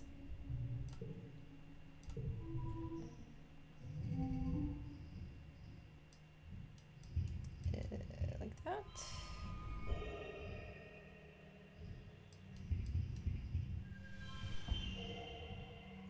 Sure, I think I'm just gonna play that because putting any of these guys near the red card is bad news bears.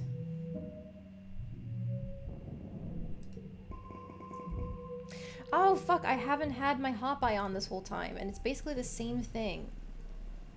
Well, go ahead and do that before I forget. Haha.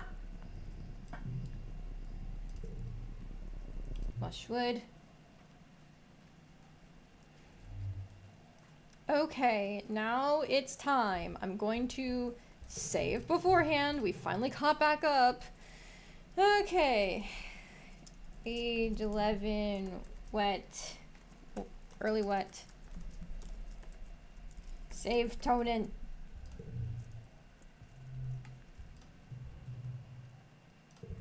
There's only 2 events left here.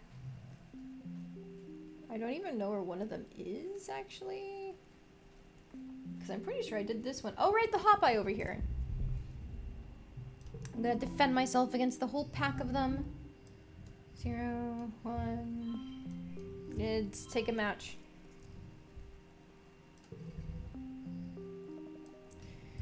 Match the zeros. Put you here.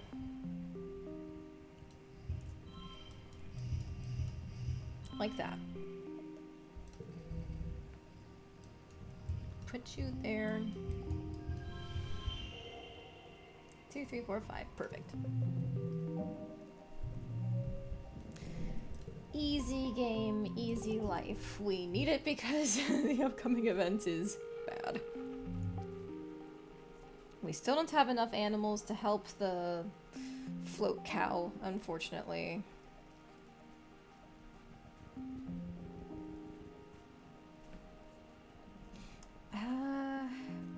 Doing it anyway might just give me some stats though, so fuck it, I'll do it. Stumble into... Oh. There's something here, something invisible that makes the hairs on your arms stand on end, like an electric aura. As you walk forward, it begins to feel like something's nipping at your ankles, but when you look down, there's nothing there. You back away, the sensation stops. You move forward, oh, it's worse. The feeling is like tiny electric bites, and it's growing more intense. Some kind of microscopic gnat, electric field of some sort. It hurts, but me can find a way to avoid it and get through this area. Perceive it. I will look with my special eyes. 0, 1, 2 for that.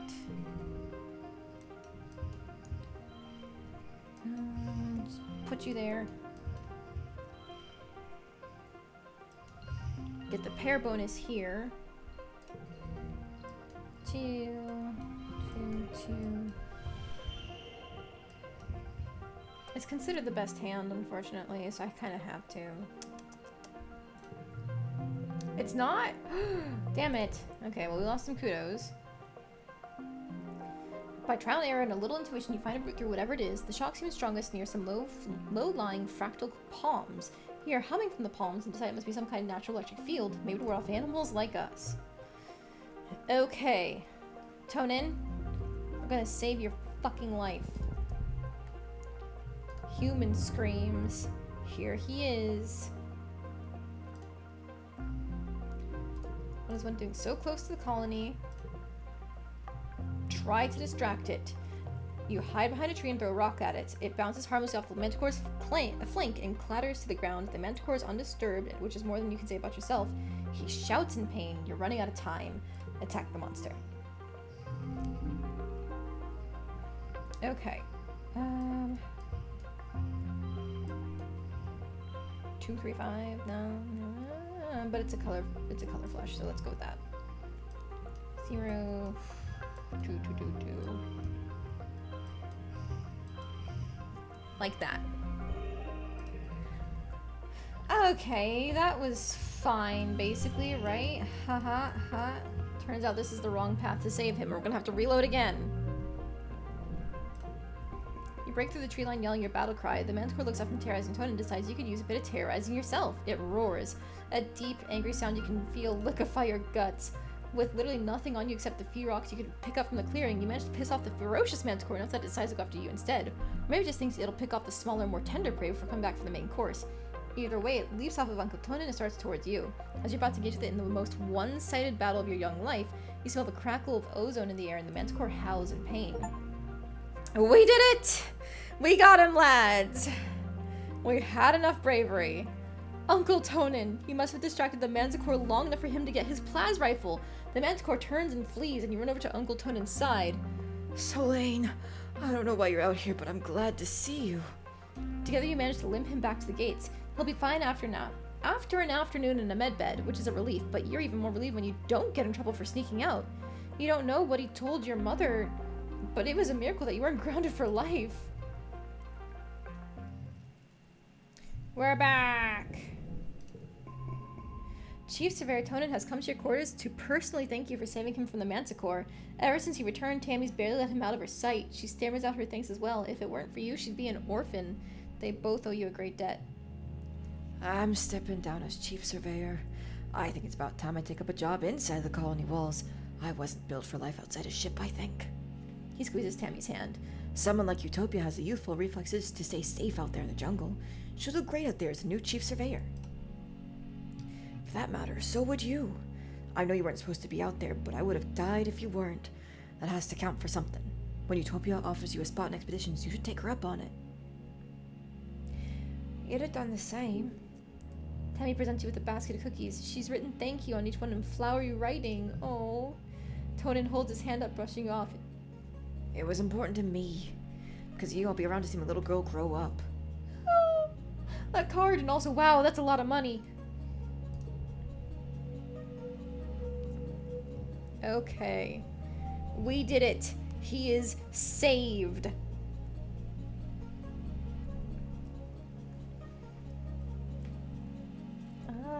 Now what do we do? We still haven't hit organizing 33, but that's still a long ways off at this point.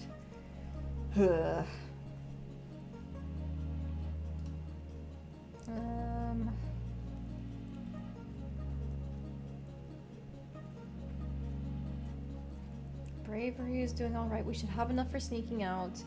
We definitely don't have enough reasoning for anything proper. Organizing's not up there either. Engineering is doing alright. Biology's at nothing, which is bad. Because we need that for the xenobotany.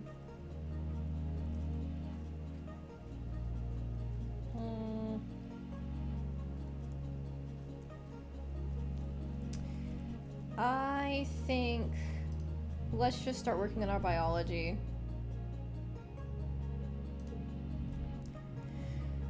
Good afternoon, my burgeoning biologists and up-and-coming chemists. Professor Howell welcomes you back to your old classroom.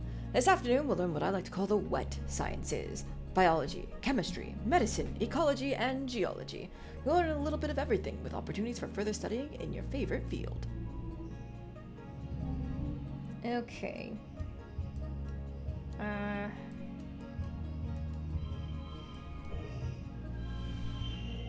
That's a super goal. I really don't think I can do any better, so I'm just gonna throw it out. Hey.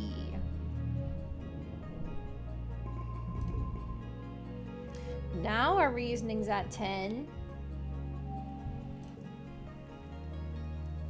We shouldn't have to study during glow at all, so I mean we shouldn't have to do anything to manage stress during glow. We can just rest next year, so that'll be fine. More life sciences, get that biology up. You each pick a native Verteman keystone species and prepare an hour-long presentation to the class. You pick the float cow. Cal's excited. He was going to choose the float cow too. You end up working together on a slightly longer presentation, which gives Cal time to describe in gory detail all the float cow births he's attended. The class is fascinated.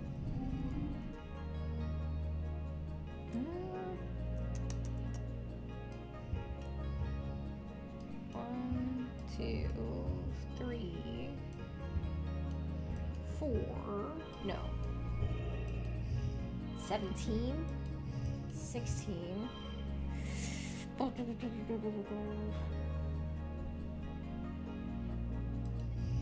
mean, it's the same thing either way here. The pair bonus is better than the 2 color match.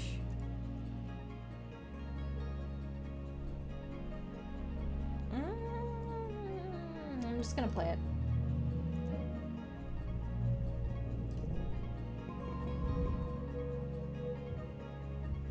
I'm sad I'm not gonna get that delivery thing, am I? Oh well. More biology. We need it. For today's lesson, we'll start with a fun group project. You'll be studying the mush tree, a prominent natural resource native to Vertumna. In ideal conditions, it can grow at a speed of over 1 meter a day and have a diameter of up to 30 centimeters. Your team will experiment to find those ideal conditions. You're teamed up with Tang and Count are given a mush tree spore and a bucket to grow it in. The rest is up to you. Tang looks up surveyor's notes on the holonet. Mush trees are the most abundant south of the colony in the stormy, most moist regions of the Subaqueous swamp. What if we use water instead of soil, like they do with hydroponics? If they like wet weather, that might work. Celine, do you have any suggestions? Electric current. I remember that one. What? Celine, how does that have any basis in reality? She looks to Cal for support and he just shrugs but doesn't look convinced either. Neither understand why you want to electrocute a plant. Explain that there are storms in the swamp, electrical storms, and maybe somehow that, well... Maybe Celine is right. It could make sense, and if it is true, we'd be the first ones to discover it. This is enough to entice Tang into most things. You attach a small battery to run a weak current through your bucket of water and drop the spore in. Next morning, your spore is the only one already growing. By the end of the day, it's already 1/2 meter tall, and then the day after that, it's so huge it hits the ceiling and you have to move it outside. Your tree outpaces all the others by a long shot. At the end of the week, Tang proudly displays and edits the surveyor's holonet notes. Shows rapid growth when stimulated with a mild electric current, as discovered by our junior botanists. We're so good at this. Ugh. Alright. Aw, Tammy and her dad have the same value card. That's really cute. Alright, I'm just gonna play that. Nice. Biology go burr. It's been a quiet glow, but the grim, surreal darkness of the season reminds you of last year's violence. As the month wears on, you overhear arguments at dinner. Adults worrying that an attack is still coming, the others think the first one was a fluke. Surveyors mention seeing new tracks in the forest, but are shushed so people don't panic. The gates are closed. Usual emergency procedures. Filing soundlessly from the classroom to the creche to hide under tables, waiting for the sirens to call the all clear. You drill and prepare and worry, but nothing happens. Then, just as glow is starting to wane, the toxic purple spill of the wormhole fading as the sun almost rises past the horizon again, the sirens start. You're reading a hall novel in bed when you hear them, followed by the stomp of boots down the hallway outside your quarters. An alert flashes on your holopalm. Shelter in the creche. This is not a drill. You get another message from your dad. Me and Mom are going to stay in the greenhouses. We're safe. Just follow Auntie into the creche and wait for us, okay? Don't worry, we're way more prepared than we were last year. Love you. Stay safe. You could go to the creche where you belong, or you could follow the security guards and see what's happening at the gates. Just as you peek your head out the door, you're struck by a horrible premonition. Someone's in danger in engineering. You blink and shake your head, but the feeling persists. You see that so many of the card's special effects relate to the character of the event on the card. Like Tammy's cards help other cards. This card requests things at the edge of the group. Yes! I think it's really fun how they showed that off in their card design. You don't know what compels you to go to engineering. There's nowhere near the walls, and the corridors are quiet as you approach. You burst into the classroom to find Professor Hal cornered by a small, chittering thing. It's moving too fast to tell what it is. Every time Hal tries to get around it to flee, it climbs up the walls and keeps jumping at him. He's fending it off with a tablet, but he's getting tired. As you watch, the thing leaps at his throat and tears a chunk out of him. Hal screams in pain and crumbles to the ground. You must gasp because the thing turns to you and lunges. Let's go. We gotta help. Gotta help Hal. Let's see.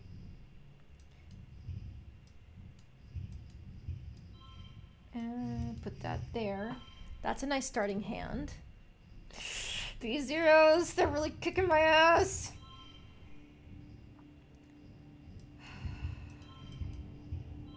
I'll just put you there. +2 the card to the right. 3, 4. We did it! Nice. We didn't even have to use any items for that. Excellent. Best hand, too. No skill changes.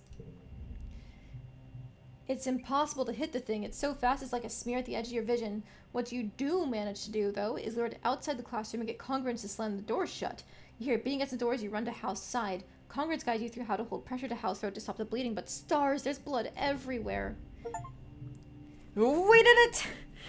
Both Tonin and Hal saved.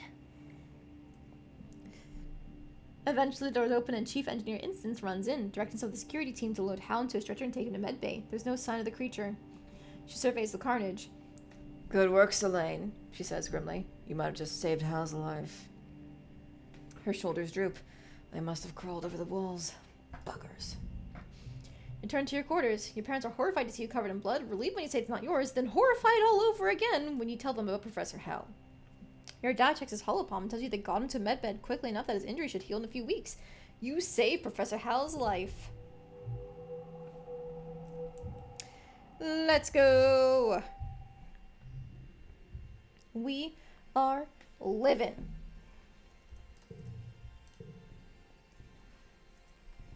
Tangy. Tangent is deep in conversation with one of the other scientists. He seems to be consoling her, though Tangent's face betrays no emotion as he claps her on the shoulder and reassures her that she's doing really well for someone so young that everyone compromised some of their skills when they were first learning. He leaves and Tangent sighs as she goes to put her head in her hands, stopping short when she realizes she's still wearing gloves. She peels them off and digs her fingers into her eyes. What's up, Tang? Tang grimaces. Just great. Well, I compromised an experiment I was working on because the vent was still open when I was spraying the workstation down with sanitizer. It's so gross here. I probably did that fungus a favor. Tangent takes a bottle of sanitizer from under her workbench and cleans while she speaks. There are pollen spores everywhere. He comes over here and tells me it'll be okay, Tang. Like it's his job to console and patronize me. I hate being patronized too. Both sigh in unison. I hate being young. Why don't they understand that we have higher expectations for ourselves than they do? I need to learn from my own failures.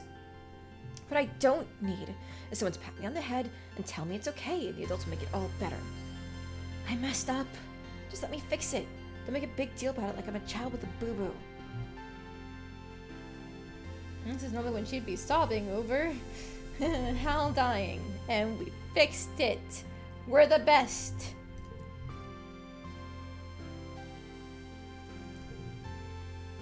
Okay, what do I even do?